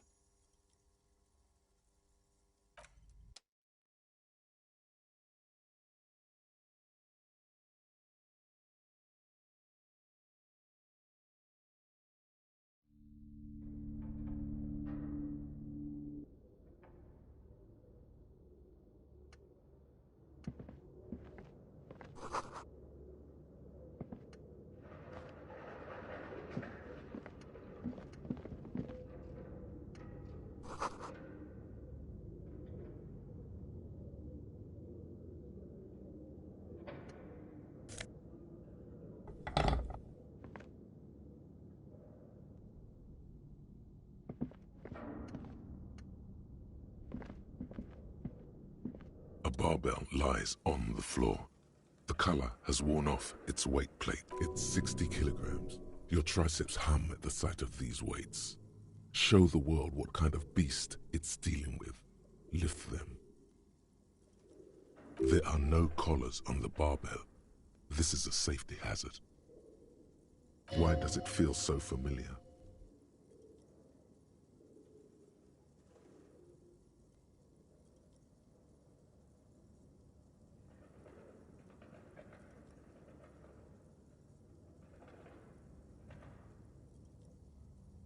You're right. The weight may fall off.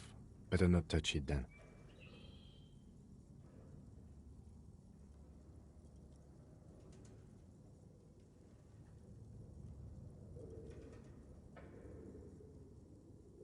It would be a violation of EPIS safety regulations if the gym was still operating, but it isn't. No one's supposed to come here anymore.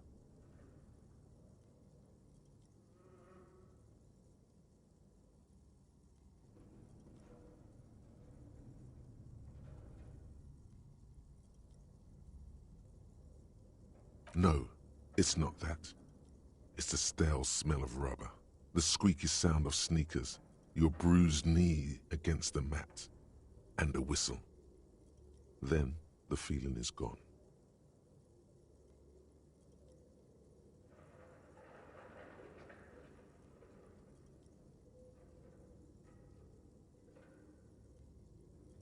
It's just a memory.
This appears to be some kind of machine with a cube-shaped heart and a wired framework. The keyboard has a rectangular on-off button. A piece of paper still hangs from the printer.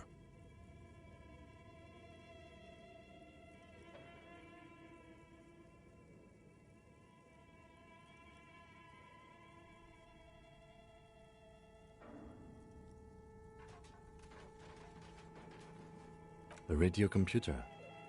Just sitting here without anyone inside.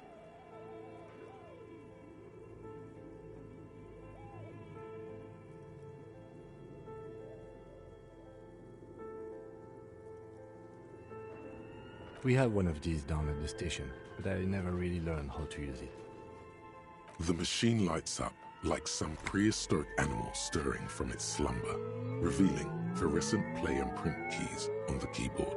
The hatch on the machine's central compartment is wide open.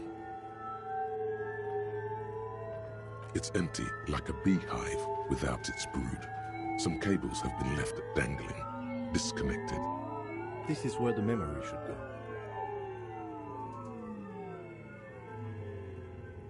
Nothing happens.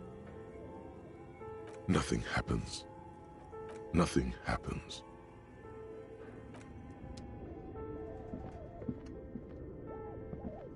This old fireplace is covered in lines drawn in blue and red marker, the mesh spreading over the stone like blood vessels on alabaster skin. It looks ghostly and strangely ancient. A diagram for summoning some time-forgotten being. The symbols seem very esoteric. The whole thing resembles Kadran mosaic tiles. Very pedantic.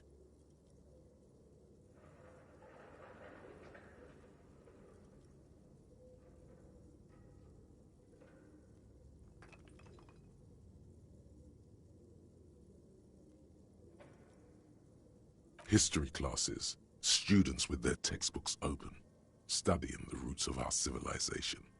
Those aquarelle blue tiles looked beautiful in the sun.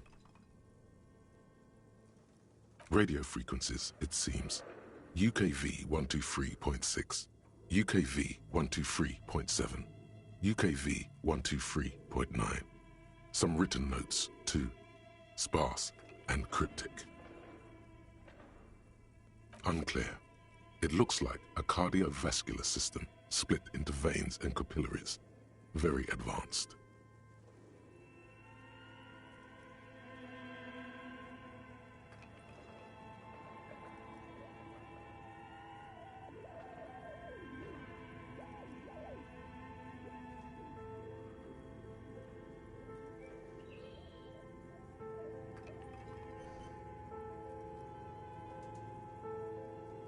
Perhaps.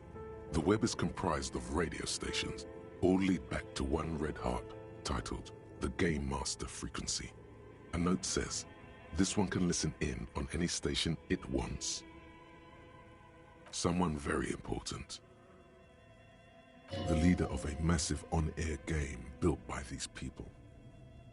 A conductor for the hundreds of story threads that pass through the Game Master's frequency. Whoever decides to call in to a call-in station, it looks like. All of this is gone, left unrealized. There's no way a little basement studio working here could pull anything like this off.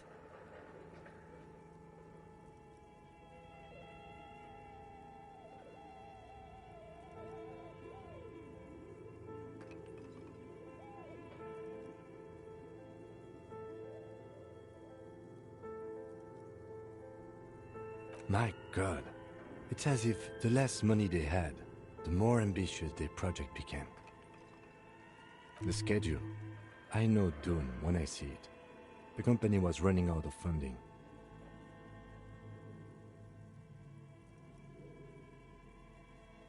Nothing. It's just lines on marble. An echo from times long gone. No one has used the fireplace in ages.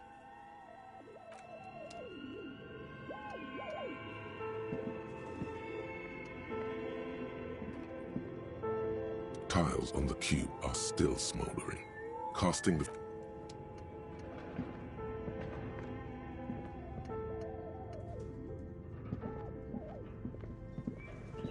Your flashlight slides over an old green chalkboard covered in scribbles, sketches, and schemes like some ancient cave mural. Some of the writing has faded with age, but you can still make out sections here and there. Photos and drawings have been pinned to the board. These lithe, pointy-eared creatures appear to be different types of welkins. You make out autumnal candle welkins casting wax-based magic. Translucent welkins with organs shining under their skin, and even ether welkins hailing from the vast emptiness of sidereal space. Who are all those creatures? Fantasies of a tortured, feverish mind?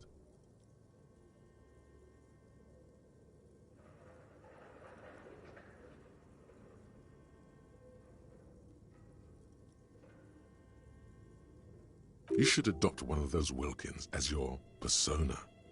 No longer a mere man, but a Welkin.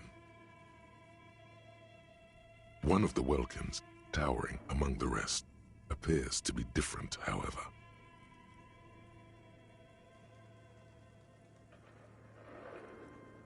It's Vara Hamira, a high Welkin, his face white and scarred like cracked marble. This is clearly a Welkin supremacist. The note says, all non-Welkin races will be purged.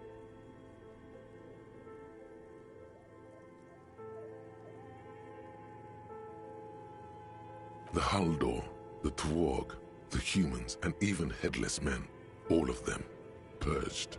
Imagine a world filled only with Welkin, Green Welkin, Dread Welkin, and the High Welkin to rule them all. An inordinate amount of time has gone into drawing these little Welkin creatures.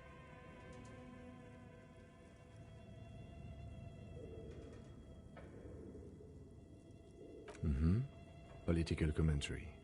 That one has a great beard, too.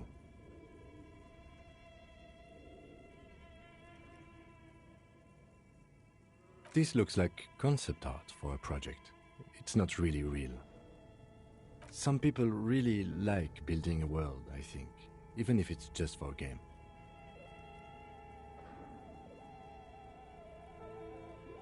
Just look at those details. So much effort. And for what? All gone. The photo collage depicts barren, icy landscapes wrapped in perpetual night. You see permafrost and glacial landforms, dead trees grown in under the snow.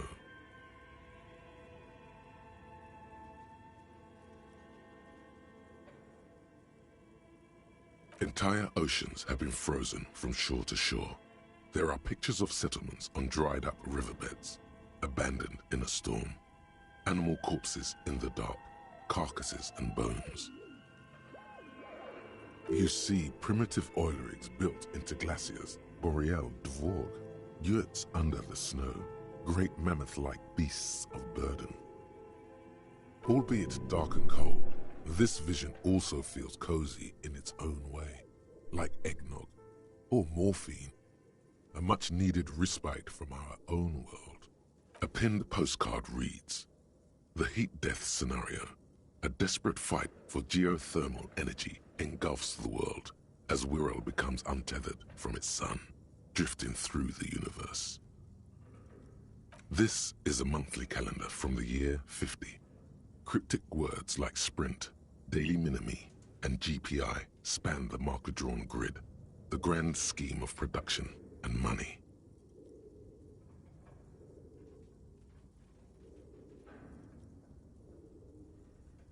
Everyone is constantly teetering on the edge of the abyss, an abyss of production. These squares look orderly, but beneath them is chaos, worry, pain.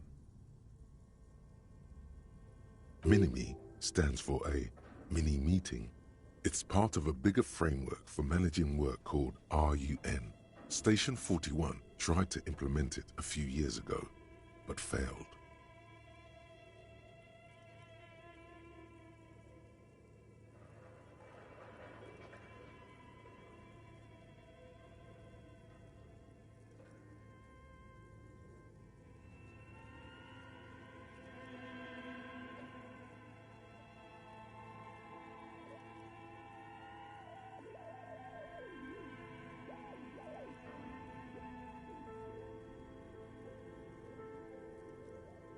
As time goes on, the numbers in the boxes grow rarer and rarer.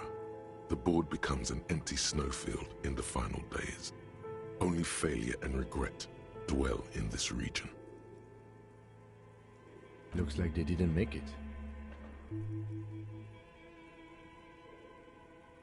A note in the bottom left corner of the chalkboard says, "See the prod schedule filament for details." The handwriting is only partly legible, but you can still make out 3 slogans: Call in, Tune Out, Wirral Untethered, and Heat Death of the Universe.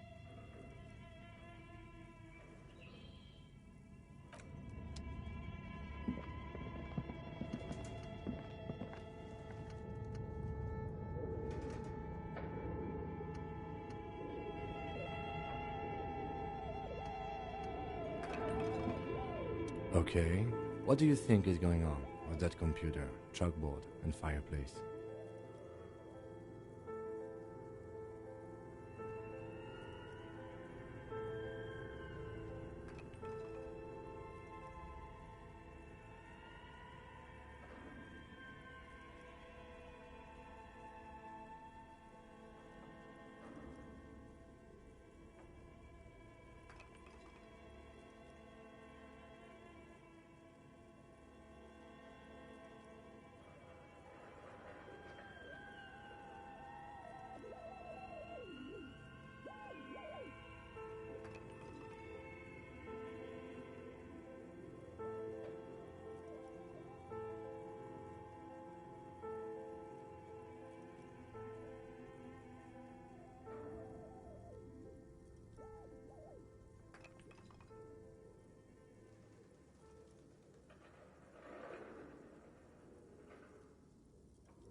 Yes, that is the question.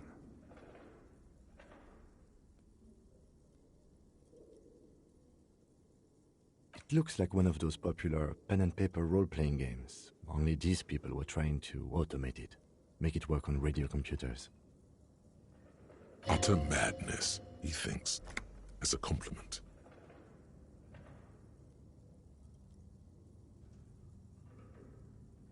Through call-in stations, none of the players have to be physically present. Anyone in the world can participate in the game, as long as they have a two-way radio.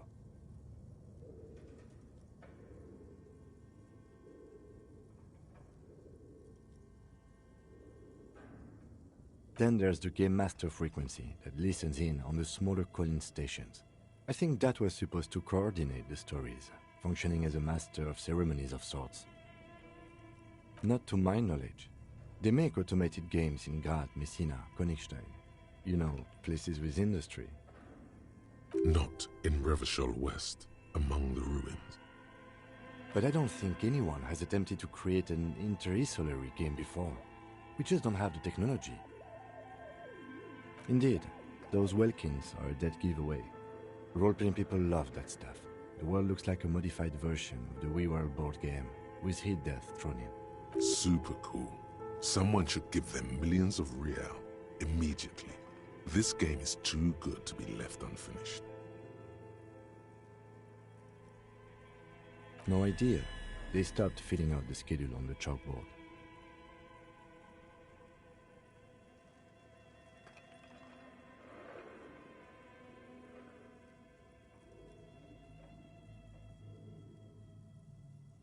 Indeed, it's ambitious and untethered from reality, but...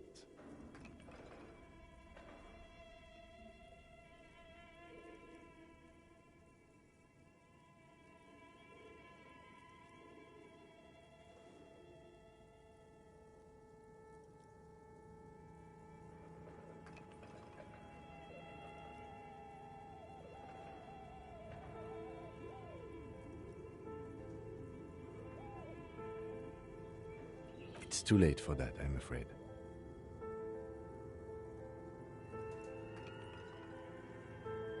Okay, let's keep moving.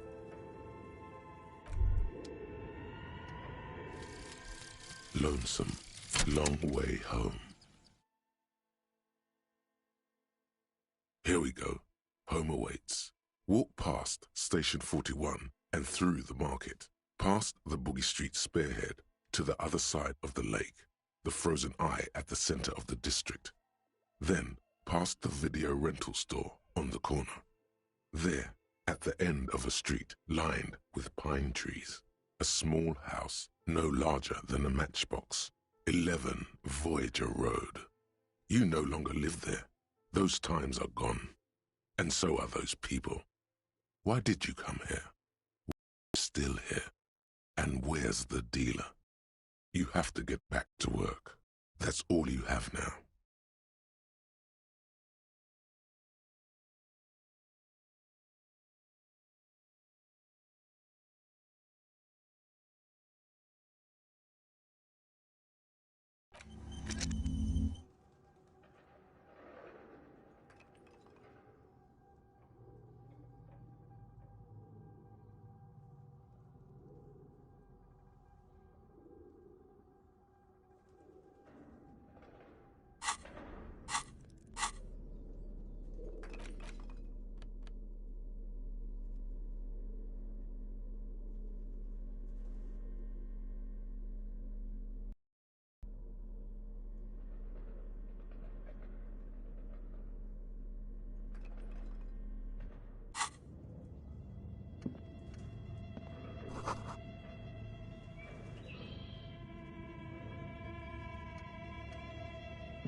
You see a terrifying ice bear with a strange compartment in its belly.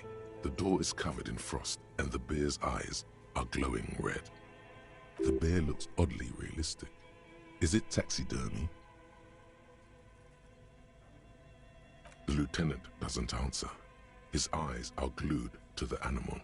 A sharp slice of light shines out from its mysterious belly door. A gust of freezing cold air rushes to greet you. You hear a low grumble as the bear regulates itself. This is the inside of a refrigerator. The lieutenant takes a peek inside. His hand has found the holster of his gun.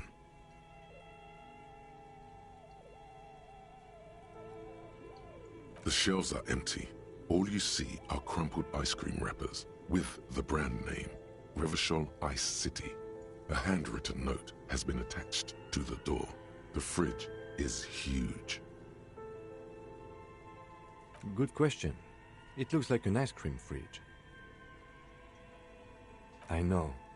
What an unfortunate marketing choice. What is even worse, the bear is still costing them money to this day. The fridge buzzes with energy. The electricity bill on this thing must be catastrophic. A friendly cartoon bear smiles back at you from a glossy cellophane wrapper. It looks nothing like the fridge. You pocket the note and the little fridge magnets keeping it on the door.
The note is written with a blue pencil on a piece of lined office paper.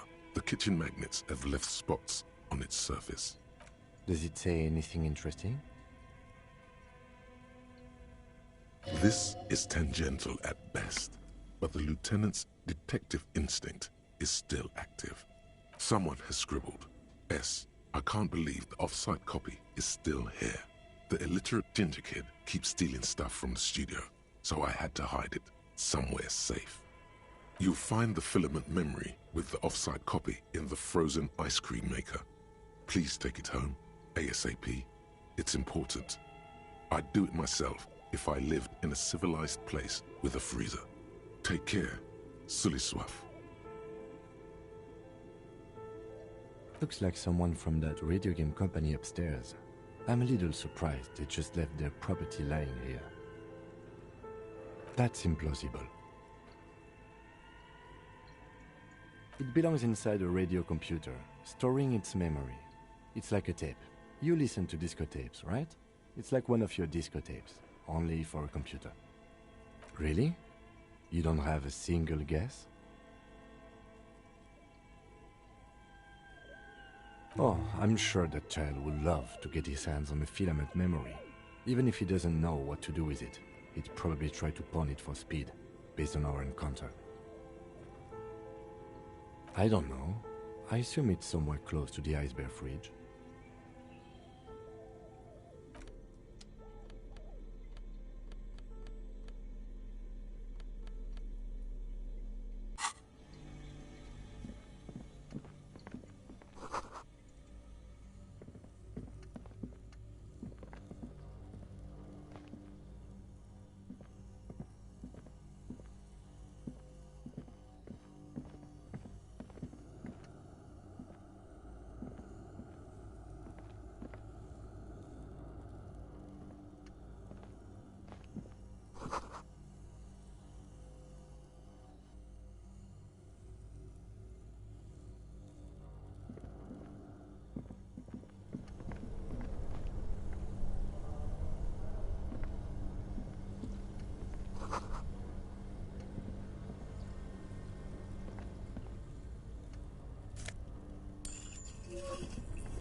Two cables are plugged into the breaker box. The red one leads to the Ice Bear fridge, and the black one to the ice cream maker nearby.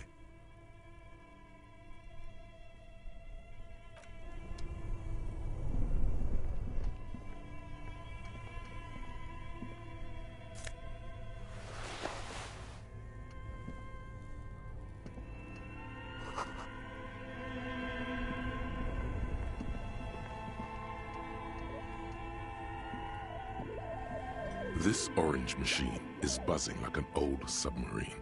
It has a hand-cranked ice cream churner on top and an electric freezer that appears to be frozen shut. You slip your fingers under the frozen lid, but the ice is too cold for you to get a good grip. A pry bar would come in handy here. If you want to try again, then you need to have the pry bar in your hand, detective.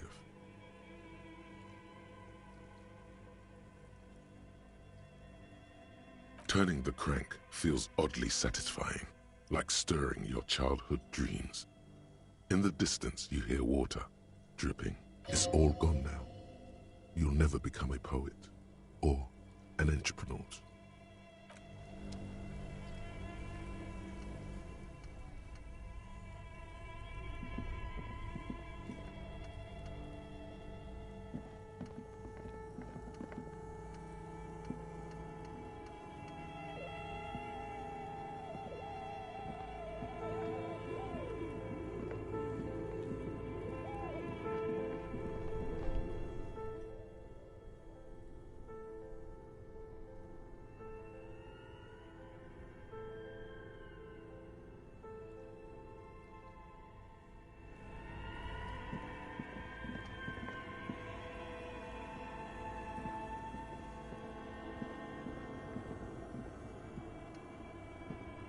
A few bricks have fallen off, revealing a compartment behind the wall.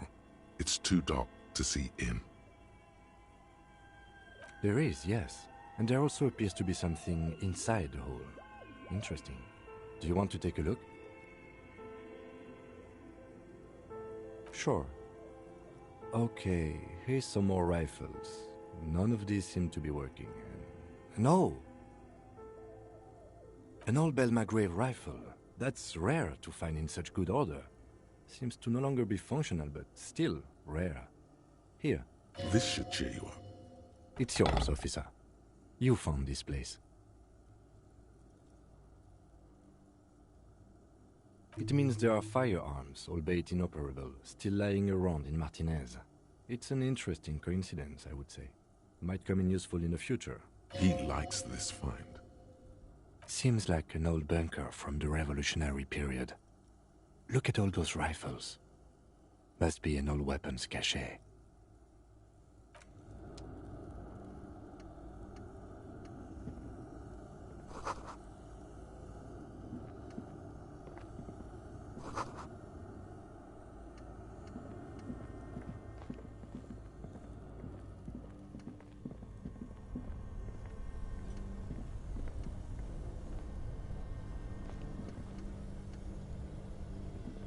This orange machine is buzzing like an old submarine.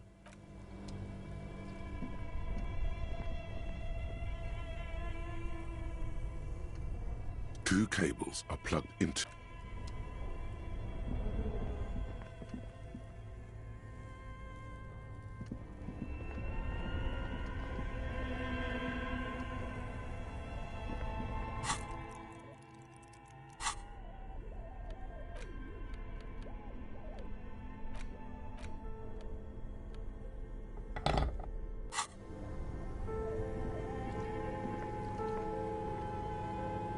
This orange machine is buzzing like an old submarine. It has a hand-cranked ice cream churner on top and an electric freezer that appears to be frozen shut.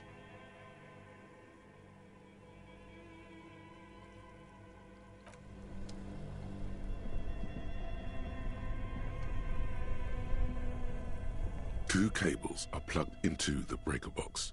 The red one, an electric sizzle. The room is slightly quiet.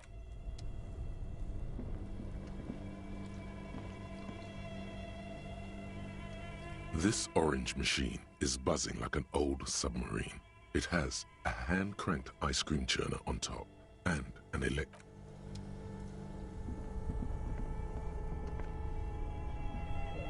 Only the black cable is plugged into the breaker box. Somewhere in the dark, something close to you dies with a soft Why did you do that?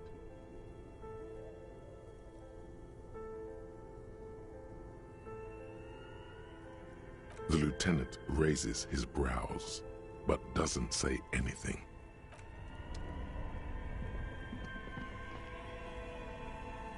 This orange machine is dead still. It has a hand-cranked ice cream churner and an electric freezer. The ice around it slowly melting. Turning the crank feels oddly... It's all gone now. You'll never become a poet. Or...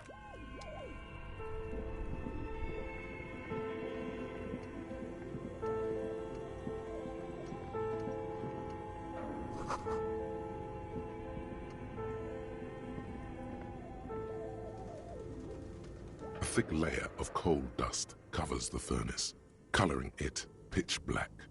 Looks like this furnace has a face, and it's a face of agony. Looks like it. Looks like an old central furnace used to heat the building. It's connected to the chimney. No one has used it in ages. No signs of any recent fire. Only dead rats. It's dark and grimy here. In the darkness you can hear chatter. It's coming from above. A voice or several voices talking to each other. Near the smoke chamber, upstairs.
What are you doing?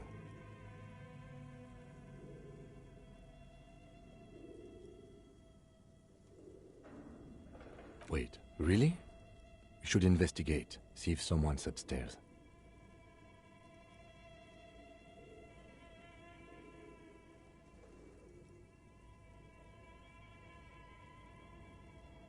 You're right. The rooms do look like they're connected. But malignant entities don't exist. At least not the supernatural kind. Always has to be the skeptic, this man. A lush layer of coal now covers your skin, sinking into the wrinkles. Your hands look ancient. You feel the spirit of Ramut Karzai, ancient hero of Grad, pulsing through you. All that's left is to cover your face in war paint.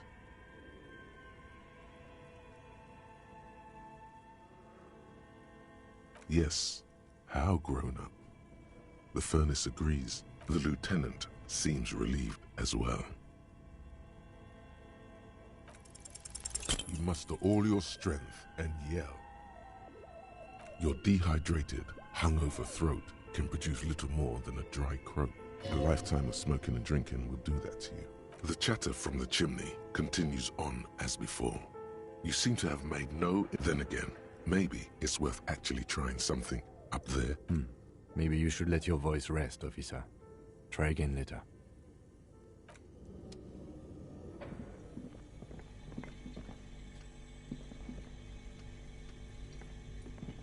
The bear's eyes are still glowing red.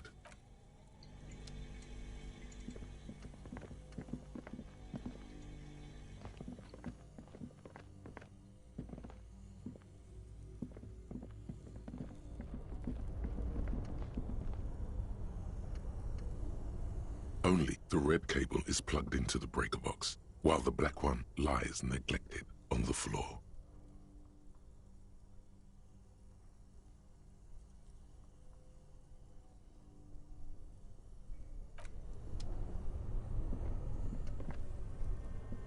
This orange machine is dead still. It has a hand-cranked ice cream churner and an electric freezer.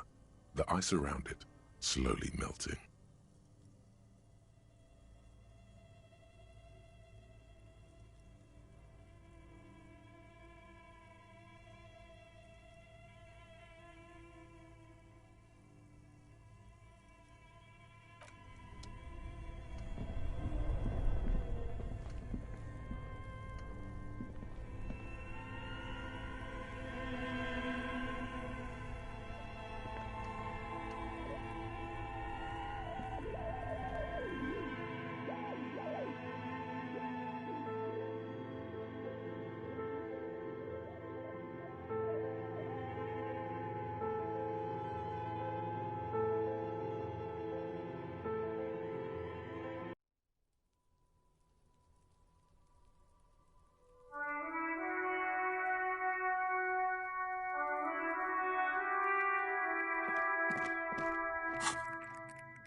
You're alive and well.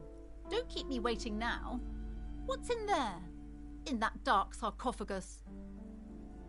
Yes, yes. How was it? Tell her how ghastly it was. You know it's what she wants to hear.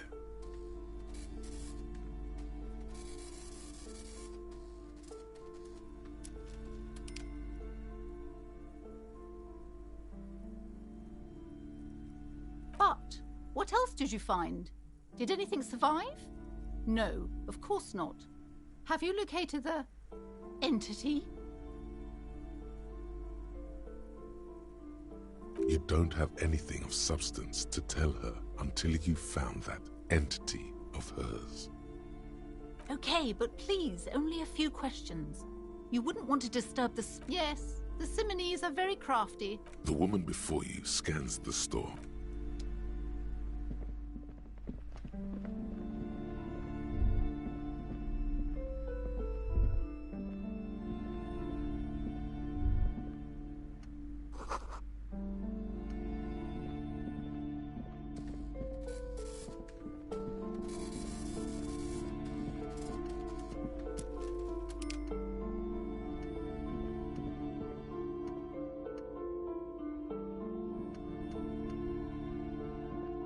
Several maps. The maps look old and faded.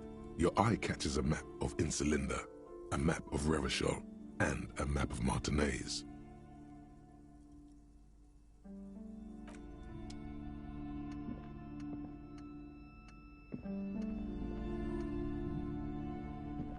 Shelves full of biographies of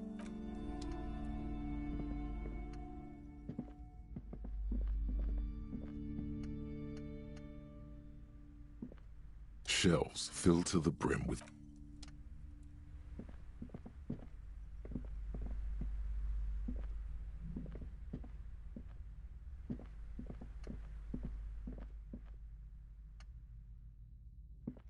This bookstore is not strictly about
Looks like someone tried to reconceptualize their business here. Look, the skis and rotor blades both bear the same Slipstream logo. It seems likely that they started out making one, failed to turn a profit, and then pivoted to producing the other. That's a good question.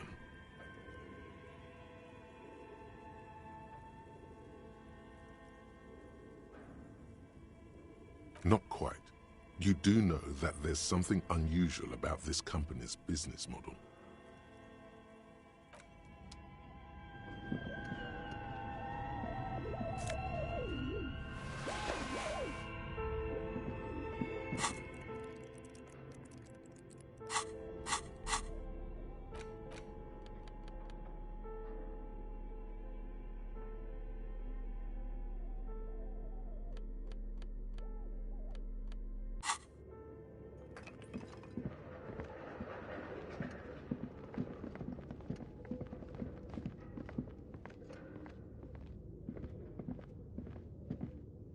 Tiles on the cube are still smoldering, casting the framework in a soft glow. Like a smooth draw, the filament slides into place. On the keyboard, the play key starts blinking. A bar of fabric right above the keyboard starts producing a soft hum. The sound of static seeps through the machine's planar magnetic driver. Have you stirred the ghost of the doomed commercial area from its rest? Could this be its dismembered heart beginning to flutter? The static gets louder, slowly filling up the abandoned hall, until a voice speaks out, crackling and old, cutting into the air. Please repeat. Is this the production schedule?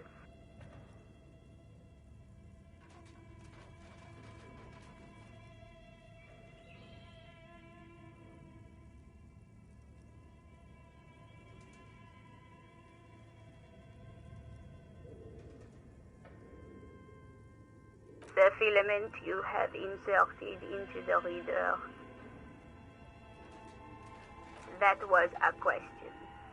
Have you inserted it into the core? Good. Please repeat the password. Password? Of course it would have a password. That's why there's a human administrator involved. You should ask her for a hint.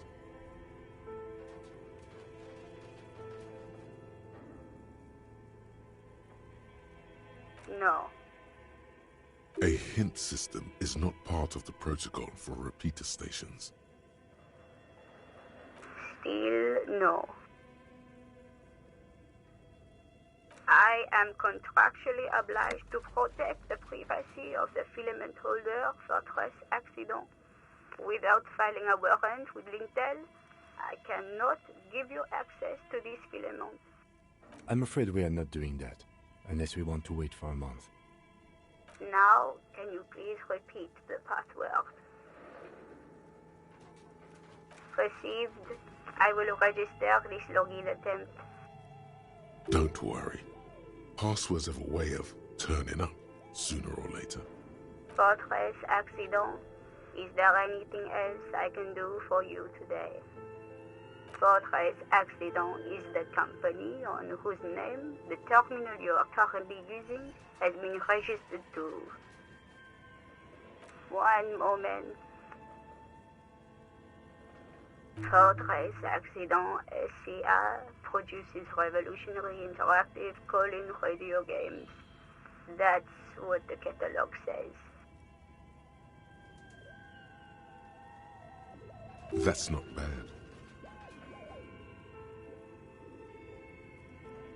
Any other questions? Yes, I am alive. I am 74 years old and my name is Yvonne.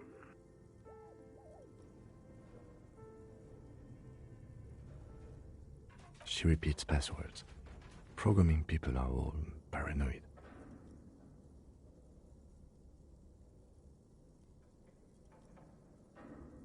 They are merely cautious.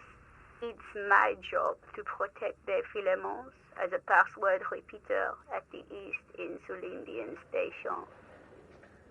I work as a repeater at the East Insulindian Repeater Station. It's my job to know where you are, Fortress Accident.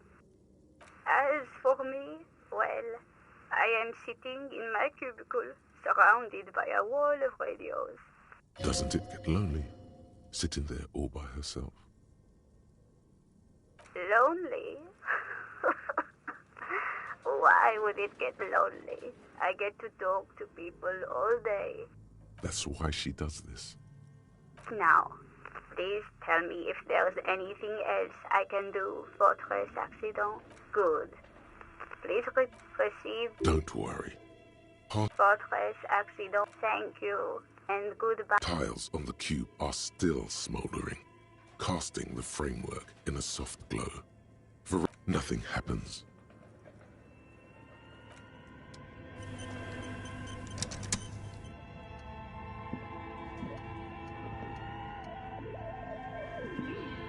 Yes?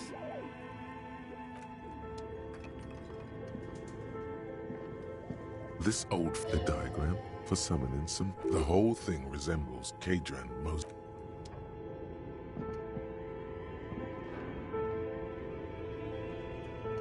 Your flashlight, some of the writing has failed.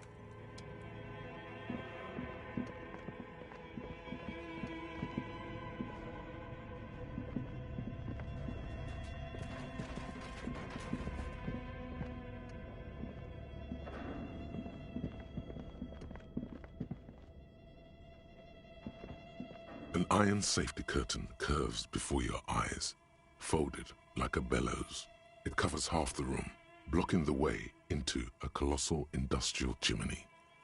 This must be where the entity lives. This is directly above the central furnace in the cellar. The voices probably came from here. Again, your voice becomes a raspy croak mid-sentence. It's silent in the abandon of a sudden bout of self-pity. Sire, may we suggest something? Think of the yelling into the furnace as a grand performance. Use your chest voice, not your head voice. Sing from the diaphragm. Again, you've a sudden bout of sire. May we sit? As before, this is directly above.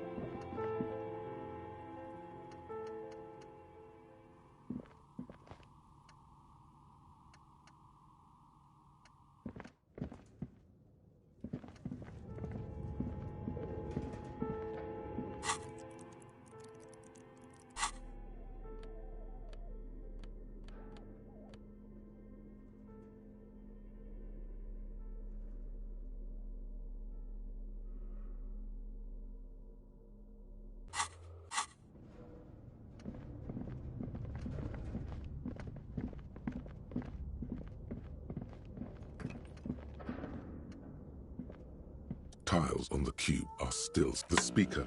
Good afternoon. Please repeat. Good. Please repeat. Don't worry. Fortress accident. Thank you. Tiles on the cube are still.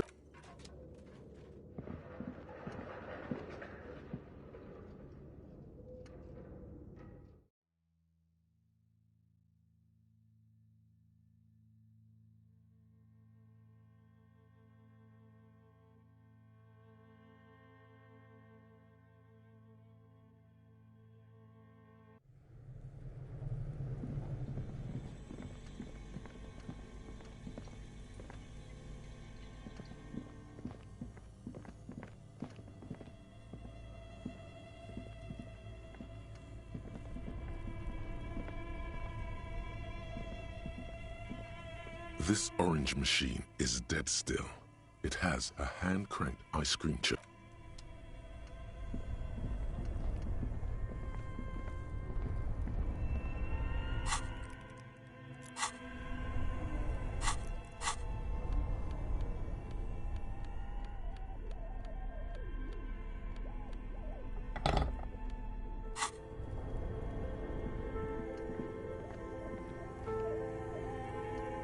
This orange machine is dead still.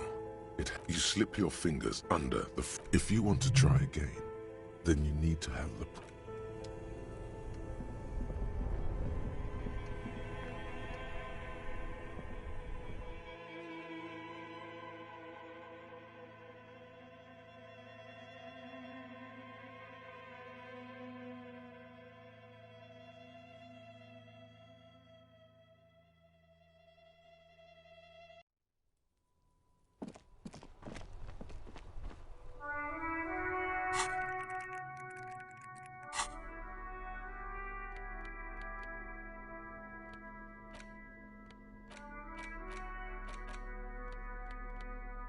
It's the ledger you found in the trash. A cabbage of papers hanging. It's just a racist mug. But...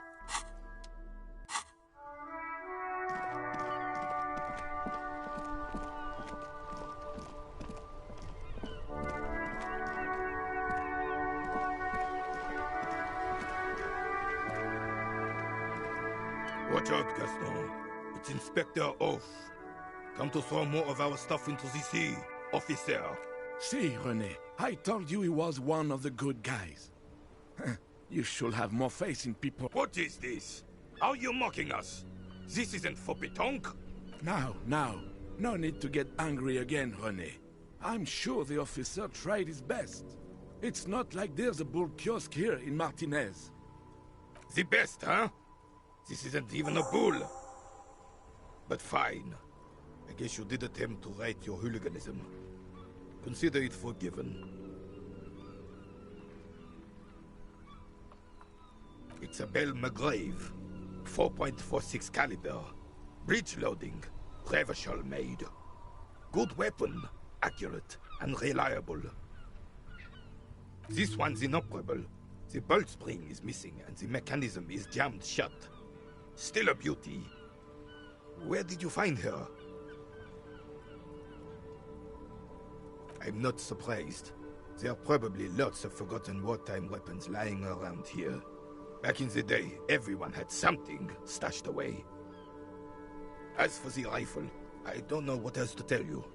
These BM-446s are an antique. No one uses them anymore. The ammunition is impossible to find.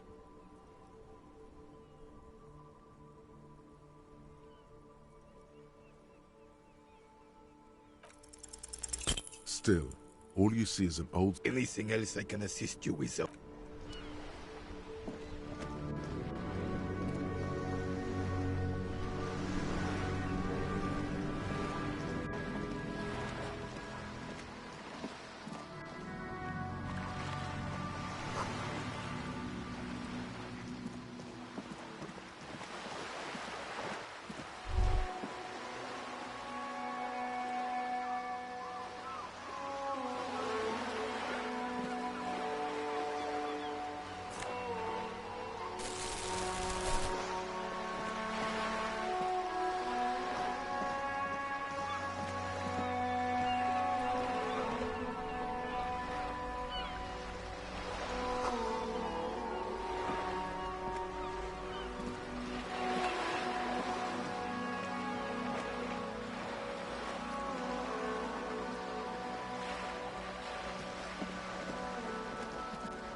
A striking woman leans against the cabin top of her sailing boat, smiling as you approach.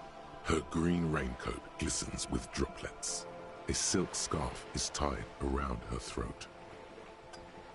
Good afternoon, officers. I'm Joyce. Joyce L. Messier. I represent the board of Wild Pines, the owners of the harbour. You gentlemen must be from the RCM. Beaton, my maiden name.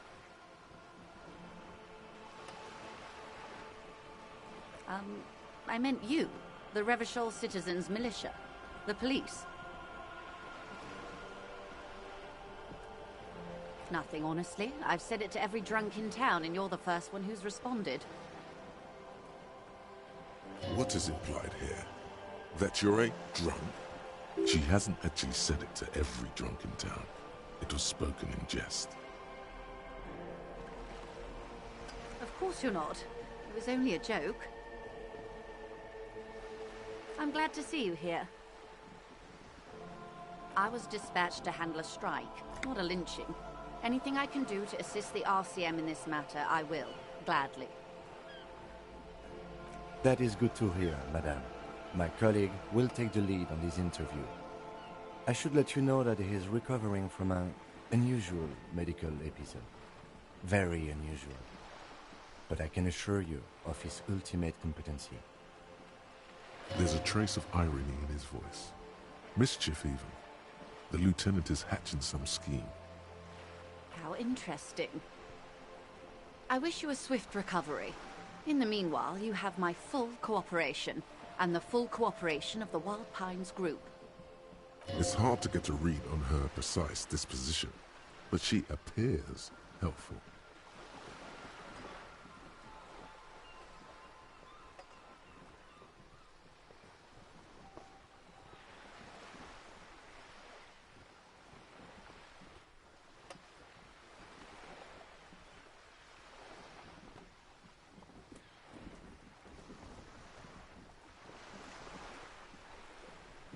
Everything.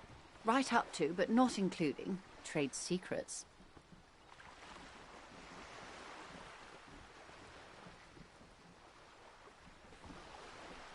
I believe the official title is Senior Labor Negotiator. In practice, I'm a grocery clerk. I relay the union's demands to Wild Pines and return with Wild Pines' counteroffer. And how are the talks going? They're not. That's the problem. The union stopped all negotiations a week ago, after that awful lynching took place. Now they won't even let me into the harbor. There's a 2-meter-20 racist behemoth blocking the gates. What can I say? The union employs a giant covered in tattoos. A racist giant. I guess that's part of their big tent organization now. Let's say I was not making the kind of progress I'd hoped for when I first arrived. And when did you first arrive? I arrived 3 weeks ago. Yes, in the middle of February. The bay was still partially frozen then. I prefer to do these things on site, like the RCM.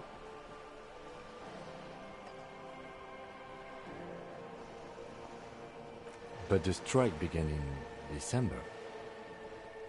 I wasn't the original negotiator here. I took over after Mr. Gaumont hit a wall with Mr. Clare, the union boss. Mr. Clare refused to speak with Gaumont despite concessions he'd granted the union in prior negotiations. This isn't the first time the union has gone on strike? Heavens no. There have been 2 prior strikes. Both times the union won significant concessions, including overtime pay and a medical plan. This time their demands are more, I guess you could say, aggressive.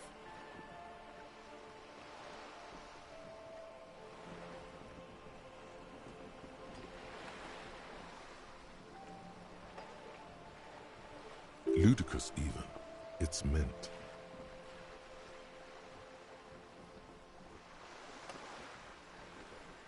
There are leaflets everywhere, and banners. What did they say again? Oh yes. Every worker, a member of the board.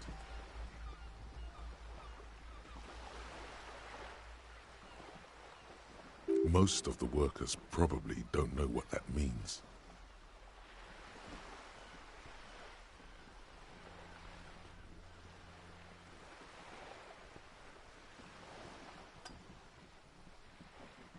Fortunately, they explained it.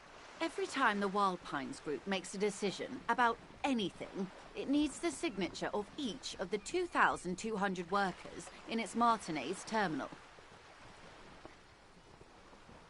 Just so you understand, this is but one of 22 terminals owned by Wild Pines. Essentially, not only are they kings of the company, they are also kings of the 72,000 employees of Wild Pines Group.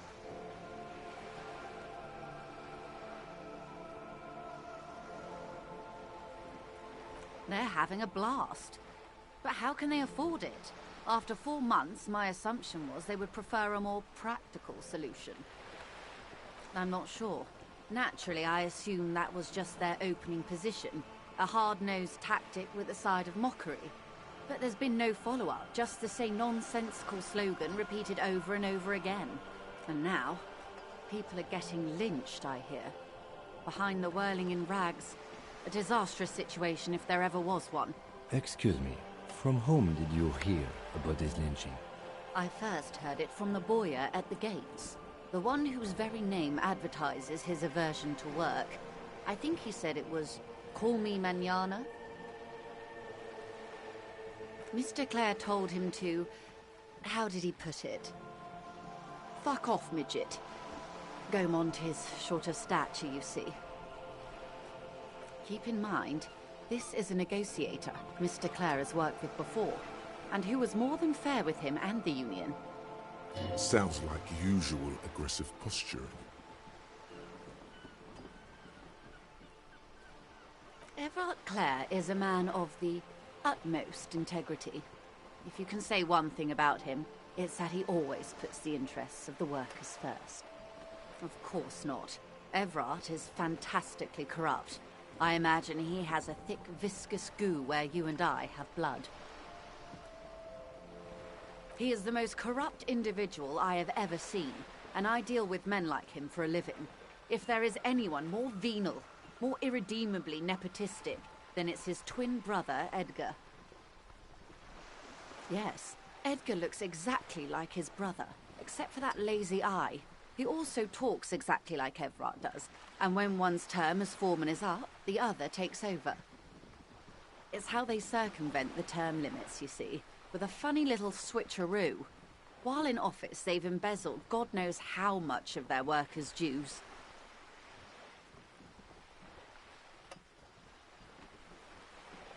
The Débardeurs Union was once a perfectly normal institution. 20 years ago, anyway. It must not have been easy to establish under the Emergency Act, but they did it. I can respect that. Organised labour at its best, as they say. Then something happened in the local chapter elections. The brothers Clare came and transformed it into a... how do you say? A mob. The Débardeurs are a crime syndicate. Sad as it may be, I suspect we'll be forced to cooperate with them. Refreshingly honest, officer. The company has tried appeasing in the past, but I'm afraid our concessions have only emboldened Everard and his brother. And your opinion, detective, if I may ask? I'm a curious and talkative person, you see. Would you say the Débardeurs Union is...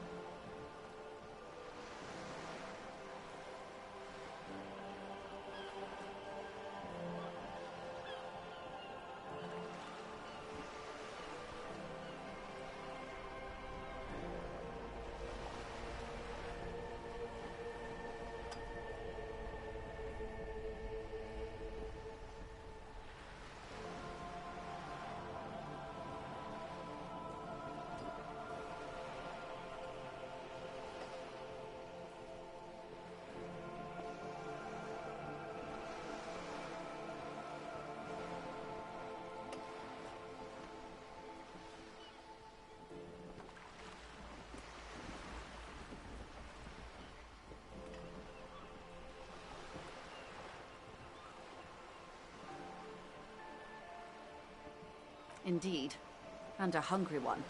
Sadly, Wild Pines have cooperated with what amounts to a crime syndicate for 2 decades. However much you feed the leech always hungers.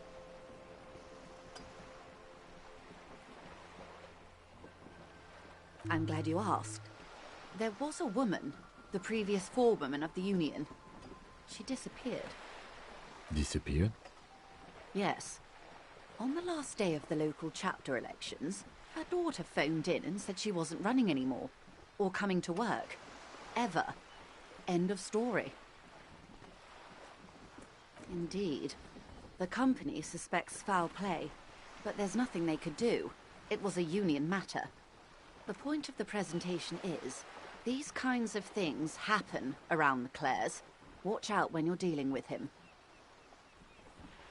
Thank you for your concern, ma'am. We'll be just fine. Of course. How else can I help?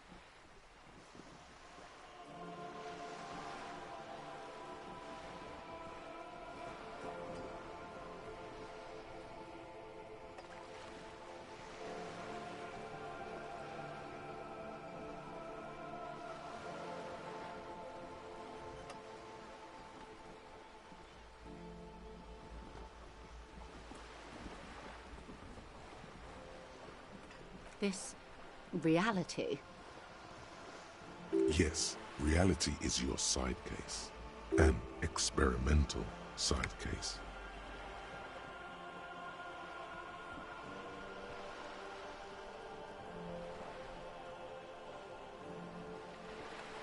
No, but please, a little context. We're not in such a hurry. We have time for you to tell me why you need a reality lowdown. What?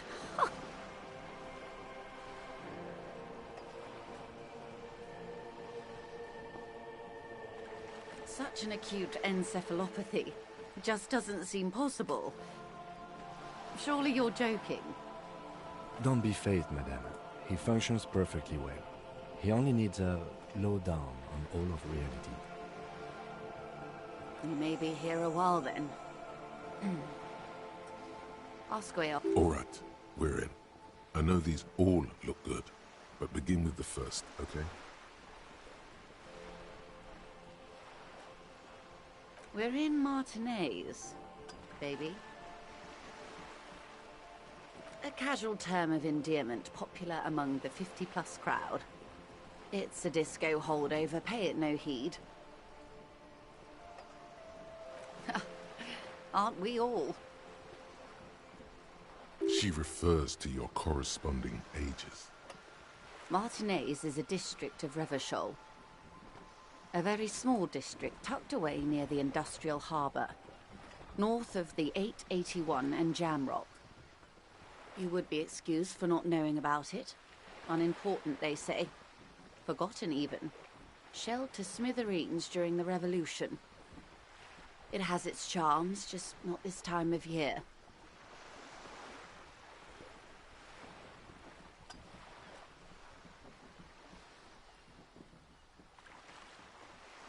Revachol? Revachol is what you call a city. The great kind. As if it's self-explanatory. Beyond patriotism. A fact. History detective. They built this city to resolve history. Our part in it, at least. Our centuries. The nations of the Occident, or migrant workers from Seminine and Ile-Marat, depending on your creed.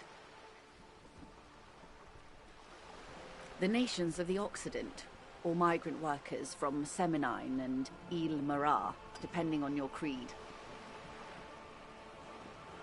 The nations of the Occident, or in the DeLorean century, 380 years ago. They say it's where the terrible questions of our time will be answered. The tensions are highest, the fault lines deepest. By that I mean conflicts. Ideological conflicts. The stuff of men. We are standing on a fertile, self-sufficient island able to sustain up to 200 million people in the middle of the Insulindic Ocean, the world's connective tissue. It's where the money is.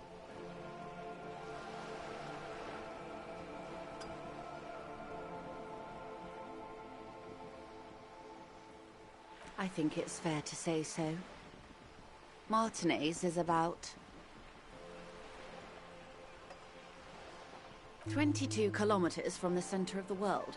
That soldering iron is the bank of the world building. The bottom floors are Insiacom. Coalition government in Cylindian Mission Command. Silence. She lowers her hand. The water, the light. It's as though you're seeing it for the first time. We are where we are. I have no truer answer to give, unfortunately. This is one thought you need to complete. Where are you? Was there something else you wanted to know? I remember something about a lowdown. This has been informative. Thank you, man. I'm sure my memory-impaired partner has many more questions to ask, about even more fundamental aspects of reality. Might I suggest not asking them all right now? Messier will be here later too, and tomorrow. Isn't that true, ma'am? Absolutely. My commitment here is long-term. That is understandable, but perhaps it's better not to eat all your candy at once. Indeed. I'm always at your service.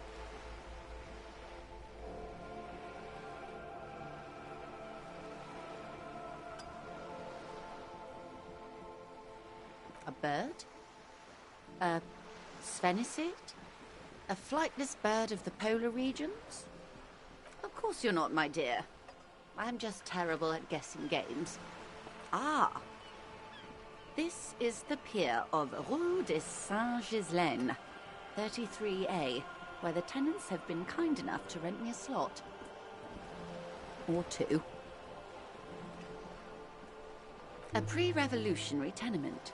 Old buildings are called tenements, you see. And new buildings, bâtiments. After les bâtiments nouveaux. But 33A and 33B are not nouveaux. They're old. This one used to be 8 to 10 stories tall.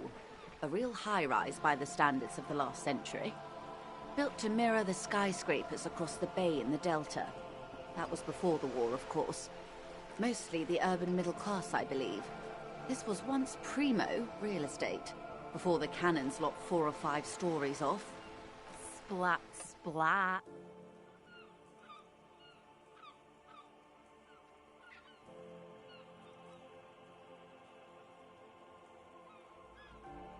Wonderful.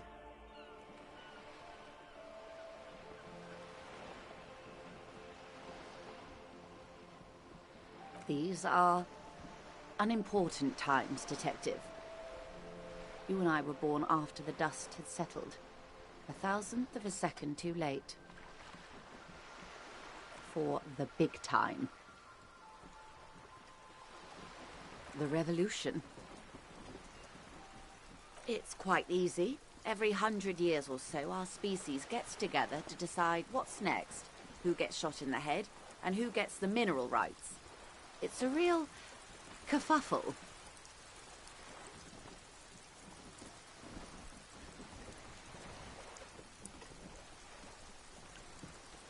Why, of course. We're talking Duke Out Central. Full swing intraspecies warfare. No, I would say the apes were neutral.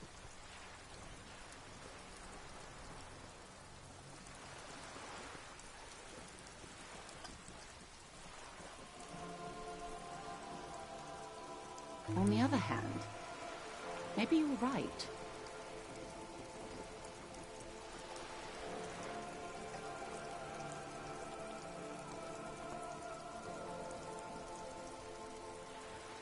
No, the tiny apes are doing all they can to be better. It's not their fault. Those would be the communists. Generally speaking, 40 million people got shot in the head during the World Revolution. But the communists, they all got shot in the head. She's not gloating. It's a relieved celebration. Oh, and the anarchists too. They shot them well. So well, one forgets they even existed. Did they ever? Before they got shot themselves, they shot 2 million people.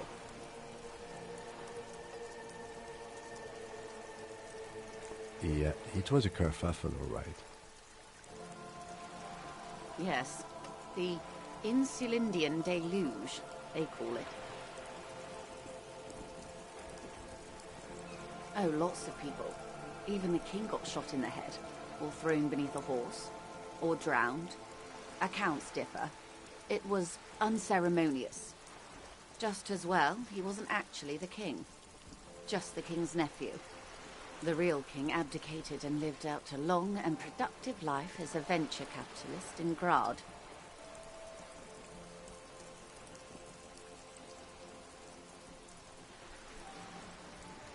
I prefer the term risk-averse. King Guillaume was nobody's fool. He could smell a PR disaster brewing, so he got out alive, and his nephew Fricelle got shot in his place. Him and tens of thousands of his wonderfully fascist kingsmen. It was a wild time. The liberals got the mineral rights. And by mineral rights, I mean everything. Liberals are usually middle-class people, Detective, or the remaining gentry, the beneficiaries of the pre-revolutionary arrangement. Some were rich enough to stay with the Constitution, with monarchy. Big mistake. Others bet on the revolution. They were called the Ultras, or Ultra-Liberals. They fared well. They didn't win so much as survive. We were the last ones standing when the war ended. Everyone else got shot in the head, remember? We. She's one of them. Of course.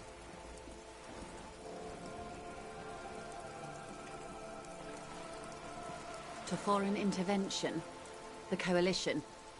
Those people really took the mineral rights. The liberals took everything that wasn't nailed to the ground. The coalition took the ground. The ocean, the laws, and the people. The coalition of nations. Grad, Mesk, Vesper, Messina, Oranje, and Sur-la-Clay. The armed center of the world. They landed here and ended the revolution. It was the moralist thing to do. There is bitterness in her voice, tempered with understanding. She is critical, but ultimately understands the cause. The moralists believe in keeping everything exactly the way it is. They believe in mineral rights, and not shooting people in the head. At least not in the same manner and volume as the others do. They are the long-standing provisional rulers of Revachol now, the coalition government. This is their zone of control.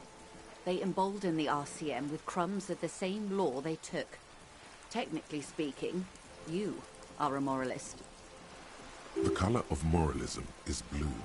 The official motto of Moral Intern, or Moralist International, is a blue forget-me-not, a piece of grey sky. Unofficial. For a moment, there was hope.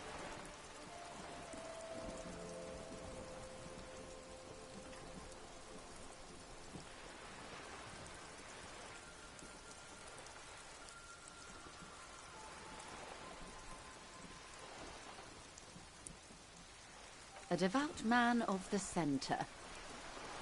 Hard to come by. It's good to have someone who takes a moderate approach to head shooting. In your line of work, I mean.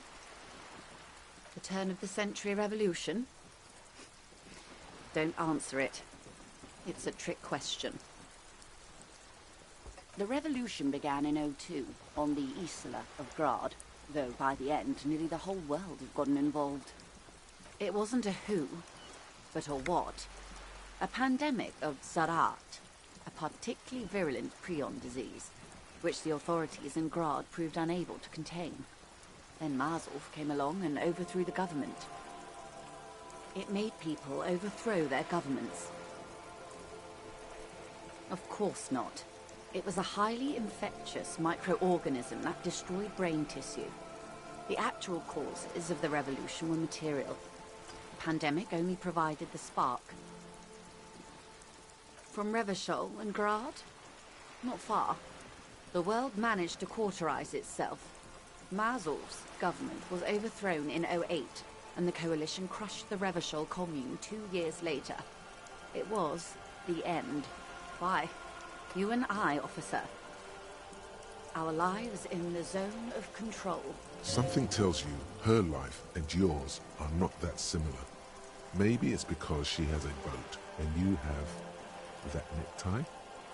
A pair of pants?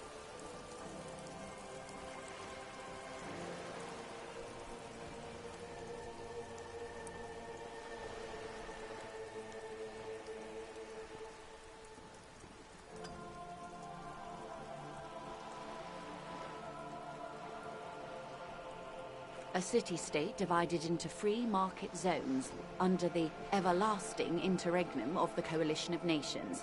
And you, of course, the Citizens' Militia. The clatter of typewriter keys fills the main hall of the reappropriated Silk Mill. Precinct 41. Chad Tilbrook presses enter. Outside, Officer Elfboy Williams slams the door of an armored motor carriage. The Zone of Control is the third incarnation of Revachol, after the failure of the Suzerain and the Commune. Modernity. They developed the marvels of the inter-eastlery communication, telematic milieus, radiation, colored plastics. Meanwhile, in Revachol West, the aftermath continues for the 5th decade. 51 minus 8 equals 43. Time flies. The 20s saw a decade of urban war, west of the river level, offshore platforms in flames. Still, it's regarded as an improvement on what came before. 08 to 19 was simply hell. The 30s? Things settled down in the 30s. Revachol East transformed itself into the world's largest tax haven, with the international community's blessing. For the first time in a long time, it seemed like things were going somewhere. Then you happened. Your youth in the 30s. Yes, and quantitative easing. It was a market mirage, unfortunately. The 40s dispelled it. An Isola-wide hangover, you might say. So, here we are. Welcome to reality, baby. From the looks of it, the 50s haven't been much better for the Zone of Control. You can see it in her eyes. Days slipping away. I've no right to be dissatisfied. This shirt is Barbara Muscova, this raincoat is impervious to rain and is guaranteed for 100 years. My daughters will wear it. No, it's just... we could have had so much more. Every one of us. If only we played it right. Good question. What would you have done differently? No, her first. And I asked you, past-less detective of the Citizens' Militia, what insight has acute encephalopathy given to you?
you would have died, most likely. Not far from here.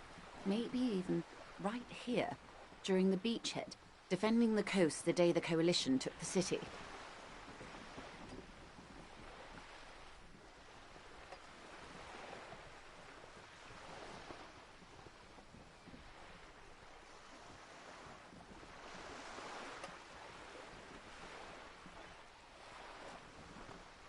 No, almost certainly. The Commune would have forced you. Such was the fate of the undecided.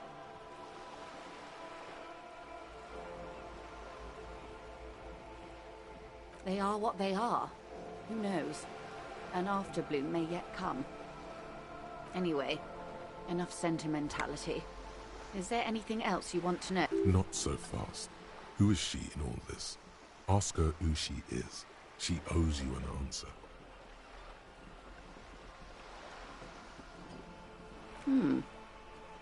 She won't maneuver her way out of this one. I am the vilest of the vile. A traitor. A devourer of nations and infants. I am an ultra.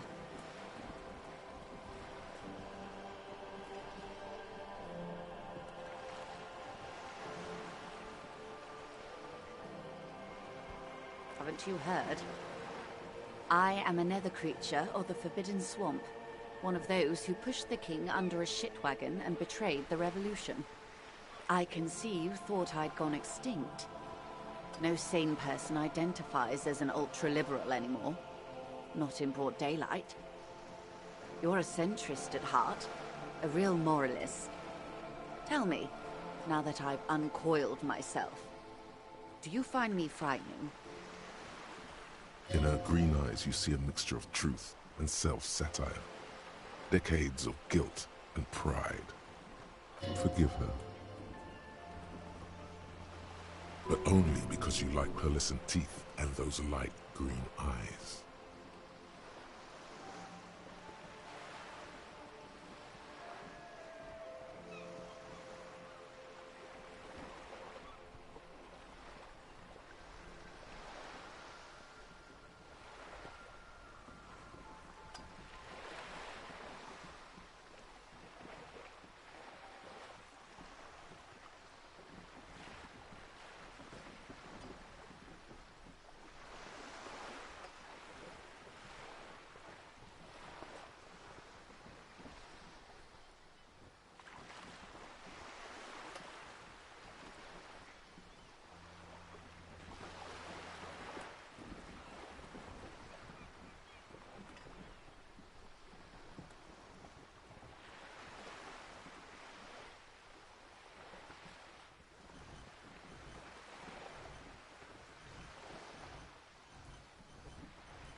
I do hope so. I hope we're able to remain collegial despite it. Remember, we were partners, whether you like to admit it or not. There's blood on many hands, I assure you.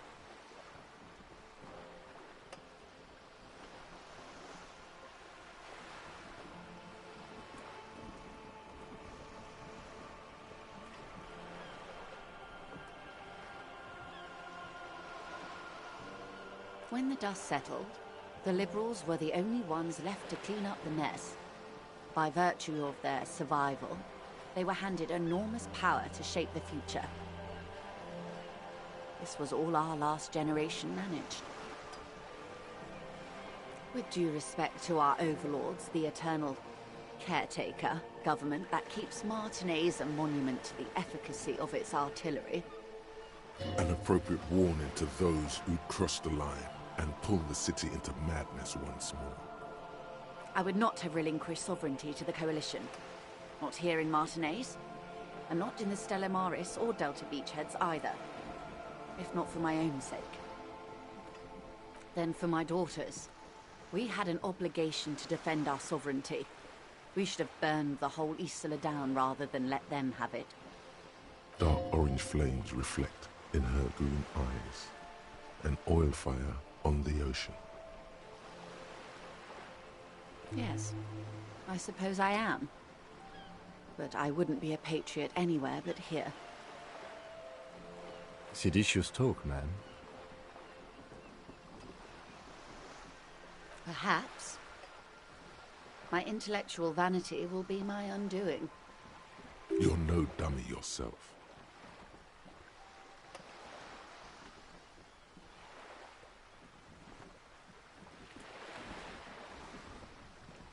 A smart boy getting smarter, one basic term of reality at a time. Yes. Whatever else I am, I'm also a mother and a wife. Now, shall we return to reality?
It's a neurological disorder caused by a lack of vitamin B in the brain. Symptoms include a retrograde amnesia. It's quite serious. You should get yourself checked out. She conveys it in short, cold bursts, trying not to invest too deeply in the condition of this doomed detective, in case he goes down later, souring the entire portfolio.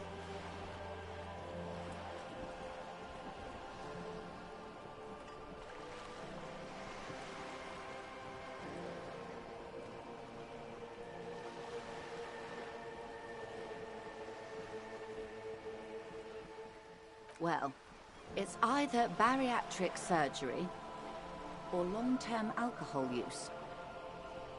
She nods slowly. Yes, and perform autoerotic asphyxiation on yourself with your funny necktie, out in the open somewhere.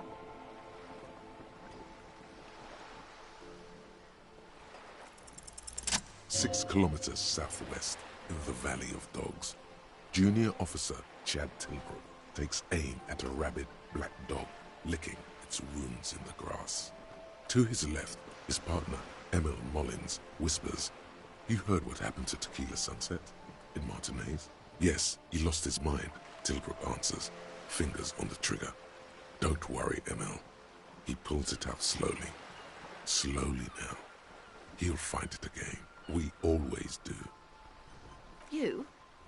You're an officer of the RCM. Preciso Mundo.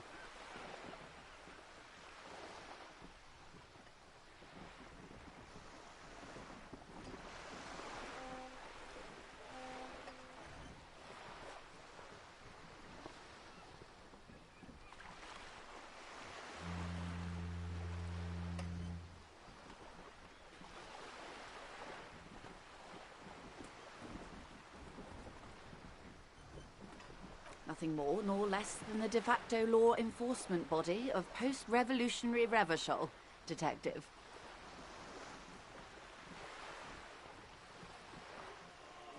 Yes, we are the Revachol Citizens Militia.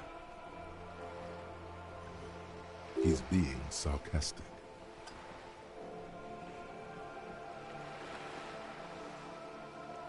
We are. Yes, that means not de jure. The RCM acts in what is poetically called the twilight of international law, both at the behest of the coalition government and to its chagrin.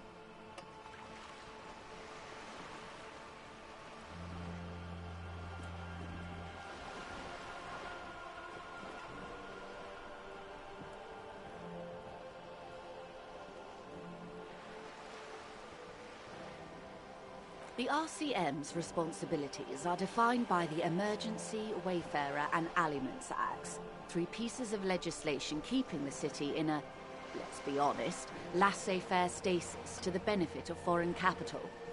All 3 are good to know when we are out policing.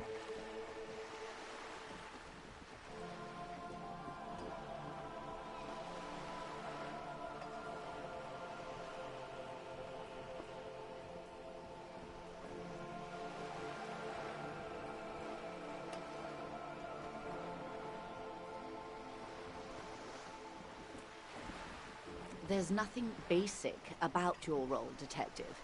It's true that the RCM keeps everything the way our seemingly permanent provisional rulers like it. Yet, on the other hand, I know these people. I deal with them daily. Let me tell you, dear, they are not fans of you. The post-revolutionary decade was a disaster for the coalition government. Revachol in the 20s was hell, especially on the west side of the river.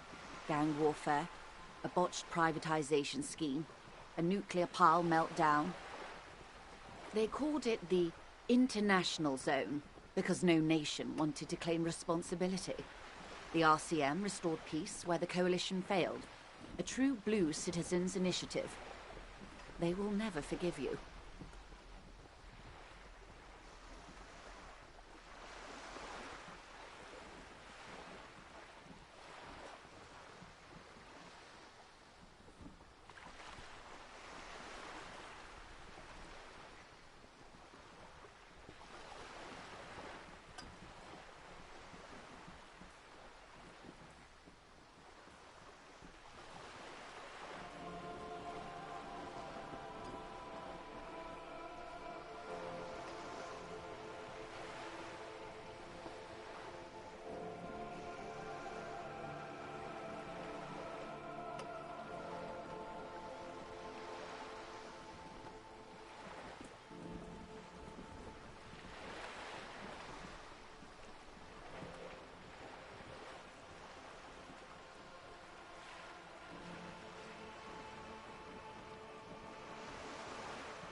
That's somewhat of an exaggeration.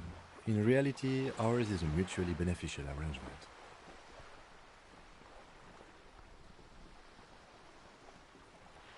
Ravasholians get to keep the peace in Ravashol, and the Coalition doesn't have to worry about it. Anyway, sorry to intrude. Please continue.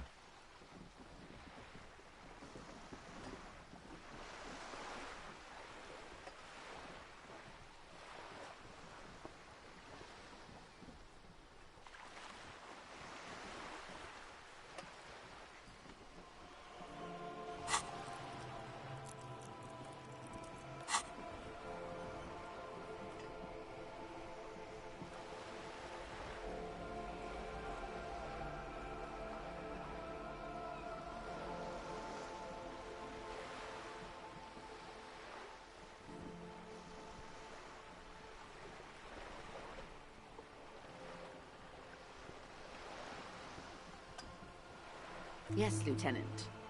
Permit me to conclude with this. Who you are, to me, is the police. The only legitimate law enforcement authority in Revachol.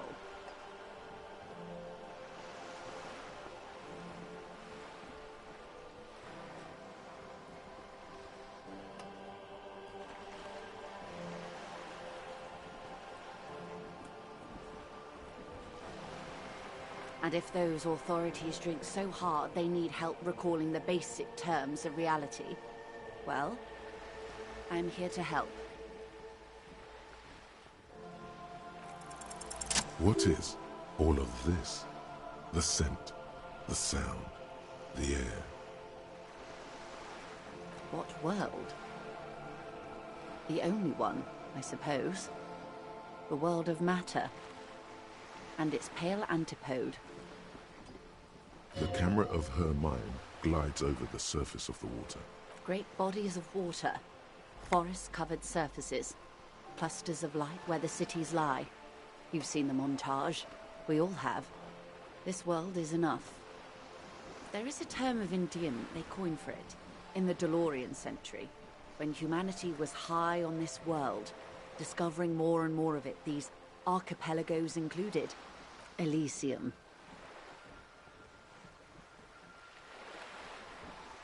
It does. There are those who would call it hell. A term of hatred that originates, like many such things, with the Mesk petro-fascists. Oh, you want a picture of the world? There is no complete set yet, dear. They're having some trouble reaching orbit. Great things are difficult to achieve. For now, we're viewing the world from the inside, sideways. We used to think it was a sphere, but that is beginning to look less and less likely by the day. You wouldn't know it from the tabloids, but the ORG nations have been launching weather balloons into the lower ionosphere since the 30s. ORG, Occident Revachol Grad. There's a steadily increasing trickle of images. Between the big three scientific contributors, they're piecing together a dark grey corona. Yes. Pale covers 72% of the surface. There are grey flares and prominences, even arcs above entire isolas. The images are blurry, but if there was a sphere in there, it certainly looks like it fractured a long time ago. You seem to be spooked. Please don't be. They say there is a rarefied envelope of matter surrounding the darkened disk of our planet. That is, if we are still living on a planet. Or, to speak more plainly, imagine vast swathes of land disrupted by nothingness. I am sorry, dear. It must sound quite terrifying through the acute encephalopathy. Even scientific positivism isn't entirely convinced about what we're dealing with here.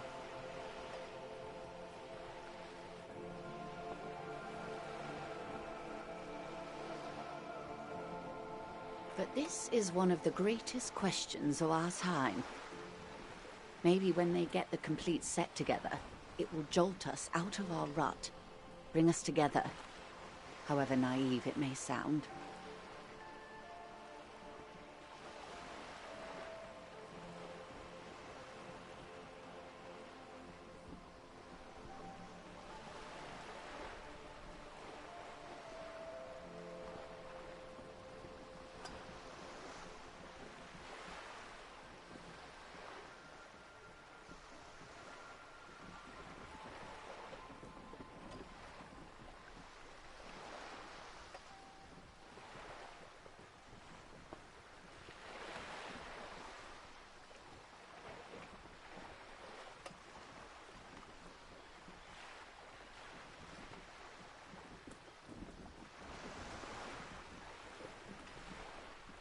I don't know about things of that scale. My expertise lies in nations and trade routes, one or several layers below everything. But yes, we'll be fine. Don't worry. She does not seem convinced that you'll be fine. If anything, she's realizing how deep your condition runs.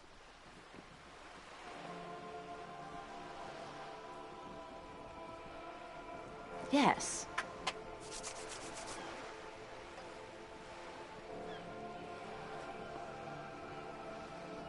The girl in the old lady rags looks like a sullen and rebellious member of a teen infraculture. Yes, you and I belong to the supraculture. We're common, the herd. The music on the radio, the food in the chain restaurant, those are all too popular for the girl in the old lady rags. She prefers a fantasy world, an infraculture with its own dress code and vernacular. It is an illusion, I'm afraid. There is no refuge from the supraculture.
Young people who dye their hair funny colors and wear old people's clothes are stupid, and their little rebellion is self-defeating.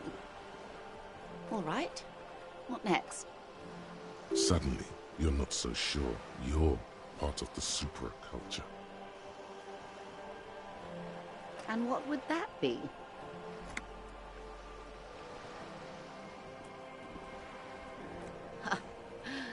I can see that, yes. I dabbled in those dark arts myself, not so long ago. I assure you, it was a thoroughly supracultural phenomenon. All permeating. Downright mandatory.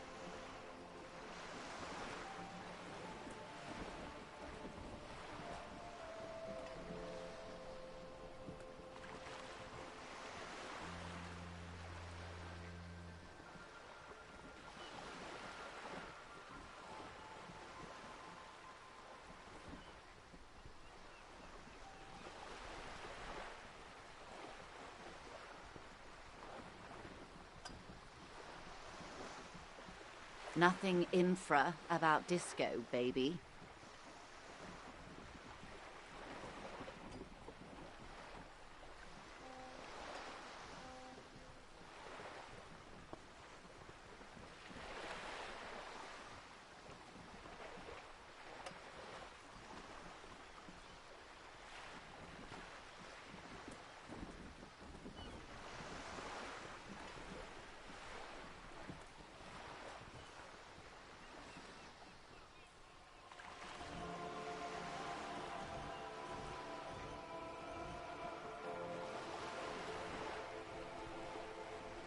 Those days are long behind me.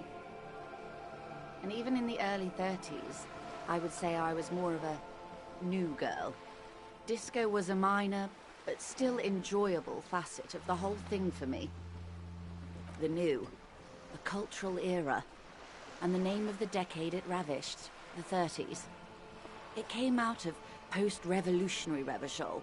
It was ultra-liberal. It involved lots of partying, as you might imagine, and champagne-colored everything. By the looks of it, that would have been when you came of age. Now,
wasn't it Guillaume Le Million who said, if you can remember the new, you weren't there?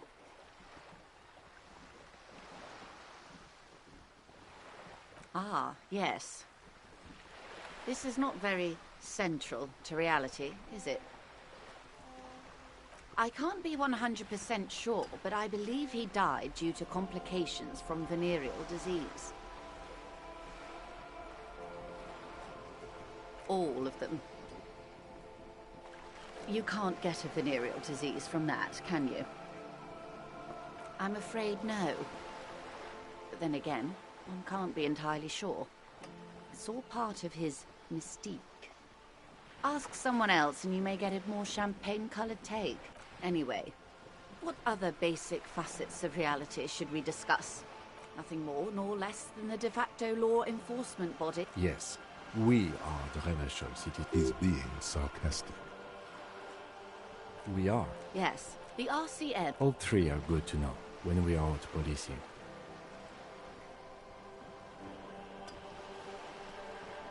There's nothing basic about your role, Detective. It's true that yet, on the other hand, I know these people. The post-revolution, they called it the... That's somewhat Revacholian. Yes, Lieutenant. Permit me to... And if those authorities drink so hard they need help record... The Pale is not, technically speaking, part of reality. Yes. Also, I think we've had enough excitement for today. Remember, we have a cadaver to attend to.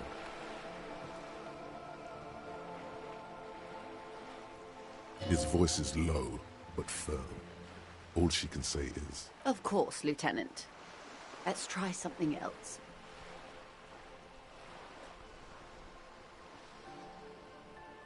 I don't think your colleague would appreciate that. He has already been so patient with this whole exercise. Let's continue with something else, all right? You can ask about anything else in the world. Anything. But she wants to tell you this is not going to happen with the lieutenant present, unless you can convince him to step aside. Good idea. Just ask him. He won't make a scene. Fine.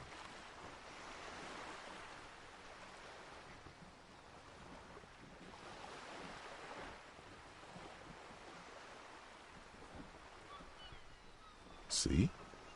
What can he do? You're a grown man. Are you sure you're sure? Your colleague seemed adamant.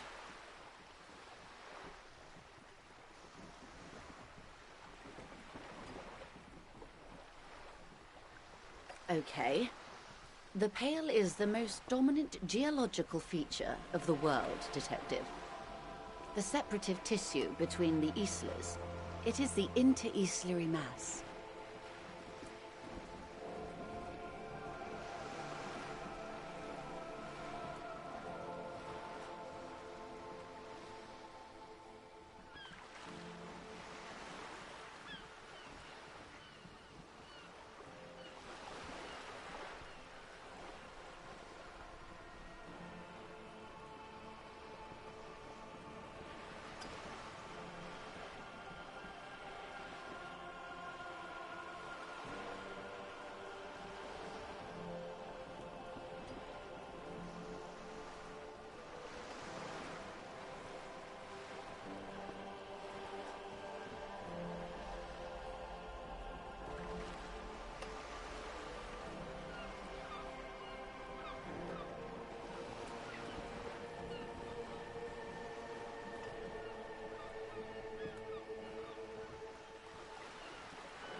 Achromatic, odorless, featureless.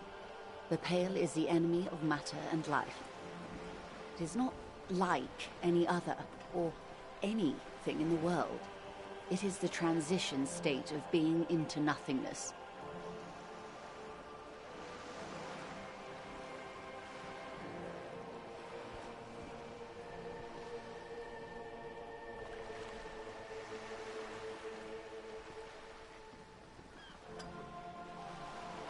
difficult to describe, or even measure. Something whose fundamental property is the suspension. The further into Pale you travel, the steeper the degree of suspension. Right down to the mathematical. No, detective. We're safe. It begins there, 6,000 kilometers to the north. As your gaze instinctively turns north, a small black pit opens up in your stomach. Yes. That is enough. Many cities are built an uproar of matter, darling. Rising into the Pale. Rolling. Evaporate. Imagine a grey coronal mist. Cold vapor, marked by spores of an opportunistic microorganism. A mold that's adapted to grow at the edge of the unrest. It's the most disco thing you will ever see.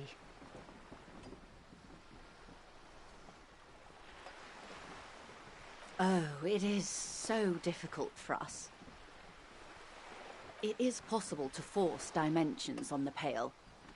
In modern times, we can even compress its latitude, bouncing radio waves from one end to the other. Shorten, but it is still hard for humans to navigate the Pale without getting lost or having our minds damaged. Extensively. Some say the damage stems from extreme sensory deprivation. Others argue that Pale somehow consists of past information that's degrading, that it's rarefied past, not rarefied matter. They call it the blend over of the self. The Pale does not only suspend the laws of physics, but also the laws of psychology, maybe history even. The human mind becomes over-radiated by past. Who says and who argues?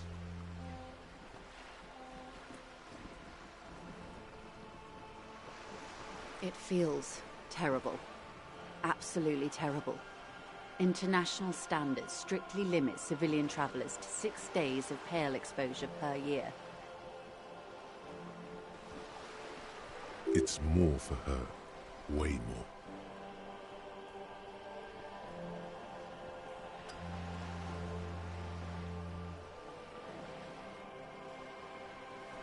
No, nameless detective of the Citizens Militia.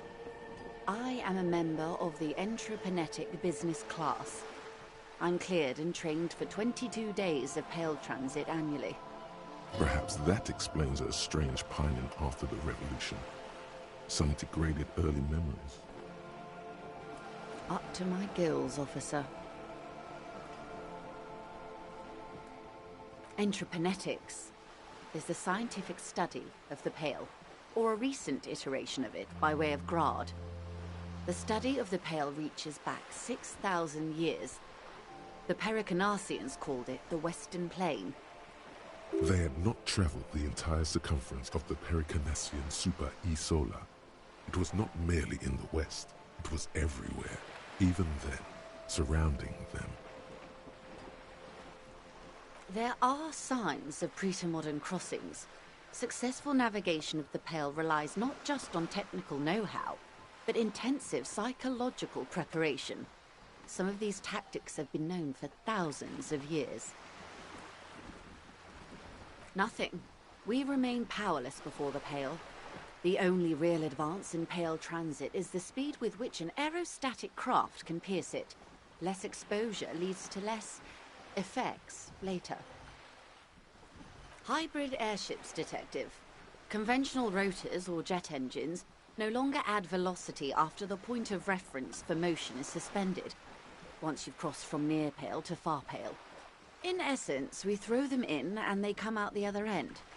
If we throw them precisely. Then they don't. Gone, like a skipping stone beneath the surface.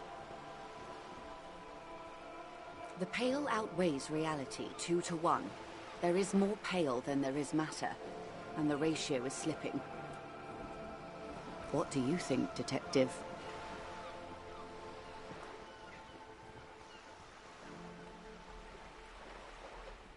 Precisely. One of the few measurable effects of the Pale is that it is expanding at an unknown rate.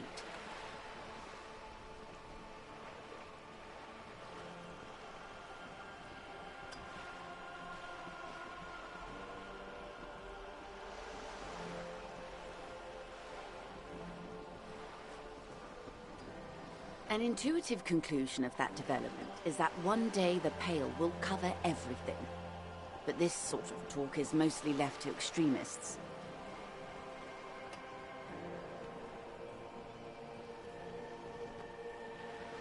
Most people, and indeed most private and government sector organizations, entire civilizations and religions even, find handy ways to ignore or downplay that knowledge.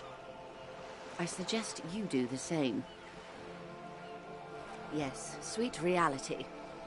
But before we do, tell me, Detective, is this the first time you're hearing this? Do you really not remember anything?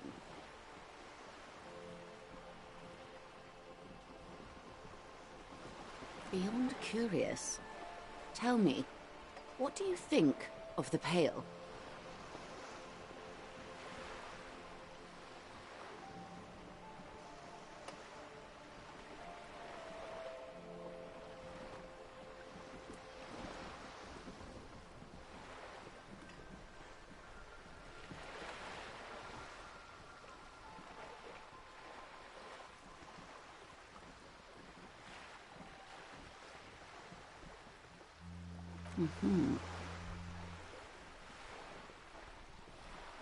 You really didn't know.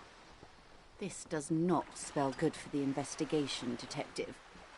If you don't know even this, then...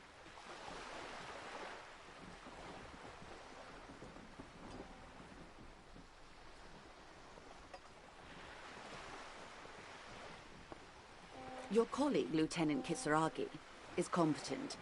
I checked up on him. And you have me. I will try to assist you in any way I can. Some of that assurance is meant for herself, as much as it's meant for you. She must have a lot on the line here. Even if we have to do it one basic term at a time.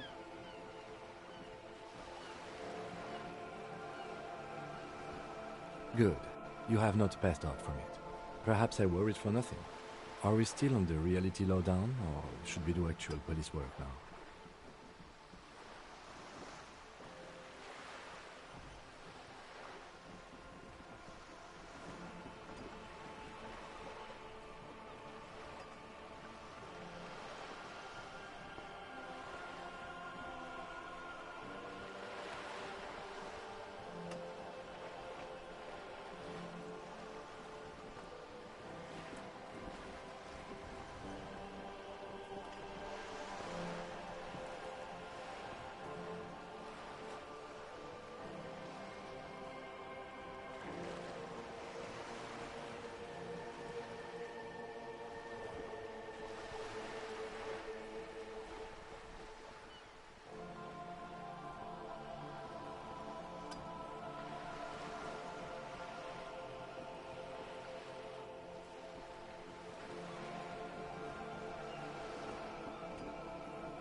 Yes, well, the rest of us have dealt with it for thousands of years, so...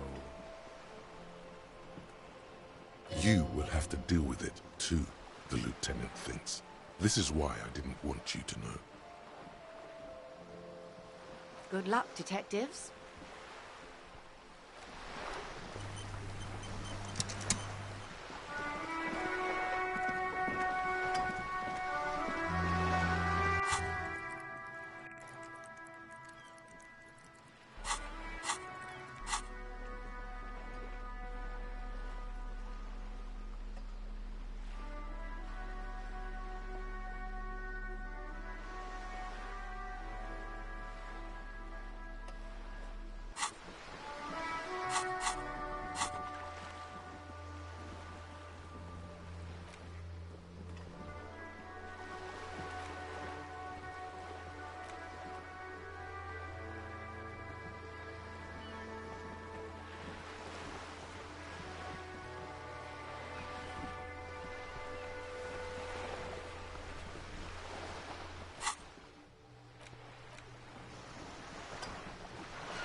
at me when I'm talking to you.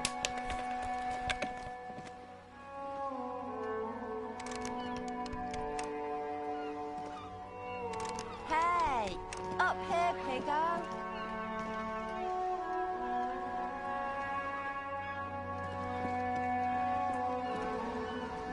Yeah, you better keep walking.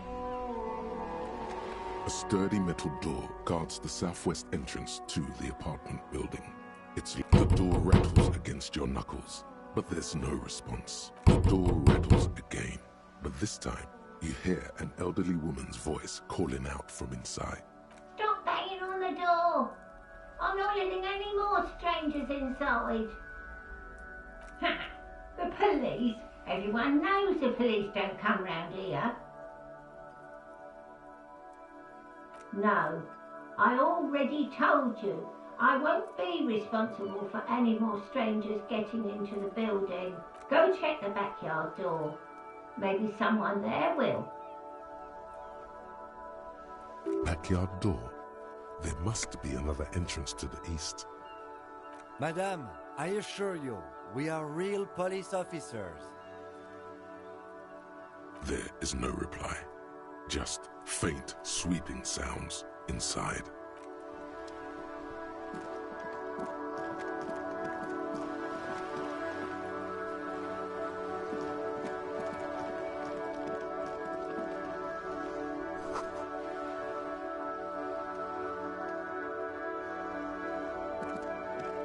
Look at me when I'm talking to you.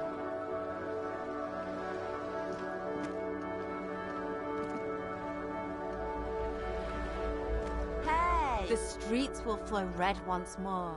A great torrent rushing down Rue de Esperance.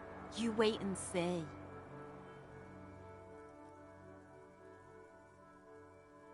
The streets will not flow red with anything. Who are you? I'm Cindy the fucking Skull. What else do you want to know? Date of birth, blood type, the last time I was tested for Hep C.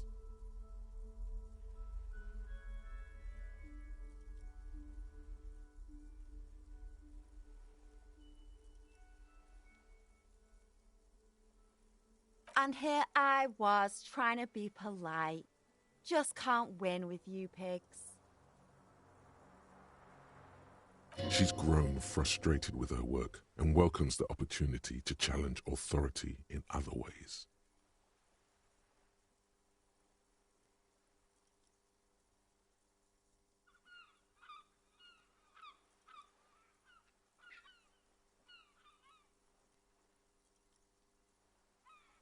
I ain't no snitch, pigstein. Go forth and forage in someone else's shit.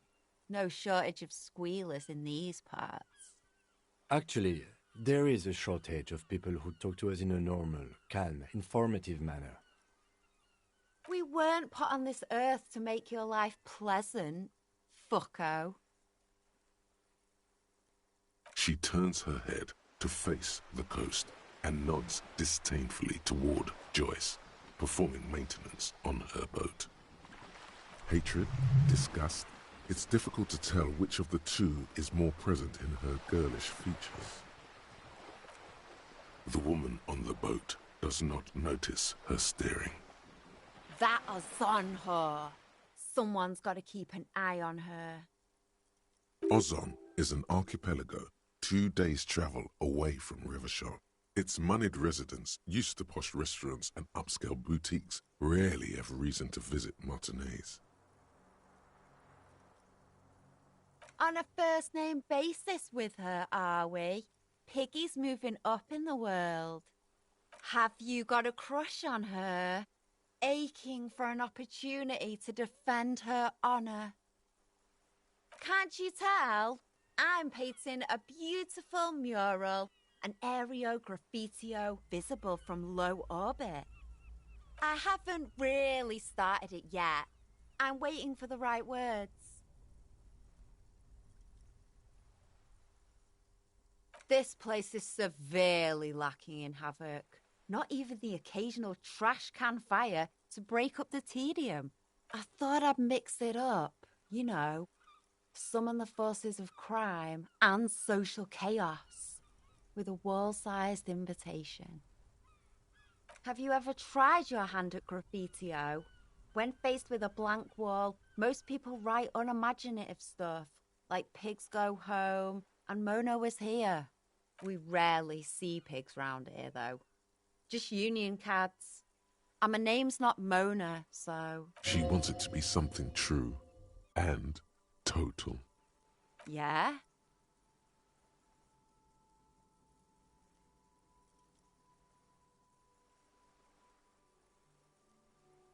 Let's be realistic. What are you going to do? Climb up there? You heard your partner, Piggy. I'm unstoppable. Watch your back, Ungulate. You've got eyes on you.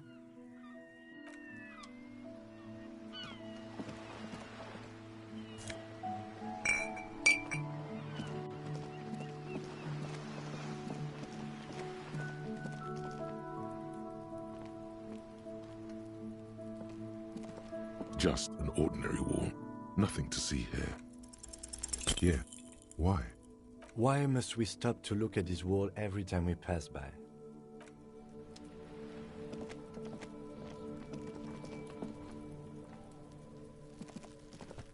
Are you trying to sneak up on me? Logic error. Pig's come to take me out. Trying to snuff me out. Don't get fucking clever with me, pig.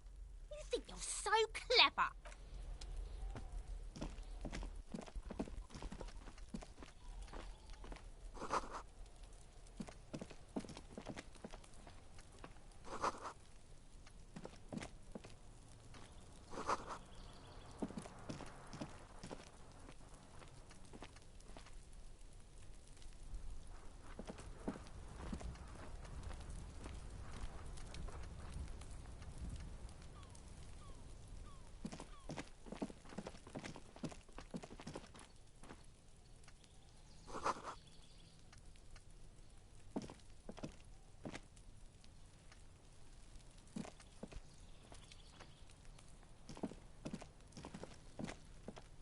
You see a young man on a balcony nursing a cigarette.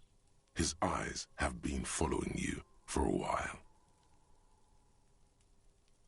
Not looking for any trouble, officer.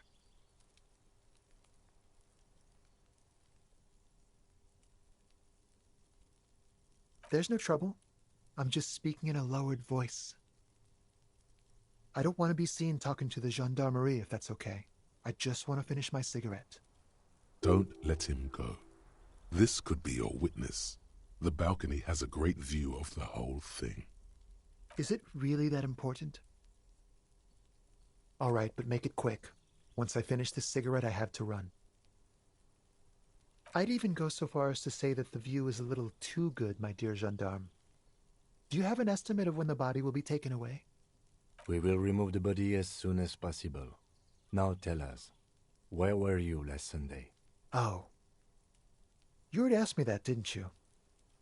Wait, is someone else investigating the lynching? No, not you. Some more muscular type. And when did you speak to this more muscular gentleman? Last week? I don't know. Look. He's an actor declaiming a soliloquy. See how you hang on his every word? You didn't answer the question. What were you doing last Sunday? I had a friend over. It was my Sunday friend. Makes sense. Friends are nice on Sunday. You don't have to work. You can just spend time with pals, watching rugby and drinking beer. He doesn't reply, gesturing no with his cigarette. Under the dull and darkening sky, the neighboring windows stand silent. My name? My name is Martin Martinez. That's definitely not his real name. No, of course not. Could you please lower your voice? Ask him again. And I really need to finish this cigarette. But he hasn't left yet.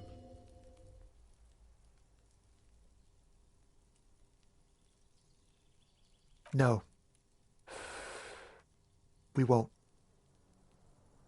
Now, if you'll excuse me, I really need to get going.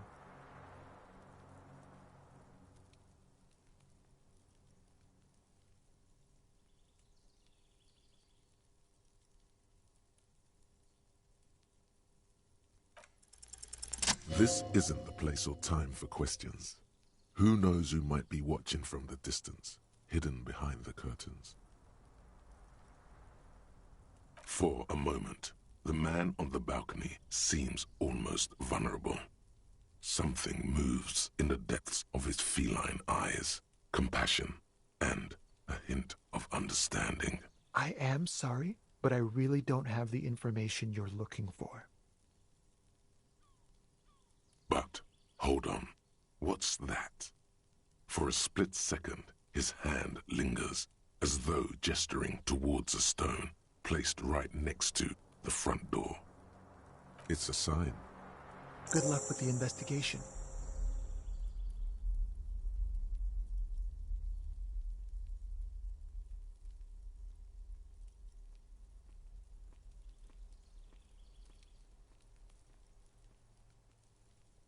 He's gone.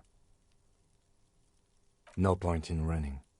Tenements like these often have multiple exits. If he doesn't want to talk to us, then he'll know how to hide himself. He could be a witness. Him or his Sunday friend. Either way, we need to look into that muscular type who's asking about our case. He did leave us a sign. Did you see that? He wanted to draw our attention to that stone right over there. If we find a way inside the building, we can ask around for his apartment.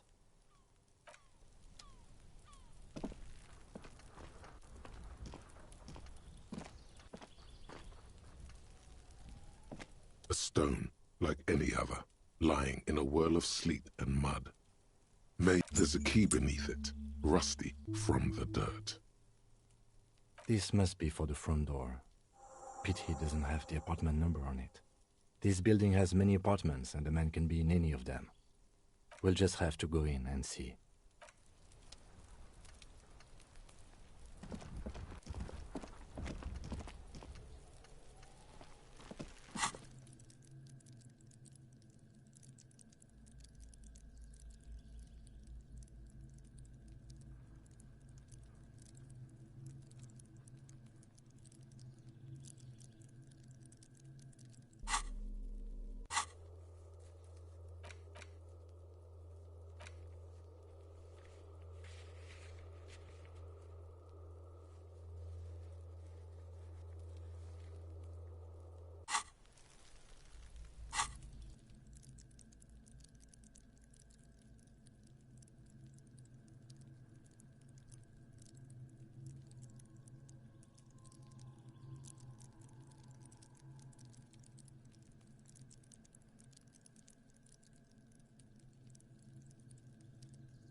This door has been closed with a padlock. A chalk-drawn number on the board says number 11. It's a solid lump of metal, but the shackle is deeply corroded. A solid pair of chain cutters would make short work of it.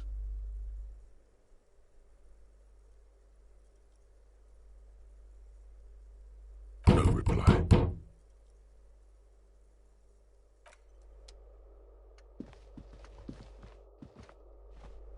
You hear someone walking around inside, rearranging the furniture. The number on the panel says 10. The walking stops abruptly, but no one comes to the door. You can feel tension on the other side. A poor communard, from the looks of it. The room is barely bigger than a closet.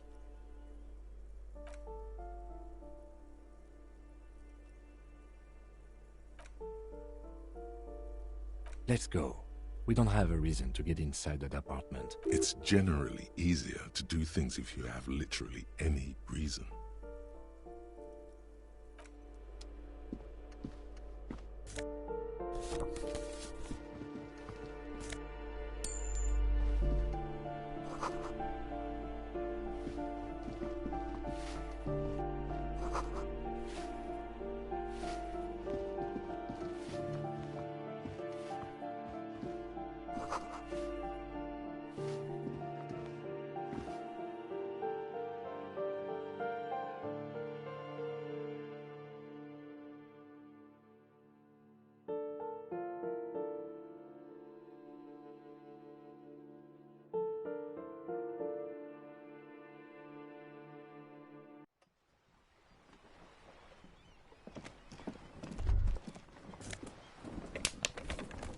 Ruination has come.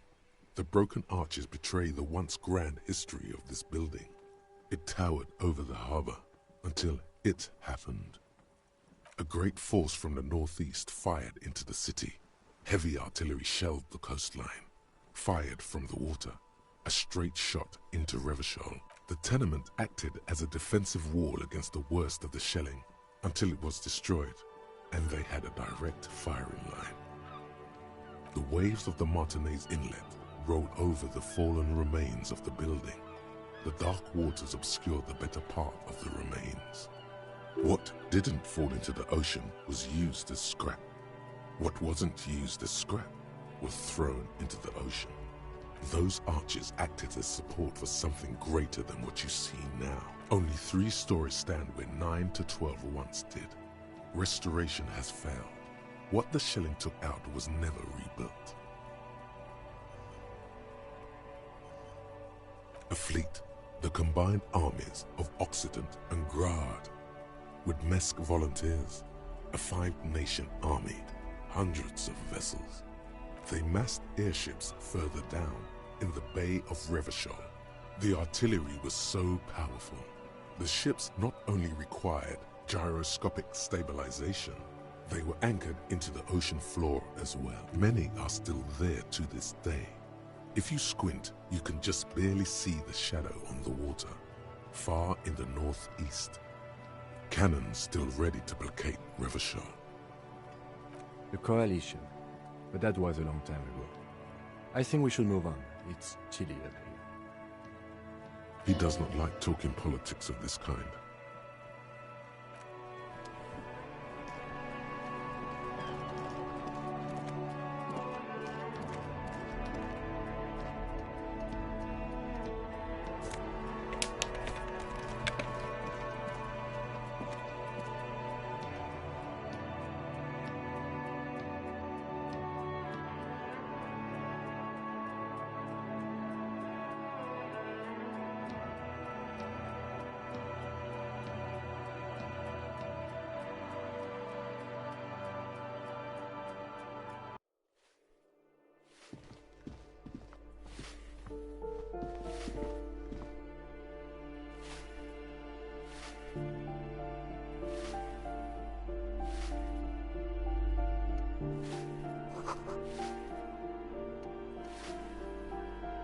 Give me a moment.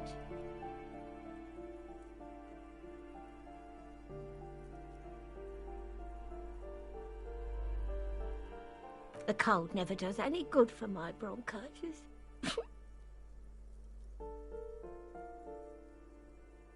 I'm fine. Fine. Don't you worry about me.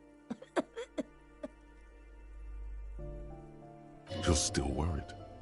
It's very worrying. Now, what do you want from me, policeman? She's the cleaning lady. She knows the floor plan and the residence. I'm no one. Just an old woman who cleans these hallways. If you can call it living. I have a little room upstairs right next to the coal room. It's barely bigger than a closet. But I don't complain, no. I have my bed and my aching bones to keep me company. And that's all I need from this world. She hasn't spoken to anyone for a while. Even her sentences feel rusty. Yes, yes. I know who you mean. The scrawny boy who's always smoking like the devil, right? Somewhere in the building, a child starts crying. You hear a radio tuned to a talk show and someone taking a shower. What's he in trouble for?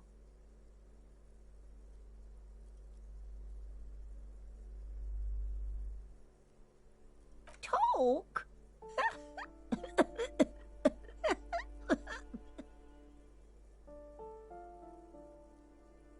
What was so funny about that?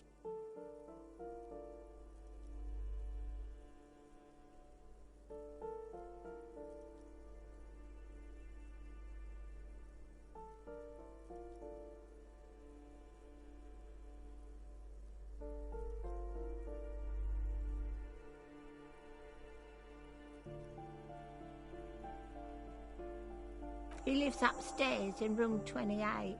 Go to the balcony. It's one of those doors there. He's usually home in the evening. Thank you. We should go check out his apartment on the balcony. See if he's home.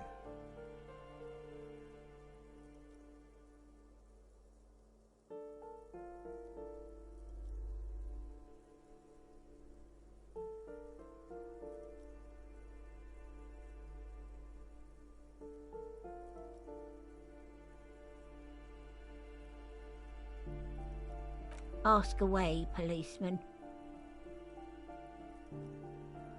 The artiste? Nothing I can do about her, I'm afraid. She ruins the walls faster than I can clean them. Still, she leaves an old lady to her business. More than I can say for others. Oh, that one is a scientist, a future scholar. I think he studies astrology at the community college.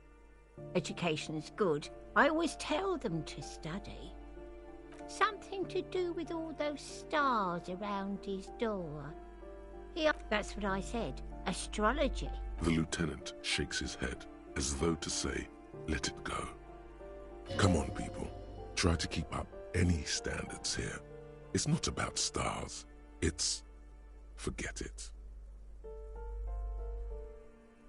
No one lives there. It's been empty for months. Impossible. I would know if someone had moved in there. Maybe it's those countercultural people again. Breaking into a house like it's a public space. You're a policeman. Be good and take a look, will you? Great.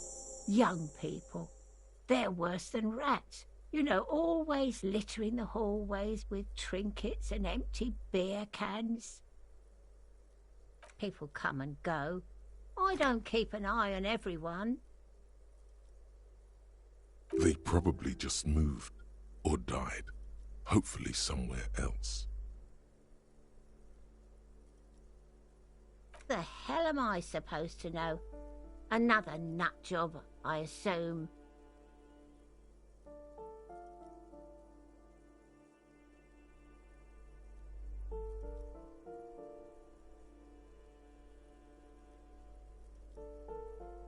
Oh, no.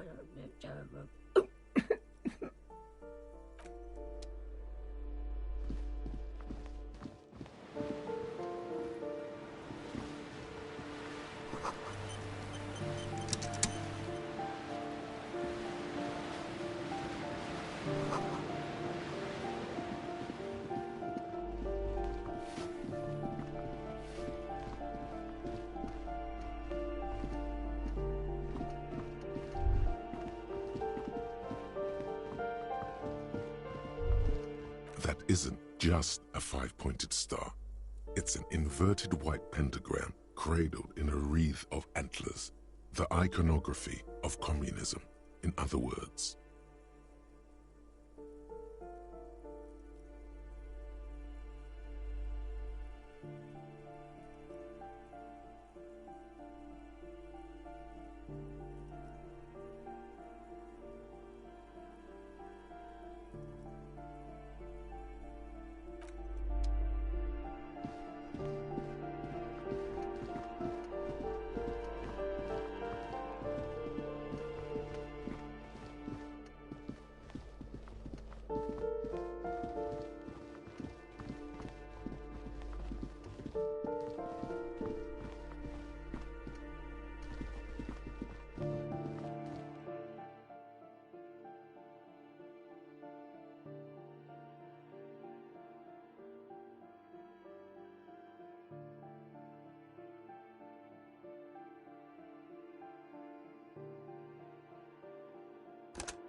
Give me a moment.